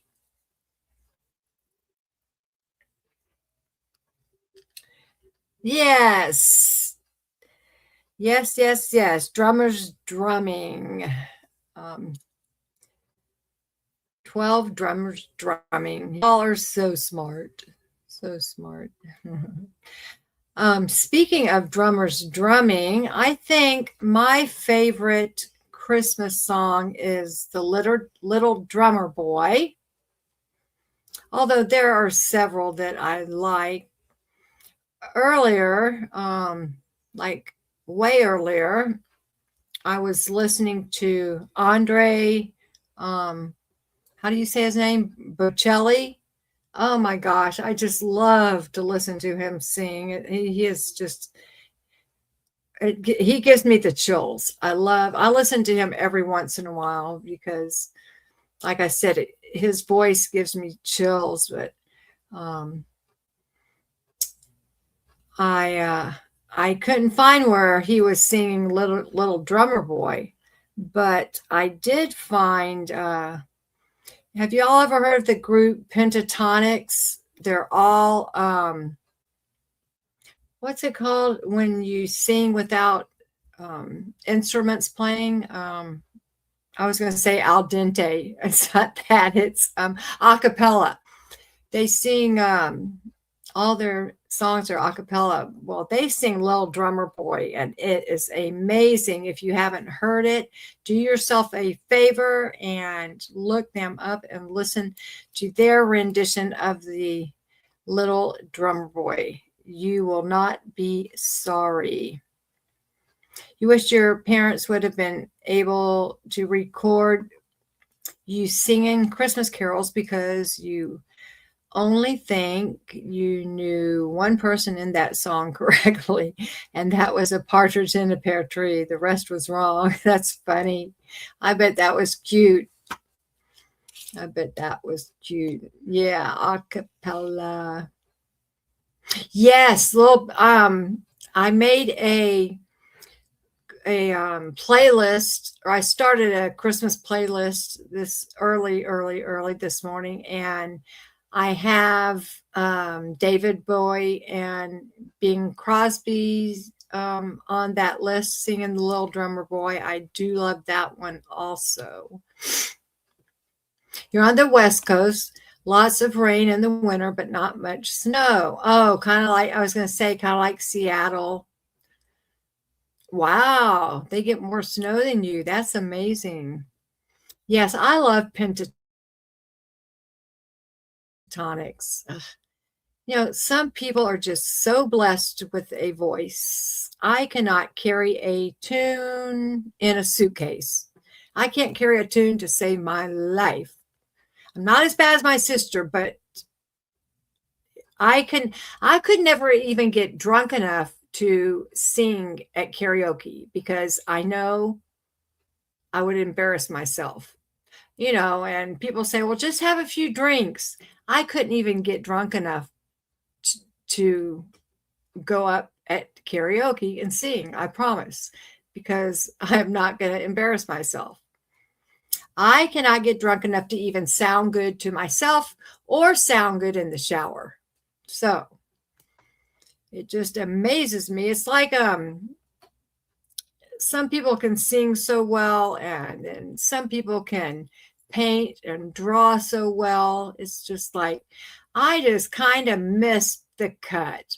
I can do it a lot of things just kind of okay, but I have never excelled like to a prodigy level, of course, or even just to a level, an excellent level at anything that I can think of.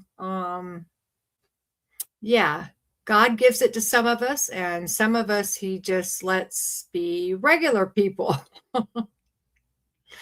You can't hate him for it. You make people's ears bleed. That's funny. And you actually wrote lyrics to continuation. Oh, wow. That's cool. I've, a few years ago, after I was homeless and decided to call up my now ex-husband / roommate and ask if I could rent a room from him. Hold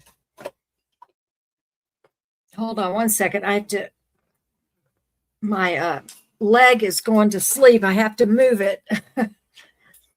But anyway, I moved in with him, rented a room, and I had nothing. I had like maybe a small suitcase that I brought with me with just a few clothes and a toothbrush and maybe a blow dryer and a curling iron, and not much more than that.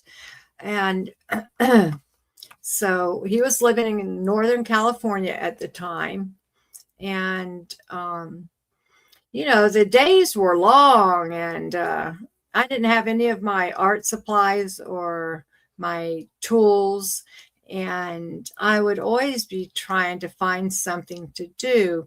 Of course, he's an artist, so he would let me, or he would give me, you know, some paints and some watercolor paper, or, you know, stuff like that. And so I would paint a little bit, and then he said that he had a couple of ukuleles that he had bought because he wanted to hang them on his wall as decoration. I'm like, oh, well, you know, when I was young, when I was in like the 5th grade, I took guitar lessons. So I said, let me see one of those. And I had no clue how to play a ukulele. I don't even know if I knew that it only had 4 strings. I might have known that, but that's all I knew. And so so I wouldn't be sitting around twiddling my thumbs day after day. I decided to go on YouTube and teach myself how to play the ukulele. And when he saw that I had an interest in it, he gave me one of his ukuleles, which I still have. And anyway, I learned how to play the ukulele. And this was we've been here almost 4 years. So this was about 4 years ago. And I mean, I played that thing for hours every day, and I got okay, not great, but you know, I knew my way around the frets and the chords. And ukulele, there's different strumming patterns like there is on a guitar. But so I was well on my way to learning, and I really liked it. So fast forward, and we moved from Northern California to Florida, and I started building. I have a studio, which I didn't have in California, and that sun's hitting my, anyway, I started buying art supplies and the tools. You know, I spent my money on building a studio. And of course, my ukulele practice and playing took second fiddle, to be, not to be funny, but it, you know, I stopped playing every day and kind of lost interest in it, because making jewelry is, and having like different crafts and stuff to do, is my first love. But anyway, I haven't picked up my ukulele in probably about 6 months. And when I pick it up, I don't pick it up for long. But I'm trying to remember why I was telling this story, and I can't remember why I was telling the story. Isn't that terrible? Oh, hi, incarnasoul. I'm glad you're back. Let's see. I'm trying to like go back and see if I can refresh my memory of why I was telling that story. It's probably not important, but I am curious why I went on that, down that rabbit hole story. Just a minute. Okay. I don't know why I told the story. Maybe I'll remember later. It wasn't important, I guess. If there's anyone that hasn't watched or heard 12 Days of Christmas performed by Bob and Doug McKenzie, listen to it. It will make you happy. I should write that down because I will forget. And since it's my favorite song, I like to hear every rendition that I can. Bob and Doug McKenzie. Never heard of them, but I will make sure to do that. Okay, let me try to get caught up into the... Oh, I remember why I was telling the ukulele story. Hold on. Because someone said they... was it Seventh Son? Oh, yeah, you wrote lyrics. Well, I wrote, I think, two songs that I can play on my ukulele. And I was really starting to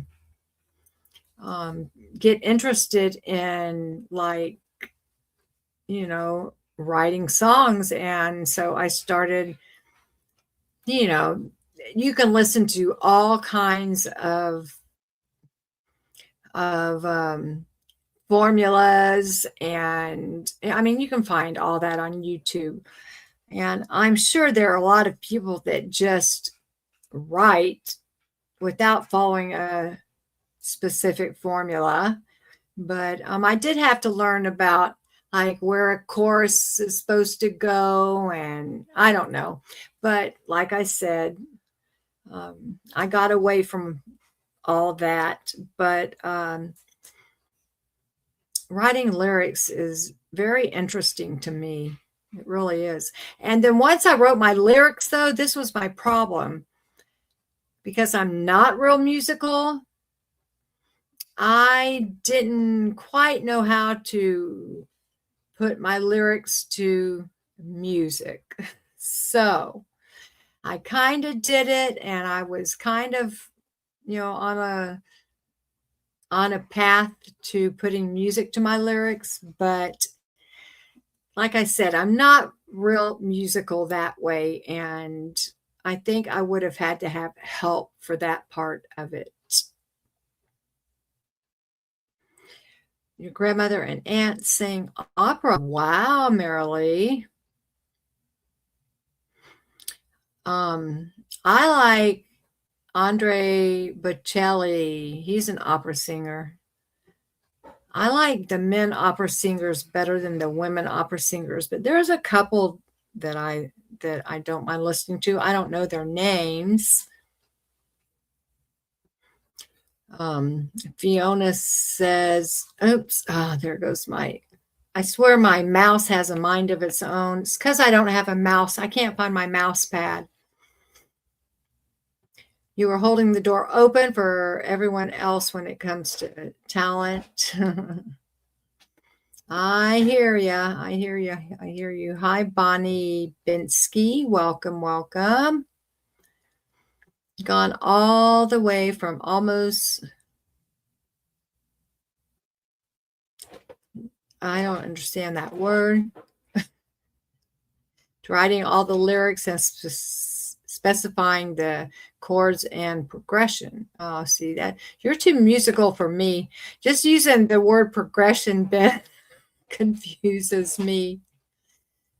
Suno writes all the music to your lyrics. What's Suno, Seventh Son? Is it an app or a person? You can sing, Rick Spicer, if you don't count timing or notes or pitch. Oh my gosh, that's funny. On that note, I can sing too. That's too funny. Too funny. Most musicians do it the opposite way. They perform really the music first and then fit the lyrics to the music. Oh, really? Well, that's interesting. since I would say I'm more poetic than musical, it makes sense for me to write the lyrics out and then try or let someone else put the music to my lyrics.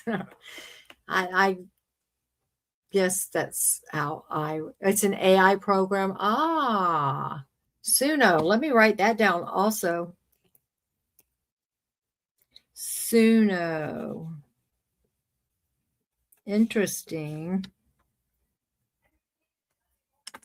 Let's see. I'm still behind in these glasses are Ben, my glasses are starting to fall off. I don't know why they were staying on so well at the beginning, but they're starting to fall off now. That's weird.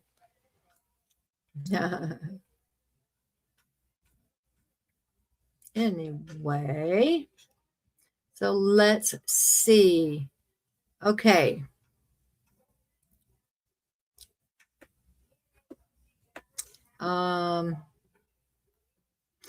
Okay, I have some trivia questions. In Home Alone, where is the family traveling when they leave Kevin behind? Your brother is a musician. He's been playing in rock bands since he was 15. Wow. Oh, and he's 67 now. Interesting. And has started posting their gigs on YouTube. Cool. What's the name? What's the name of your what's the name of his band? Then Suno would be cool for you. Okay, cool. I did write it down. Okay, I see your link. Thank you very much. I will check that out. I will pull out my ukulele. Maybe today even. Maybe I'll come back, and when I come back, and we'll sing some Christmas carols. I'll play the ukulele. Probably not.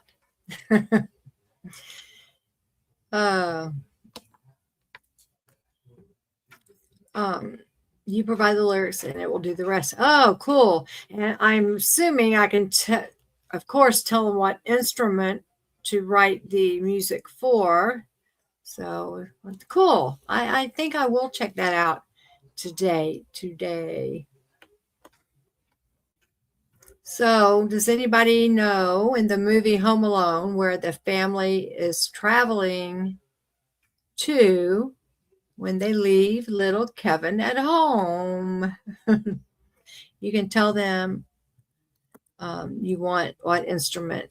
Cool. And what style of music. Okay, cool. Cool. Is it free?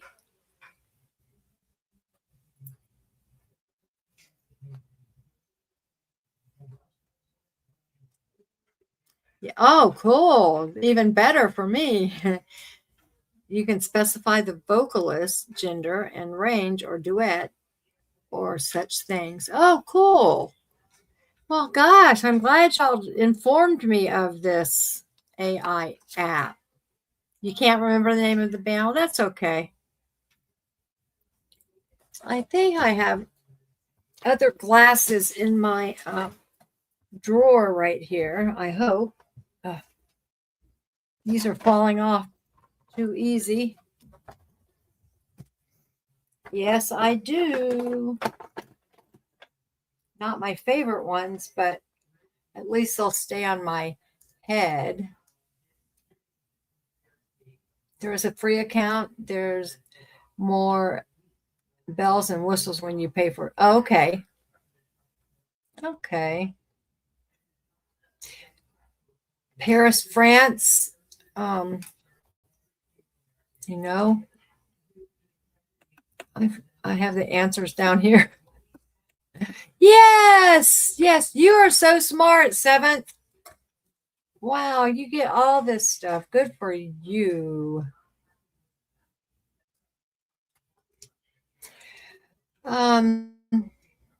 What color is the Grinch originally in the book?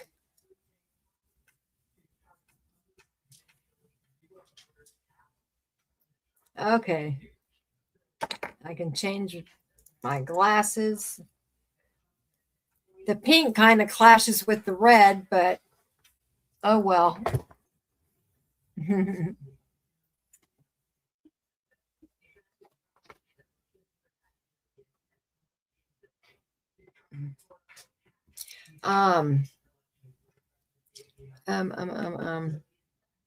me see.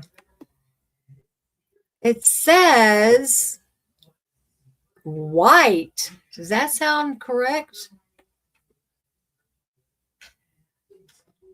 White? I thought he was green, not blue.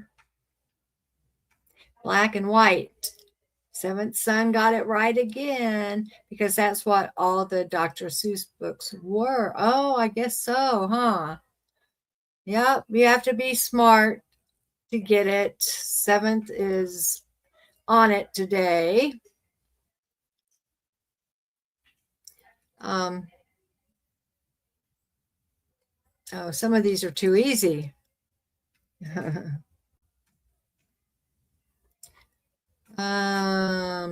What country started the tradition of putting up a Christmas tree?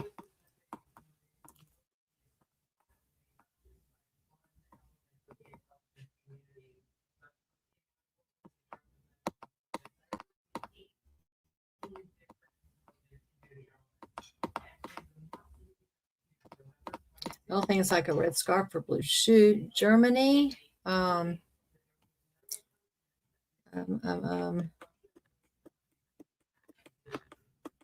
Yes, Germany. Oh, y'all are all getting it. Y'all are too smart for me. Let's see. What Christmas decoration is actually a parasitic plant?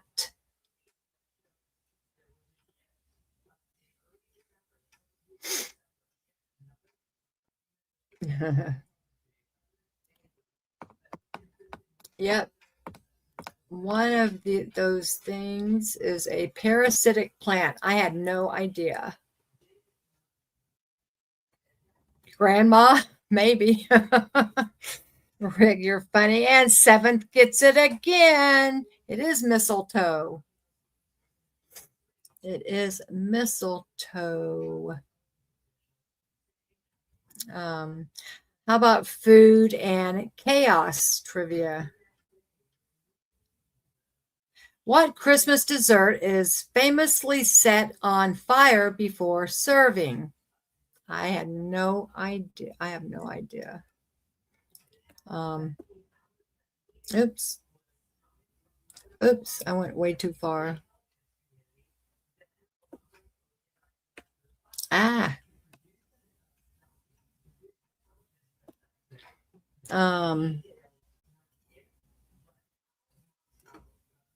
Not baked Alaska. Grandpa's cooking, maybe. Marshmallows, no. I don't know where this is considered a Christmas dessert, but I imagine it is somewhere in the world. Fruitcake should be set on fire, in my opinion. But no, it says Christmas pudding. I've never heard that as a Christmas dessert, but like I said, I'm sure somewhere it's a tradition.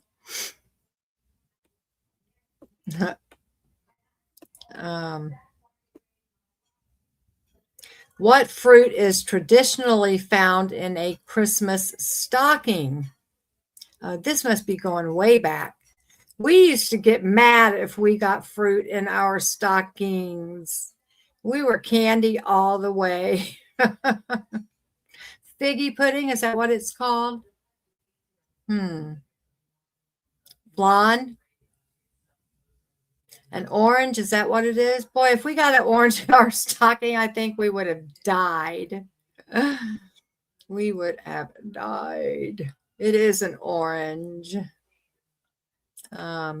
Oops. I keep going way too far.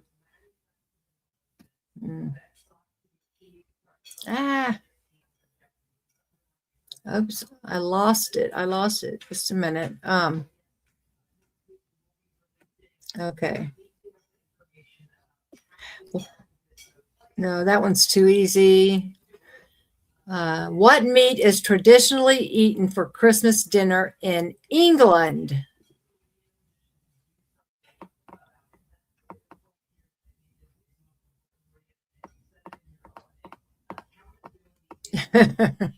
Apples are too hard. Yeah. What meat is traditionally eaten for Christmas dinner in England?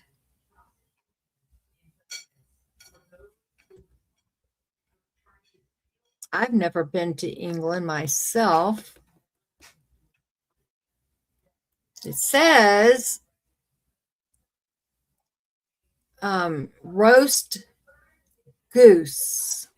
Does that sound right, you guys? Roast goose? I see roast and I see goose. Duck goose. Yeah. Roast goose. Roast goose, they say.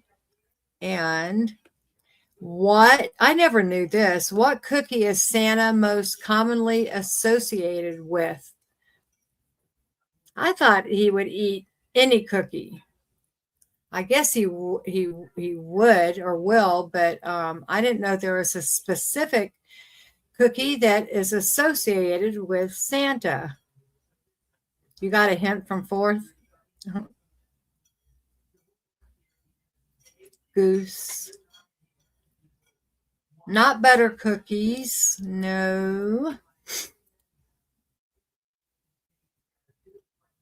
It surprised me. I think I would venture to say that it's the most popular cookie in America, or at least it was when I was growing up. Chocolate chip. It's chocolate chip. I love oatmeal chocolate chip, though. Yes, it is chocolate chip. Edna got it right. Oreos. Yeah, those are good, too. You don't eat turkey. Ooh. I only eat the white meat. A bird. The only birds I eat, though, are chicken and turkey. Chocolate. You prefer sugar cookies? I prefer oatmeal chocolate chip are my favorite. Those are so good. Let's see. In Elf, the movie Elf, what is the first rule of the code of elves? I can't. Who's the actor in Elf? Oh, I forget his name. I can see his face and his curly hair.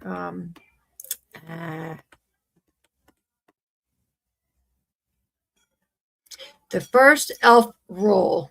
You only eat dark meat? Wow. Yes, we would not waste a bird if we were eating together. That's for sure. The letter E. Will Ferrell. Yes, that's who I was trying to think of. Okay, so the elves have a first rule of the code of elves. I guess it's like the code of ethics, the code of elves. Looks like the drummer from Red Hot Chili Peppers. I don't know what he looks like. I did like the Chili Peppers, though. Yes, treat every day like Christmas. Yes, yes, yes. That would be kind of neat. Because usually everybody's nicer on Christmas Day. So that would be good. In the Santa Claus, the movie The Santa Claus, what causes Scott Calvin to become Santa? I don't know that movie.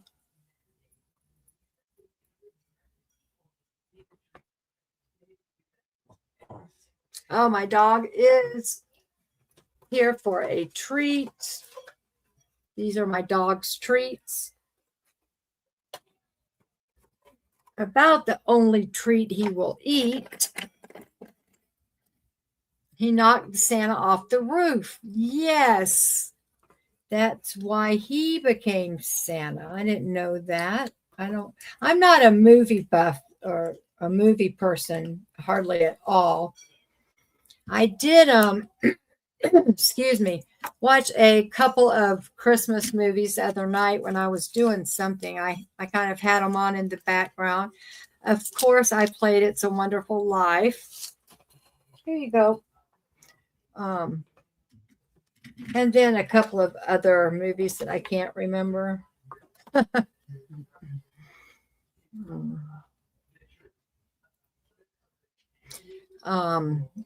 Let's see. Oh dear. What Christmas movie features a leg lamp as a major plot point? Like this, I'm assuming.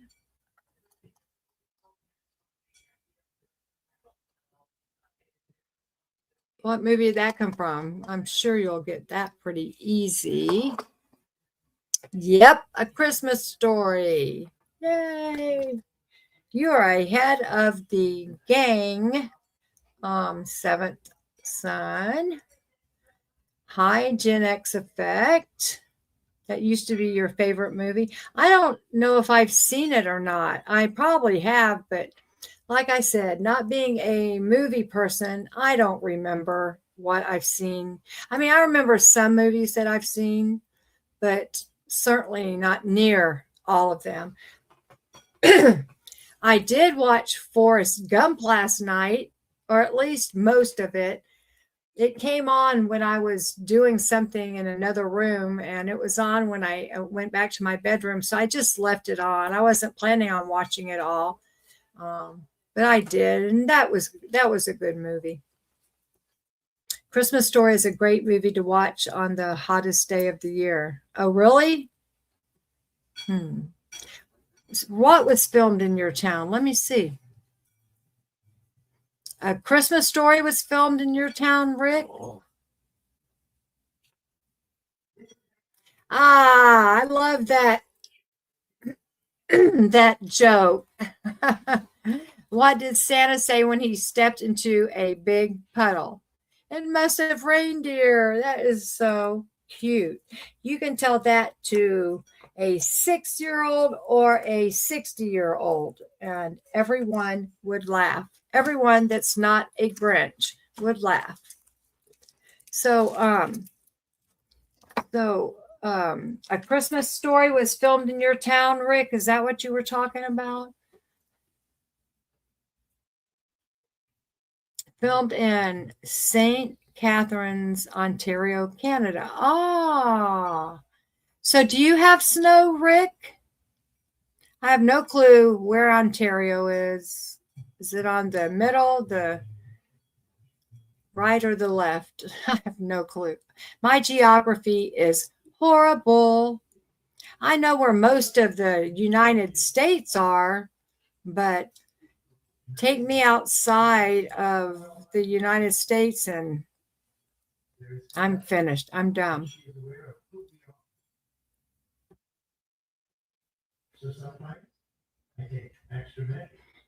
When we're done here, you're going to watch Die Hard and then Gremlins, the best Christmas movies ever. Is Die Hard like Bruce Willis and like, I don't know, an action movie? Those aren't my favorite. It is snowing there, huh? Let's see. Belleville, I'm assuming that's in Canada. What does Rudolph want for Christmas? A pony sleigh station. A pony sleigh station. Like a PlayStation? I got that one. Took me a minute. Oh. The janitor was our neighbor, and the tree in the school was cut from the neighbor's front lawn. Oh, wow. Cool. I'll have to remember all of that when I watch that movie. You'll shoot your eye out. What does that mean? Not far from Toronto. That doesn't help me.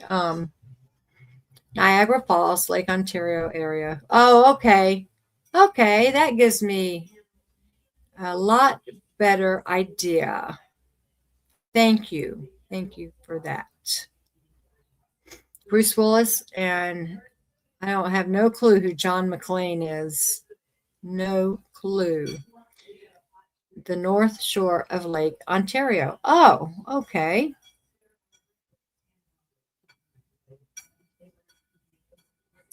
Troll, I massage you on Facebook. No snow today. It's raining. Hi, Sharing with Shannon. Welcome, welcome. That's the name of the character. Okay, okay. I probably won't be watching that, so. Good Merry Christmas Eve to you also. We have about 15 minutes. Is there anyone that wants to jump on here? I think I could do that, but maybe not. I don't know. Let me just continue with this. Let's see. What Christmas movie has the line, "Keep the change, you filthy animal"? I have no clue. Keep the change, you filthy animal. Let me see. Let me see what the answer is. Oh. Oh.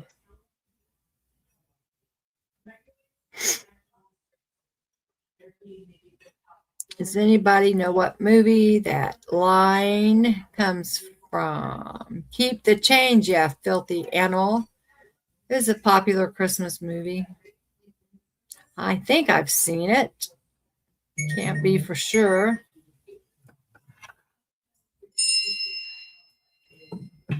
I never get calls. Oh, goodness. Home Alone 2. Yep, Home Alone 2. You smart people, you smart people. In the Polar Express, what is the first gift of Christmas? Polar Express. Was the Polar Express an animated movie? I think it is. I'm not sure.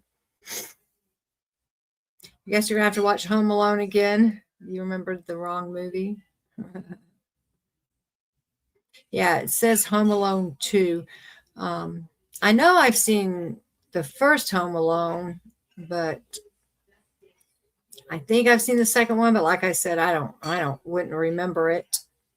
Now, once I start watching a movie, I will remember if I've seen it or not. But just like trying to pull it from some memory, I can't do that. Partly animated and part live action. Oh, really? Huh. Huh. Interesting. Is it good, the Polar Express?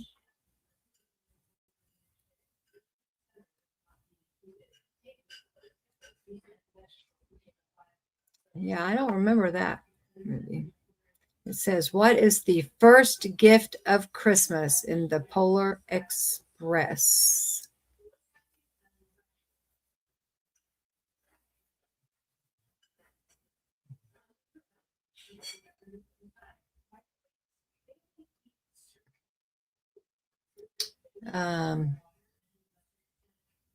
Let's see. Silver Belle. Yeah, Belle from Santa's Sleigh. Yes, yes, yes. Marie, or is that who got it? No, Gen X Effect got that one. Congratulations. Yeah, it's been a long time since you saw it and don't remember much about it. Oh, it's a Tom Hanks movie? Huh. Huh. Sounds interesting if it's half real people and half animated.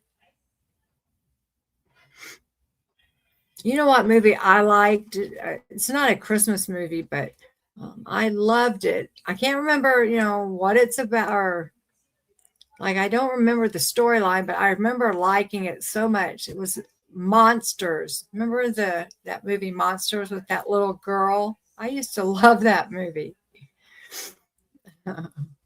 Or Monsters Inc., I think it was called. Monsters Inc. With that big white hairy monster and the little girl. Yeah, I used to love that movie.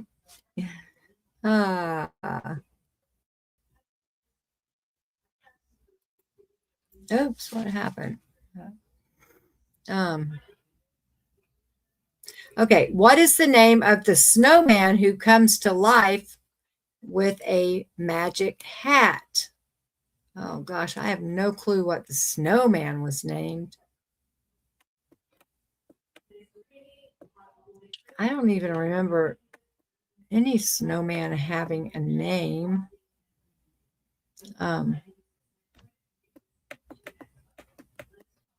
Oh, duh. Oh, I'm so dumb sometimes. Yes, Frosty. Oh my gosh, how could I not know that? Duh. I'm like racking my brain saying I don't remember any snowman with a name. I mean, how dumb can I be? Oh my gosh, that's embarrassing. What's the most popular Christmas plant used for decoration? There's only 2 plants that I know. Oh, no, there's not. There's more than 2 plants. The most popular Christmas plant used for decoration. That's pretty easy. Yeah, poinsettia. I was going to say holly, but I guess poinsettias are more popular. I didn't know this. What's the name of the holiday celebrated on December 26th? Poinsettia, which was made in Leucadia. I know where Leucadia is. Mistletoe's a good guess. Yeah, I didn't know September 26th had a name. Yes, Boxing Day. I've never heard that in my whole life. Boxing Day. Wow. Has anybody else heard of it? Fiona has. 7th, of course, Rick. Y'all all have? Where have I been? I never heard of Boxing Day. It must not be an American thing, right? Or is it, you guys? Huh. What was Santa's traditional suit color before it became red? You don't have royals here, so we don't celebrate it. What? Yes, thank you. You're right, forgetful. I use dumb loosely,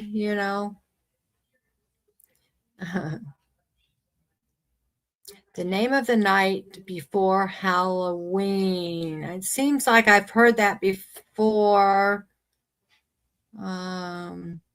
Yes, Gen X Effect, you are correct. Ding, ding, ding, ding. Santa's suit was white before they made it red. Boxing Day is when the royals and nobles would throw out their boxes for the peasants from all the presents they got. Well, how nice of them. Hallows Eve? Hell's Eve. Is it Hell's or Hallows, you guys? Probably Could be both. Well, I wonder if any of the nobles or royals would accidentally leave a gift in their box, one of their boxes every once in a while. I would have done that.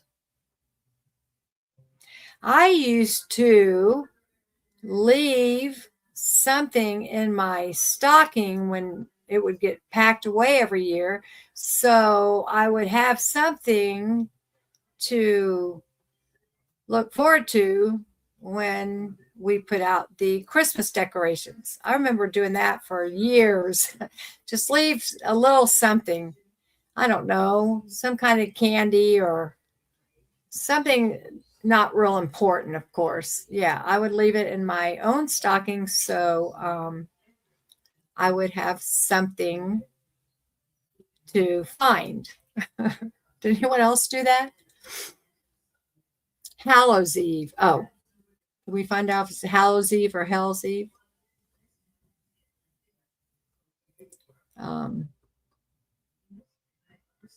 It was always that ugly blouse that cousin Martha gave them. Oh, that's funny. It couldn't be something nice, huh? It started in England, maybe during Victorian times, and spread to the colonies. So we have it in Canada and Australia, maybe also in New Zealand. Interesting, interesting. But we never had royals here, so we had a lot of peasants, I think. But we never had, the royals anywhere near us over here. So I imagine that's why we don't have Boxing Day. You've heard the term, but not educated enough to say that's the actual term.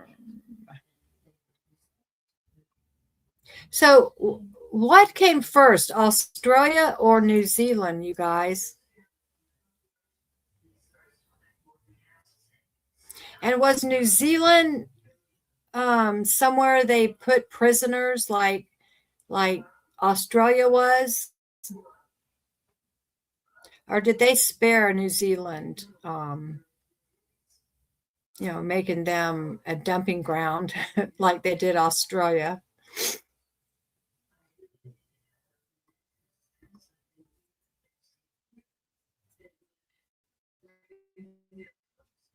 Oops.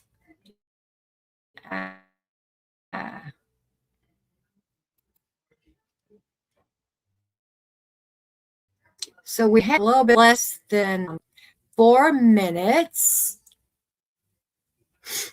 So Australia was first. All Hallows Eve is November 1st. Huh. So Australia was first, and then New Zealand. Interesting. Interesting. Are Australia and New Zealand anywhere close to each other? Like, are they in the same ocean? That's how bad my geography is. Yep, it is. I guess I could look on a map, figure that all out. Oh, Fiona, it's so good to see you, lady. I haven't seen you in so long. I don't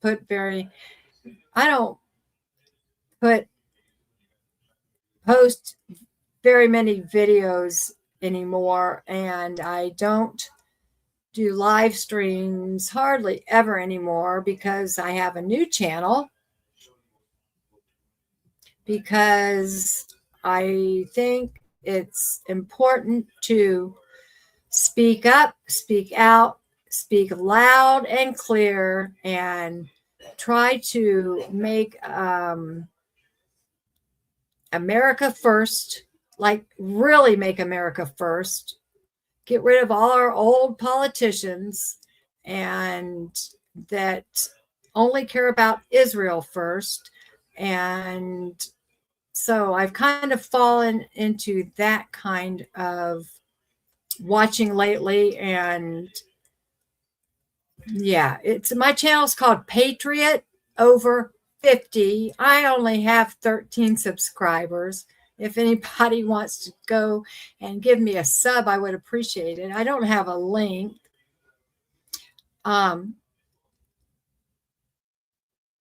Okay. How do I put a link? Can I send the link to your email? I don't know how to put up a link. Hold on. Let me see. Let me expand my screen. Healing through song. Good to see you. I'm trying to figure out where I get the link from. Hold on, I'll figure it out. Thank you. Thank you. Thank you.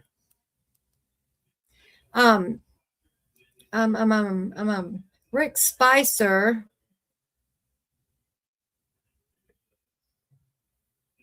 Oh, okay. Well, I don't know. Yeah, I know I messed this all up because I got here late.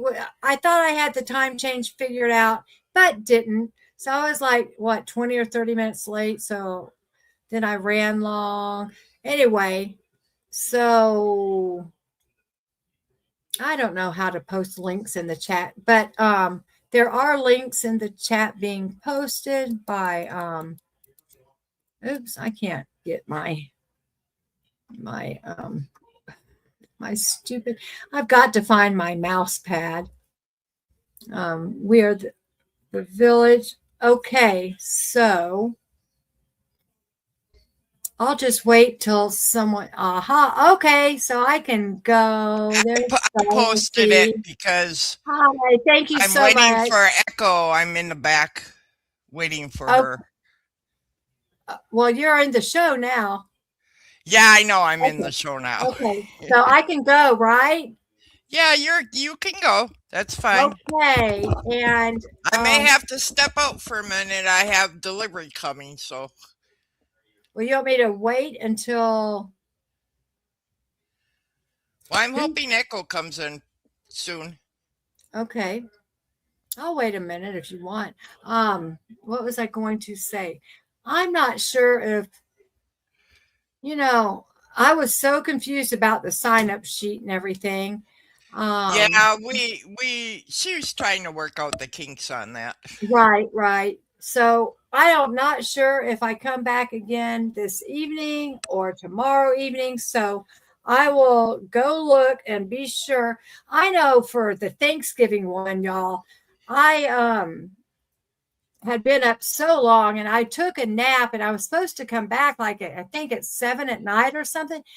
I slept right through it and felt horrible, just horrible. I was so embarrassed. And I went back and watched the stream and I forget who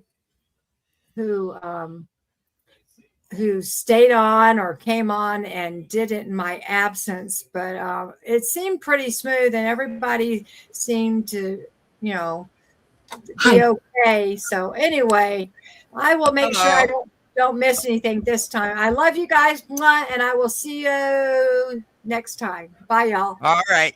Bye, Kelly. Bye-bye. If I can figure out how to get out. Okay, Darcy, since we're here together, honey, I thought it was supposed to be ma'am. Rick. Wasn't it Rick's turn? Rick, isn't it supposed to be you, honey? And then looking at the schedule, give me a second. And the channel changing to number 3 is happening an hour too early. In my opinion. That doesn't make it so. Rick, are you supposed to be on right now, honey? I'll send you a link. No, we got Echo at 1 o'clock. Well, that's our time. Yeah, Rick, you're right. Okay. It's supposed to be Rick. Rick, I will send it to you right. I'll probably have to send you. Yeah, it's coming on too soon. So we're gonna have to change the time of when the new live comes out. It's supposed to be coming out now, but it's supposed to be coming out in an hour from now. So let me, and you can just come on in. Okay.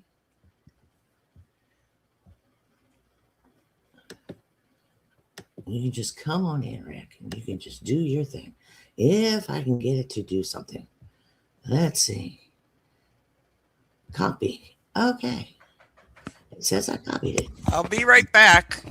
All right, honey. We'll be here. We'll be here.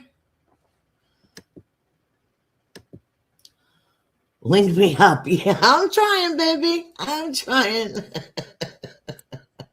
I'm trying. It's just not copying and pasting. It's not doing what I'm supposed to be doing. Eat my shorts. Hi, honey. Hi, John. I didn't say hi to you. Oh, my goodness gracious.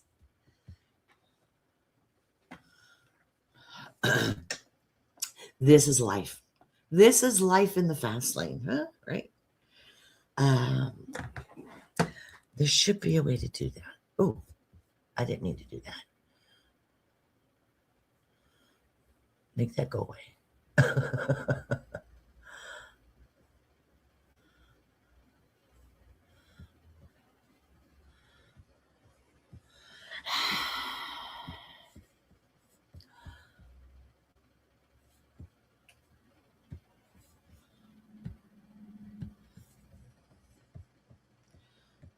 What are we looking at?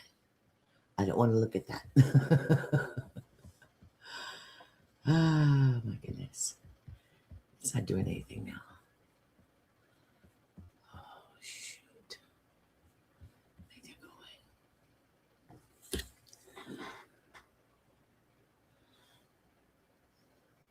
I'm glad you guys can't see me.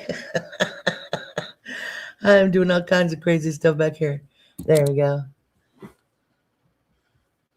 Cancel. There we go. Okay. Back to what I was doing. Copying and pasting, and it's not doing it. Okay. So we're going to do it another way, Rick. Let's see if I can find you, honey. You have an email or something on your channel? Maybe I can email it to you.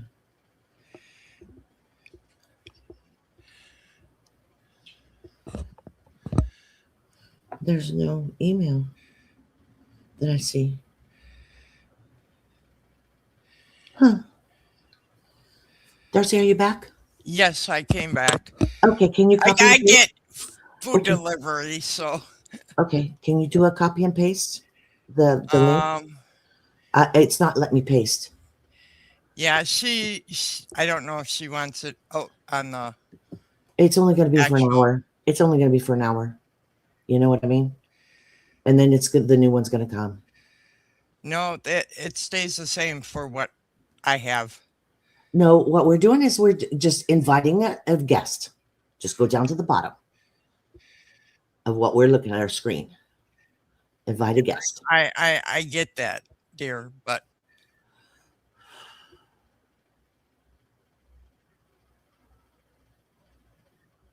Okay.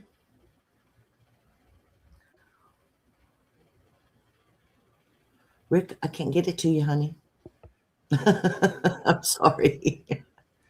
I have no connection to you. There's no email or nothing here.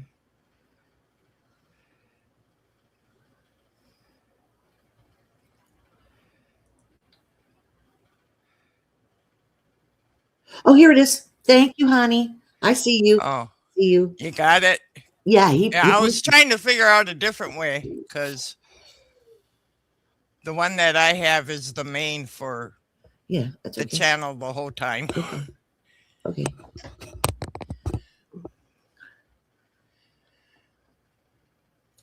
Okay, Rick, I'm a-coming. I'm a-coming. Just give me a minute. Get in a minute. Spicer.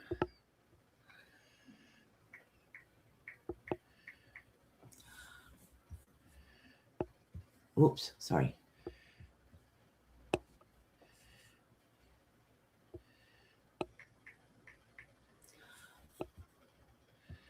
Hi, John. Keep talking, baby. Merry Christmas to you. 6. Hey, Heat. How is everybody's Christmas so far? There we go.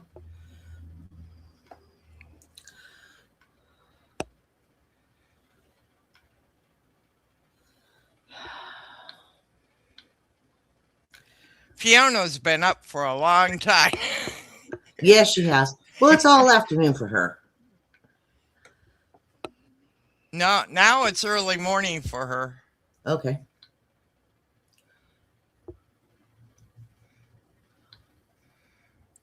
When I went to bed at 4:30, she said it was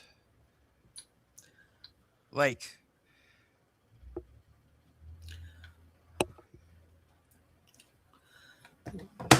midnight or something like that. Okay. Oops. What time you got, Fiona?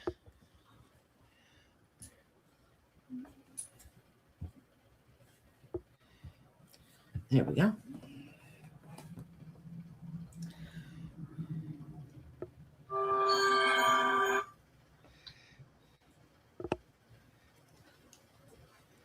You're welcome, Rick. We're getting there, honey.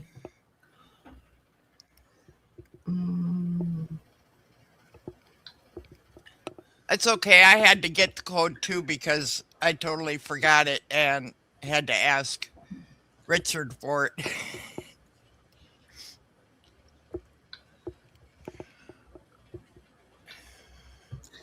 Forward to.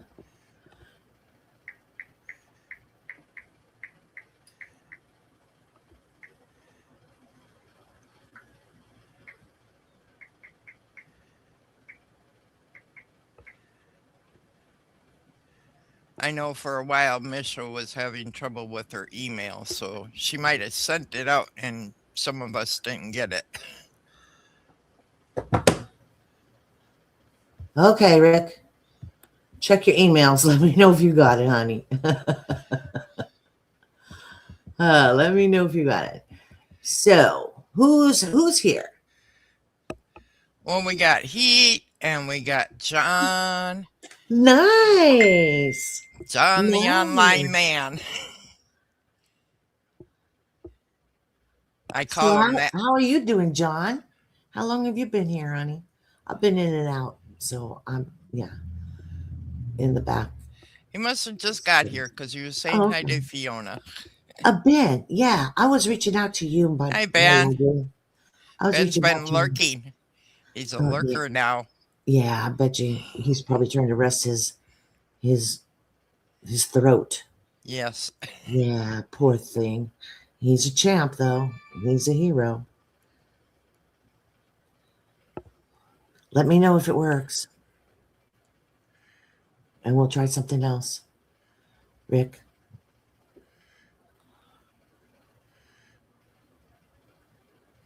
I'm on. You are? I don't see you, honey. Click all the way in. There we go. There we go. There he is. There we go. Hi, Rick. Darcy, can I talk to you after we get off of this? Sure. Thank you. How come I can't hear you? Talk to me, honey. Tell me I'll something be good. watching the chat though, because I'm on for pinning stuff. Uh-huh. Rick, I can't hear you, honey. Hey, how's it going? There he is. Yeah, I have All no right. idea what I'm doing, so this is it. Okay. We'll All right. leave you to it then. Well, that's cool. It'll Thank be, you, lots of Darcy. fun. Well, thank you, Lucy, for helping me out for a couple minutes. Yeah, no, thank you for helping me out. I appreciate that. That's all good. We're all here together. That's what the village is. That's Yeah, what we do, I, honey. I want to learn this stuff, so it'll be all right. Yeah. Yeah. All right. You do your thing, Rick. Just reach out, and now you have my email. So reach out. Okay, bye. Okey-dokey. Thank you very much. All right, Rick, my car man. See, and look at the picture he's got up. That's a cool car. Isn't that crazy neat? It turned out well. Yes. I love it. I love it. That's All right, at sweetheart. Night Cafe. Yeah. Oh, yeah. See, that's Darlene's weak spot. Yes, it is. Well, I like making stuff on there. Good. I'm glad. See, there's another ripple. I love that. All right, Rick. All right. Show us I what will you got, do baby. my We're here best. for you. We'll be do my here. best. Well, everybody, hope your day is going really good. Everybody seems to be carrying on and joining in really good. Go ahead and type all you can, and we'll gab that way. Because I have no idea what buttons to hit, or if I hit anything, I'm afraid it's gonna like kill it. So, yeah. There's lots of artwork on Night Cafe. I just wish there was a way to tell how many people viewed your pictures. Sort of like a YouTube kind of thing. Because on Night Cafe you can get hearts and comments, but it doesn't really show you how many people got to see it. So, anyways, been lots of Christmas trivia and stuff like that. I have no idea. So, let's try a different angle. Could everybody type in what their favorite car is? And I won't stick on cars. It's just a thought.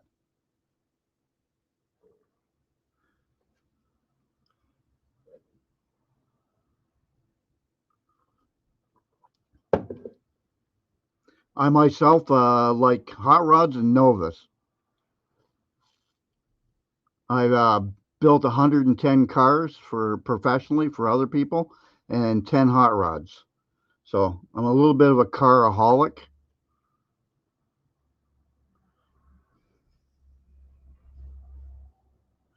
Oh, Shelby Cobra. That's some sick muscle car. That's pretty sweet.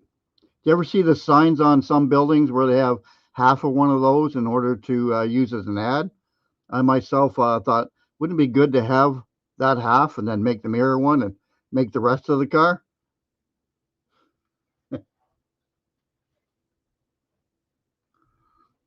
And the neat thing about AI is you can fart around with car stuff.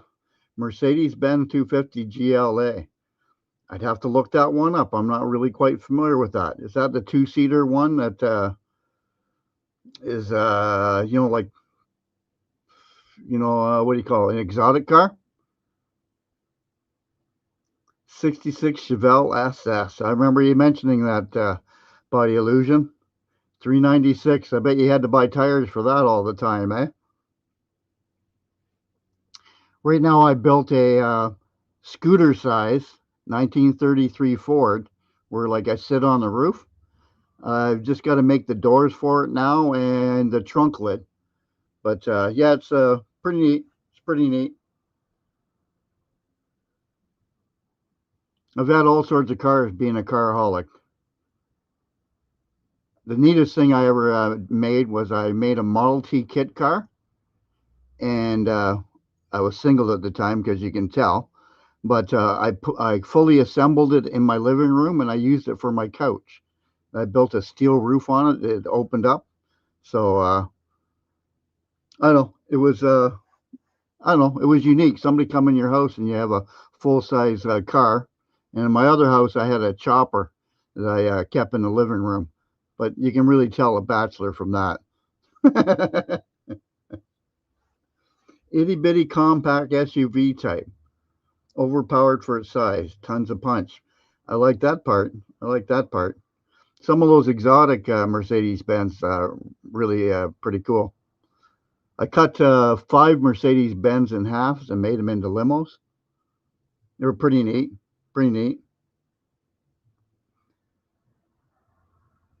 97 Ram. Nice truck. I like those things lifted. Fort McMurray has tons of lifted trucks. I don't live there now, but if you want to see really cool trucks, they got the money and the trucks. It's a pretty cool place. I call Niagara Falls like St. Catharines, but over by Niagara Falls, Ontario is the closest reference. But I'm in St. Catharines, Ontario, which is basically south of Toronto, right across the lake. Monero. I know the name, I cannot picture the car. Sounds like a 2-door. Yeah, sounds like a 2-door Monero, but I'm unable to tap it down.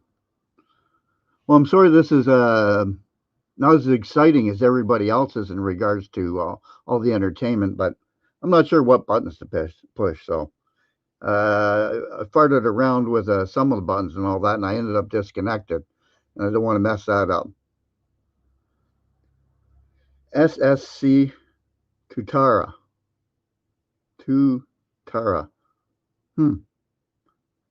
Is that a VW? A 59 Ford two-door country wagon, also known as the Hearst. Yeah, that'd be a pretty smooth ride, eh? That'd be a very smooth ride. B, nice to see ya. Misha, Fun Wow, Kruma, Incarnasoul,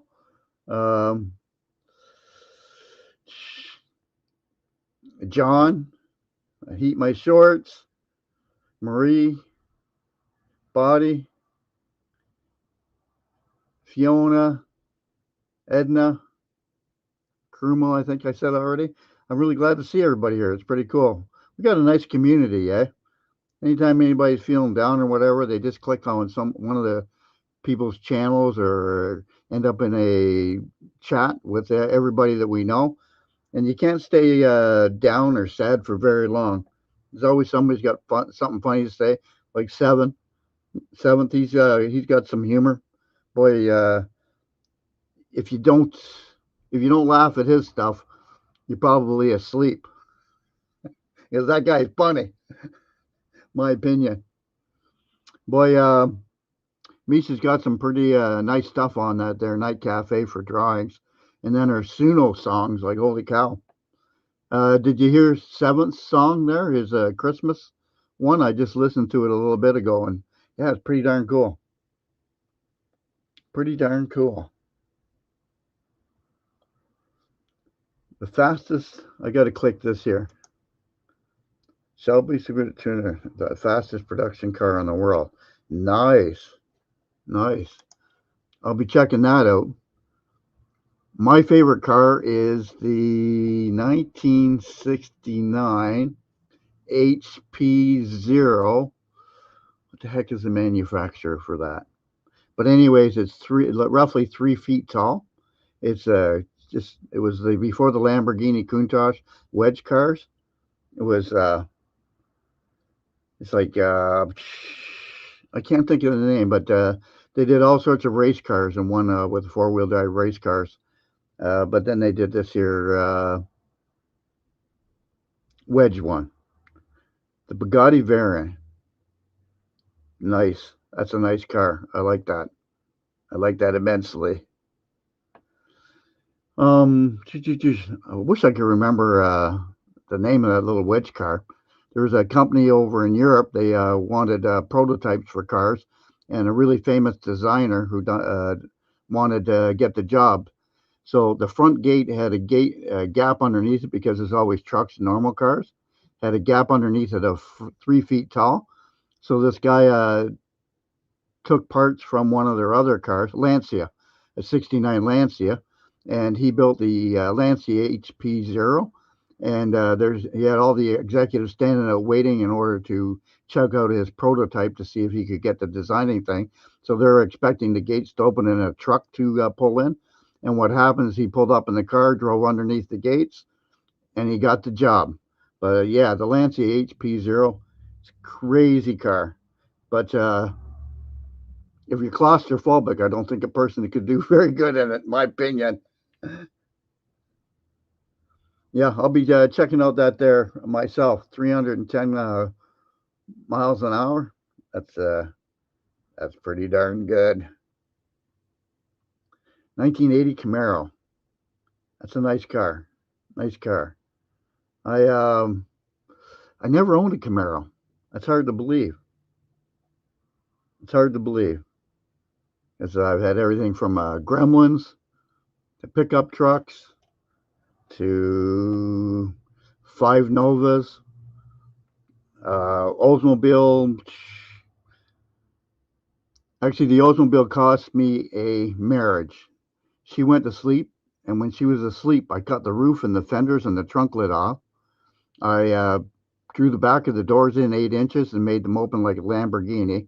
I made the windshield 8-inch tall windshield with a split window. And then I brought from those pillars back to roughly a foot wide at the bumper and brought it right down to a bumper, and then put a trough up the middle of the car and made it into a chopper carrier. When she got up in the morning, she did not appreciate it all that much. But hey, I'm an imperfect man. What can I say? It was a really cool car, but I had to buy her a minivan. So this is what it is. I do like to chop cars. Yeah, 3 feet tall. That'd be roughly a little over your knees. It's not very tall. Alpina, yeah. The BMW 328 Alpina. Yes, I've seen them, and my buddy in Welland had one like that. It was pretty darn cool. I enjoyed it immensely. 56 Chev. That's a nice car. That's a very nice car. I used to have an Austin Mini, and I Frenched the headlights and changed the grille, and I made it look like a 55 Chevy. I didn't get around to the back fenders because I was busy doing other stuff.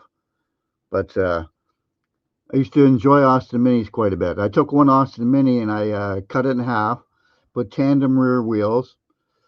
I made it 18 foot 8 inches long, tilt front end, 2 sunroofs, and suicide rear doors. It was a pretty cool car. It was a pretty cool car. I made it nice and solid because, you know, you figure it's going to be family in it. And if I ever got hit, Austin Mini's not that wide. So I made it pretty darn strong. Wasn't quite armored, but it was up there. Definitely up there. Yeah, Austin Minis are a pretty cool car.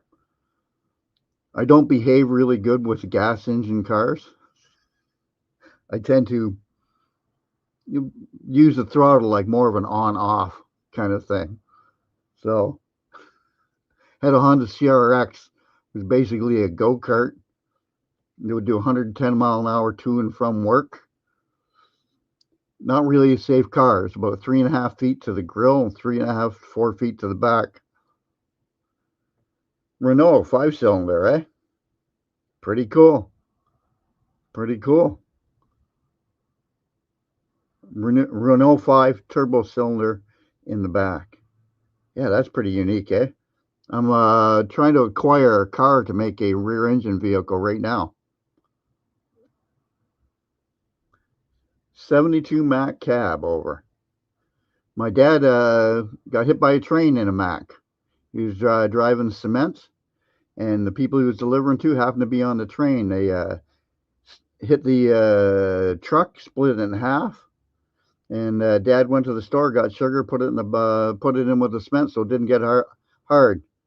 It was pretty unique, and we kept the Mack truck hood. What the heck you call that? It's not an emblem, but hood ornament. We kept the hood ornament for years. It was pretty cool. But a cab over, that's pretty sick. There's a 36 Chev cab over pickup truck in town, St. Catharines here. Yeah, the CRX is crazy. You get, I could go from basically across the province in like half across the province with $6. It was just crazy.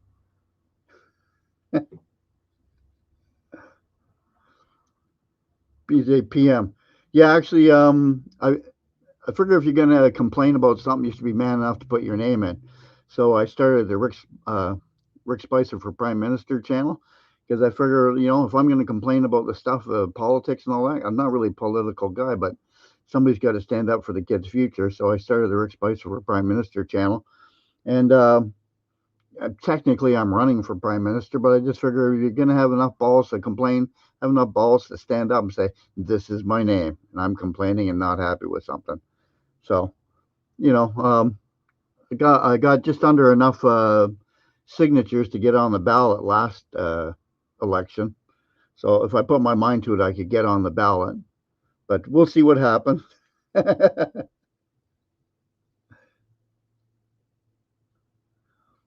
Brampton. Yeah, Brampton, Bramley area. Spent a lot of time up there. I believe it's called, was it Bramley or Brampton? The city center of the mall, I forget.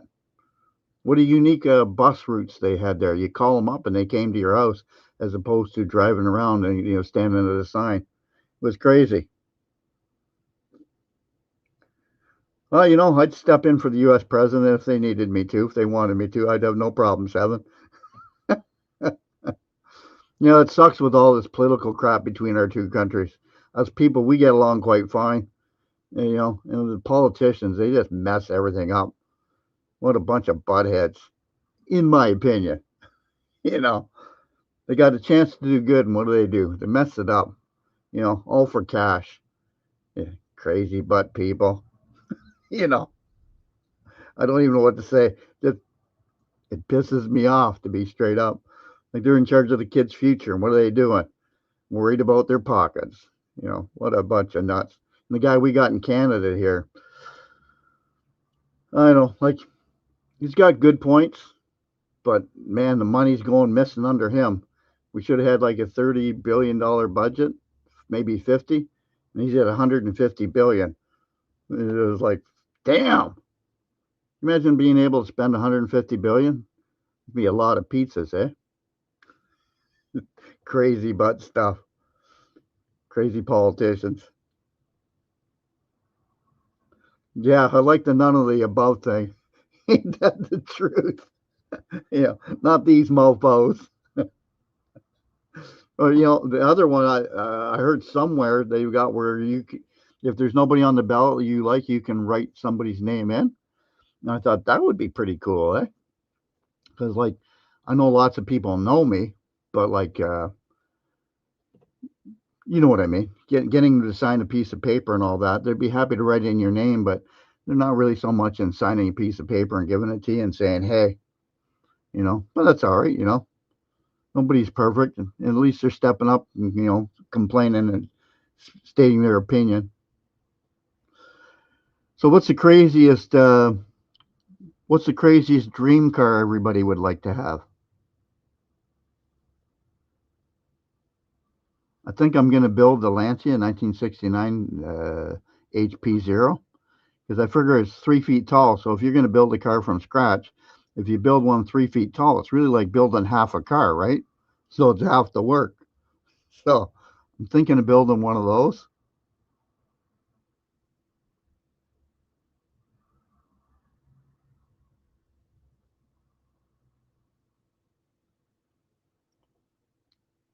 That's pretty funny, Fiona. I treat it like an on-off switch. However, when there's other people in the car, I behave, or if there's other traffic around, I behave. Just on my own, I'm in the middle of nowhere. I like to use whatever power I got. 1943 Power Wagon. I believe that's a Dodge or Chrysler. That'd be pretty nice. Pretty nice.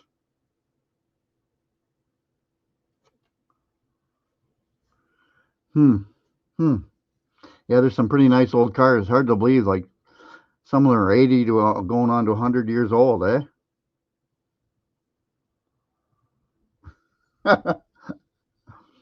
I took my CRX to the wrecking yard, drove it there, and then crushed the heck out of it.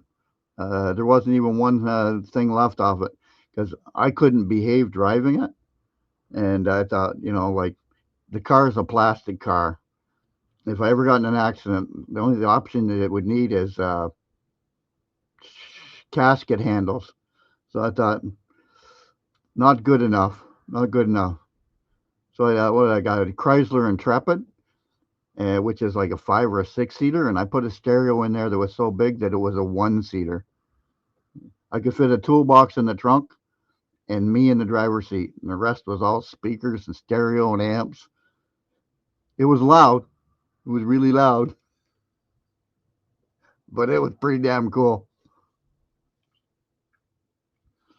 Yeah, right now I'm trying to get a drivetrain, which I have my eye on one. It's just a matter of acquiring for if you can picture like a 1978 Chev van, but roughly about 3.5, 4 feet tall, like a super chopped one, and have the doors open like, you know, the rear doors of the Tesla, like a gull wing. That's what the parts I'm working on right now. But I do have some of the parts for the Lancia one. But like I said, if you're claustrophobic, that's definitely not the car to have. If you ever get a chance to look up the Lancia HP0, you will not believe how short it is. Boy, Misha did a really good job on this, eh?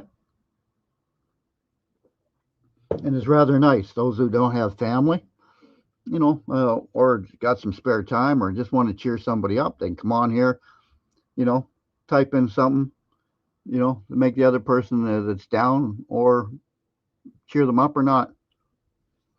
My neighbor,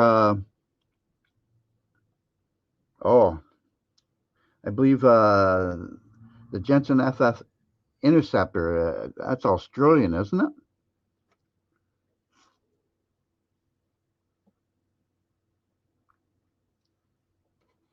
Because I've seen it. I can't picture it at this moment, but I definitely know the name.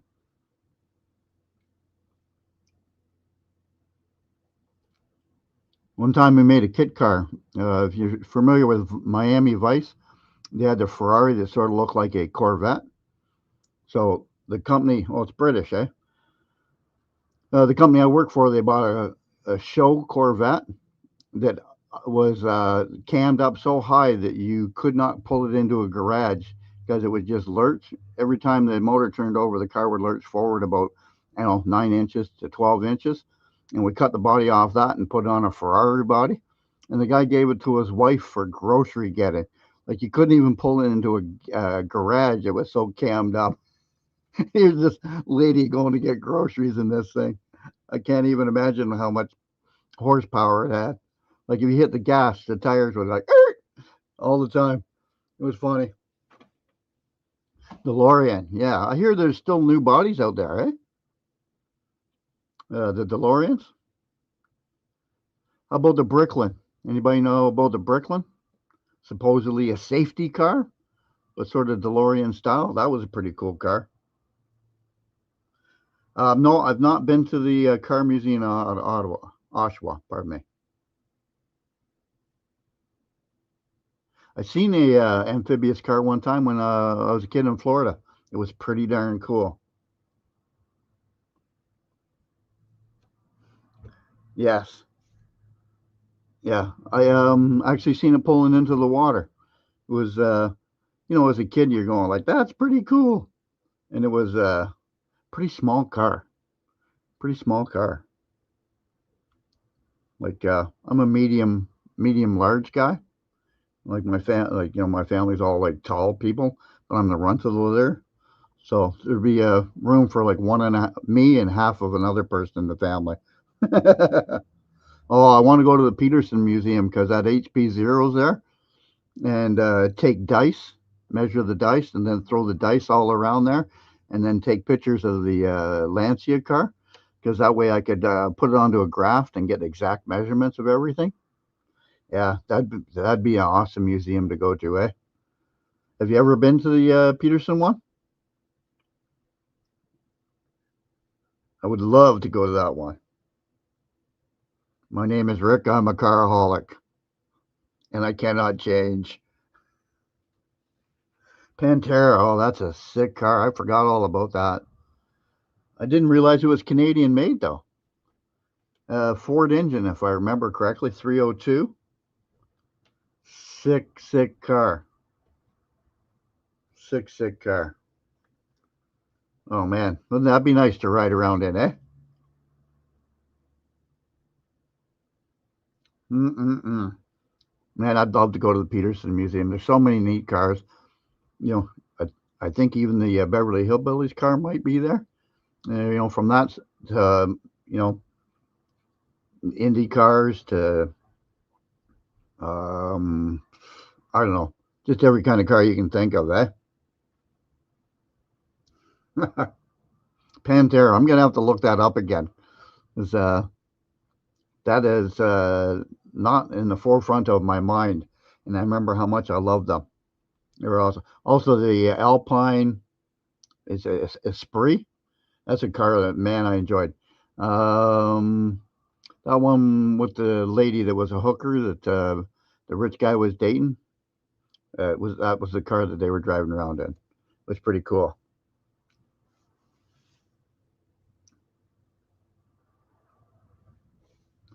Nice.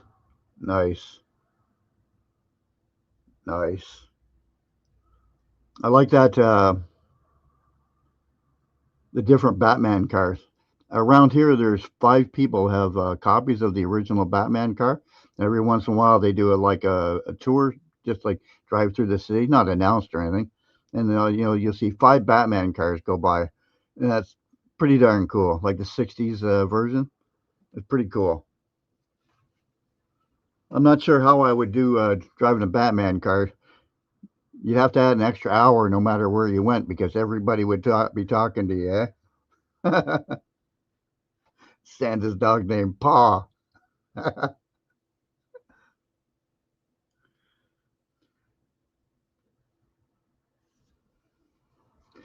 Italian, eh? But it had a Ford engine, so it was a mixture of the. It was like the Ford drivetrain with the Italian style in, eh? Bertone, the person that did the Lancia prototype car, that was Bertone. Just before he got famous, and that's one of the cars that he ended up getting famous from. And Bertone's a famous car designer around the world. 60s Cuda. I had an acquaintance that I knew that had one of those, and he had 3 different size Hemi engines, like he was like a car nut. He would change them up, but they were cammed up so much that he'd have to park the car outside and push it into the garage. It lurched so much that he wouldn't even dare try to get in the garage because it would just hit the back wall. But man, those things, the motors he had were so cooped up, cammed up, it was insane.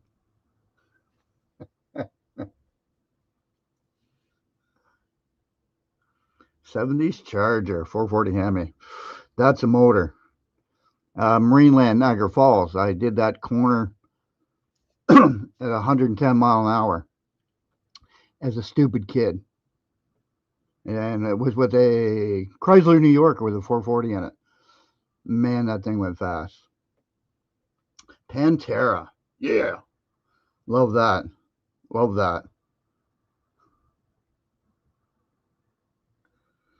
Well,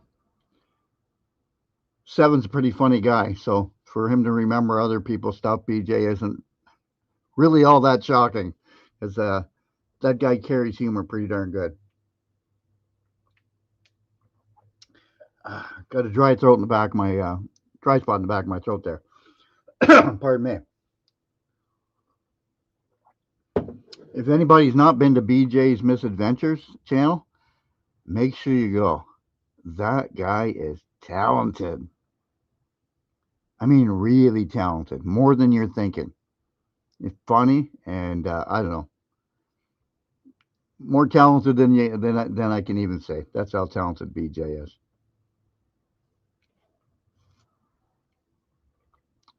Body Illusions, definitely a car girl.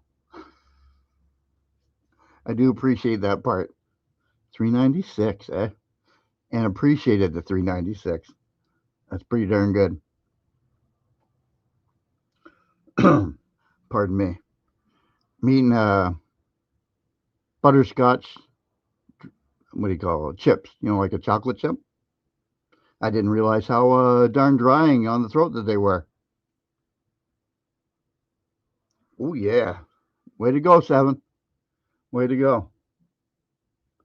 Yeah, thanks for posting that stuff. That's really kind of you guys. Since I have no idea how to do it. I just didn't want to hit any buttons, because if I hit something and I close it up and getting linked back up and all that, and Misha's done such a wonderful job, I didn't want to be the guy that messed it all up, eh? It's too bad about Sam not being able to get in, eh? He's a very entertaining gentleman, but poop happens. It is the way it is. He had a Lamborghini Miura. I'm not saying it correctly, but boy, that's got some nice curves on it. That's a pretty hot car, in my opinion. I think, I believe that they're in the 60s now, from the 60s. Hard to believe. Hard to believe. Time flies so darn fast, eh? Just, you think of the 60s, 70s, and 80s and think, boy, they were good times. And then you look on a calendar and see, that's over half a century ago. You old. But whatever. I wonder if after a certain age, do you start growing and get taller? That would be fun. I wouldn't mind being a taller guy. Hello, Chris.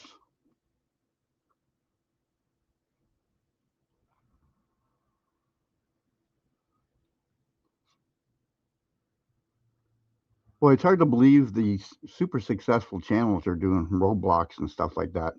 These gaming things. I don't quite get it. I understand a lot of people are interested, but man, like they got millions and millions of views and millions of people. I like the music ones and the songs and stuff like that. But 1985, right? Exactly, Sally. You're like, what year? My last year in school as a youth would be 79. I took more courses as an adult, so I like learning stuff. I can't help myself. Barracuda. Yes. Was it the fastback or the notchback, Darcy?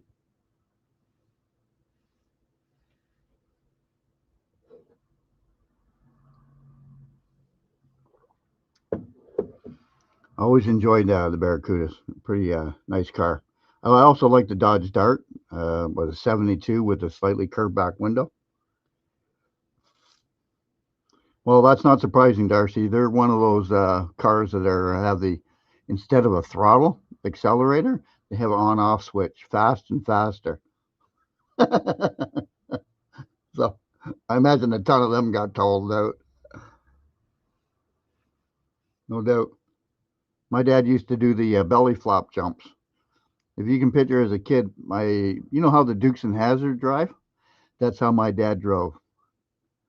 As a kid, you wouldn't believe the amount of time we spent in a car in the air, with nothing touching the ground. My dad he was really good driver, and even Ma was a really good driver, like that too.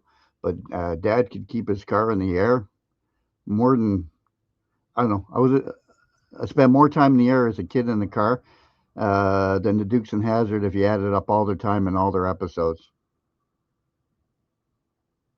Sometimes scary.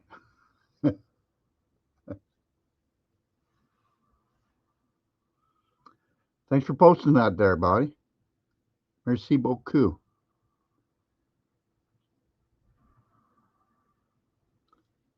I'm trying to learn French, and I am failing.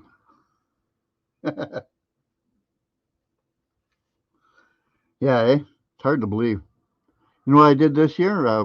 When me and the wife got divorced, I had said to the kids, make sure you take care of your mom. She's really good at the holidays and all that kind of stuff, and it was really good. So since the divorce, I've never been invited to Thanksgiving or Christmas dinner. So yesterday I phoned up my kids, said, what day and what time are you having Christmas dinner? Because I'm coming this year. They're pretty surprised.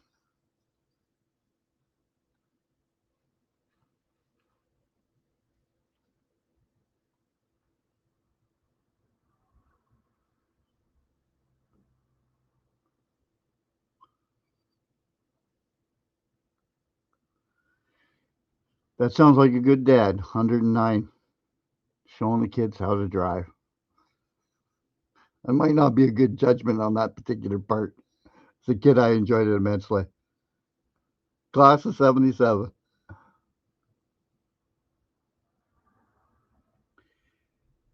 Erilegiengic.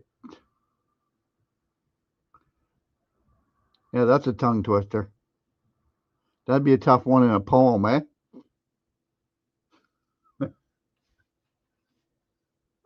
Hey, Mr. Ben. Did a great job, man. You did like 3 hours there.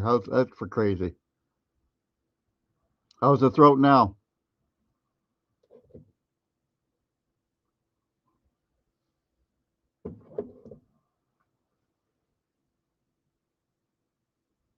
You know, Ben, I do hope that you do more lives on your channel. You're very entertaining, very informing, and you usually cover subjects that I'm very interested in. The chart you have on the back on the wall behind you on your beginning video, so it shows you how to judge somebody's personality and all that. I would love to get a copy of that because I find that so darn interesting.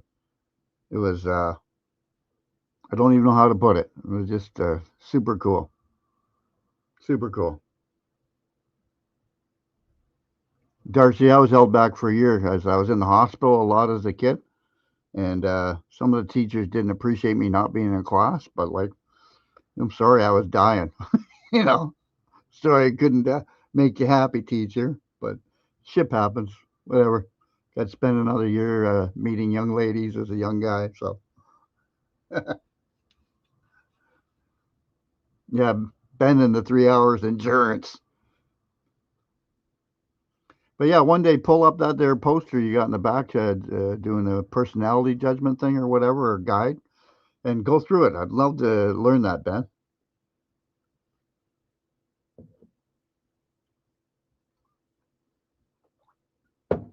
The neat thing about being a guy being held back for a year is you got to meet the older women in school.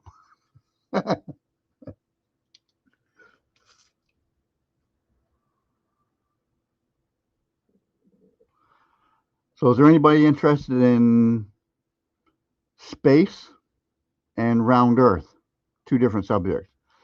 If you go to Amazon, I've got a book called Man, Moon, Mars Mystery, and I prove that mankind came from Mars. I prove it with science, evidence, and law. That's one book that I got, Man, Moon, Mars Mystery, Rick Spicer. And the other one I got is, what's it called? Round Earth Questions, Flat Earth Questions Round Earthers Can't Answer. And it's real, it's humorous. But what I do is I take round Earth science and I prove it out whether it's right or wrong. And I took flat Earth science and I proved it out whether it's right or wrong. And you know what's really funny? If you take round Earth science and apply it to flat Earth, it works, but it does not work on round Earth. And if you take flat Earth science, people that are proving the Earth is flat, and you apply it to flat Earth, it does not work. But if you apply the flat Earth science to the round Earth, it works. So opposite science to the opposite people work. It's the craziest thing. So I pointed out just because it's funny as hell to me. And I just thought, you guys want to argue? That's fine. Round Earth, flat Earth. You know, apply the science and show me what it's like. But it was funny. Well, Darcy, get a globe and spin it, okay? This is one of my science tests. So get a globe, any weight or size that you want, and spin it like the Earth does. And when it spins, and you also spin. And you have somebody throw water at you. And you have somebody throw dirt at you. And it's really funny, the dirt and the water do not stick to the globe. It just does not work. So, like, if it was the gravity and all that, you know, like, it should still work because you're within gravity, right? But what's really funny is the weather stuff. If you apply the round Earth weather stuff to the flat Earth, or any of the science to round Earth, you apply it to the flat Earth, works 100%. It's the craziest thing. I'm not sure why. I'm a round Earth guy, but I just thought it was funny. I was listening to a bunch of people argue about it, so like I just investigated some stuff and said, okay, prove it to me or whatever, and then I found out that it's opposite to what they say. So I wrote a book about it just because it was funny. And at the time I was writing another book, so and they're just short books. They're not big. They're just, you know, good conversation books and all that. Plus, you know, like, raises the real questions and answers. That's like, did you ever see anybody pay a lawyer to put in a clause in a contract that wasn't needed? And the answer is nobody's paying a lawyer to do something that they don't need done for nothing, because lawyers cost a lot of money. Well, the Dragon's Den, if you get a hold of their contract, if you get a hold of their contract, and yeah, I've got 8 books under Rick Spicer on Amazon, KDP books there. But if you get a hold of the Dragon's Den contract, on there is a clause where they are own your image for the universe. Now, if they're not doing business off of Earth, why in the world would you pay a lawyer in order to cover your image over the whole universe? It doesn't make any darn sense. So it's odd, eh? Yeah, yeah.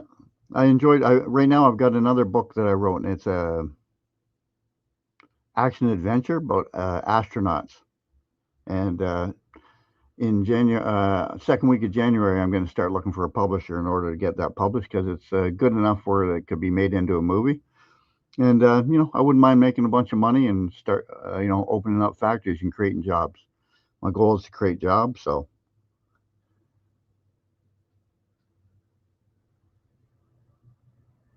Yeah, but the M&M the M&M thing, Ben, was for a purpose. It was to prove that they read the contract. Because if they didn't separate the M&Ms, it meant that they just signed the contract and just did whatever the heck they want. But with the certain color of M&Ms pulled out, it showed that they really read the contract and they knew they were dealing with an honorable person, which is pretty cool. Yeah, the new book that I wrote is, I don't know, pretty friggin' amazing. I like it. I do hope that I am able to get it published by an actual real publisher. And then I've got a bunch of publishers, a list of publishers that actually have done movie deals after the books were published. So I'm going to lean towards those ones. So there's 1 or 2 in Europe, but mostly United States, and I believe 1 in Montreal. But yeah, we shall try. We shall try. Well, you know what they say, Ben, is some of those colors are poisonous. So maybe they were ahead on coloring poisoning for the M&Ms. But that's just me being a smart aleck. I cannot help it. My name is Rook, and I'm a bit of a smart aleck. Well, it's pretty cool. It's hard to believe. Like, we're almost at an hour. And we'll say the first 10 minutes, I sort of killed by not having a link. So, and at the end here, I'm really not sure exactly what the heck I'm going to be able to do in order to end it. So, oh, hi, honey. I'm here for you. Okay, cool. So don't panic. Don't panic. I was wondering, what the heck am I going to do? So what we're going to do is we're going to end this stream, and we're going to start the number 3 stream. Echo is waiting. So so whenever you're ready, I will let her know that she's ready and give her, you know, a couple minutes heads up. All right. Well, just let me know when she wants on. You let me know when she wants on, and just say, "Hey, Rick, you're out of here, you." Thanks for filling in. I can tell by your laughing. I'm here for you, honey. I wouldn't leave you hanging. Yeah. So I really enjoyed it. This is the first time I've ever done something like this, ever. The next show, everybody, there's the link. Okay, click it. And we're going to be heading over there in 2 shakes. Okay. And Rick, is that a bathroom you. You term? did wonderful, honey. You did wonderful. Well, that's good. I even held my tongue. I didn't swear, but I don't really swear much anyways. Every once in a while, I also didn't disconnect it. Pops out. Yeah, it was lots of fun, eh? I enjoyed it. And that's a pretty cool car I got to show everybody that I made. Well, through AI, I made it. Like, I didn't physically make it. Don't want to lie. So, everybody, thank you very much for joining me and spending time. It was a lot of fun. I appreciate your patience. And the car talk, I especially enjoyed. I'm going to have to look up a few of those cars. Because, well, I love cars. What can I say? And it looks like we love you, honey. So it works out really nice. Well, thanks. That was a lot of fun. I'm so glad you came. I'm so glad you came and shared your knowledge and wisdom of things. And also the link for his books was dropped, and I pulled it up. So go in there and investigate. See what you see. See what you find. You might find something you enjoy. Yeah. I took a few of them off of the market there because I don't know. I'd say my crowd has changed. So they just didn't interest me anymore. So I pulled them. But the ones I still have a bunch up there. Okay. Like how to write a book and that kind of stuff. Like as in how to set your computer up so you can write it. Right. That makes sense. All right, everybody. Square one. All right, everybody. Go to the next link. It's right up there. His little fingers. That's me Love waving. you all. See you in number 3. Ciao, everybody. Thanks for coming.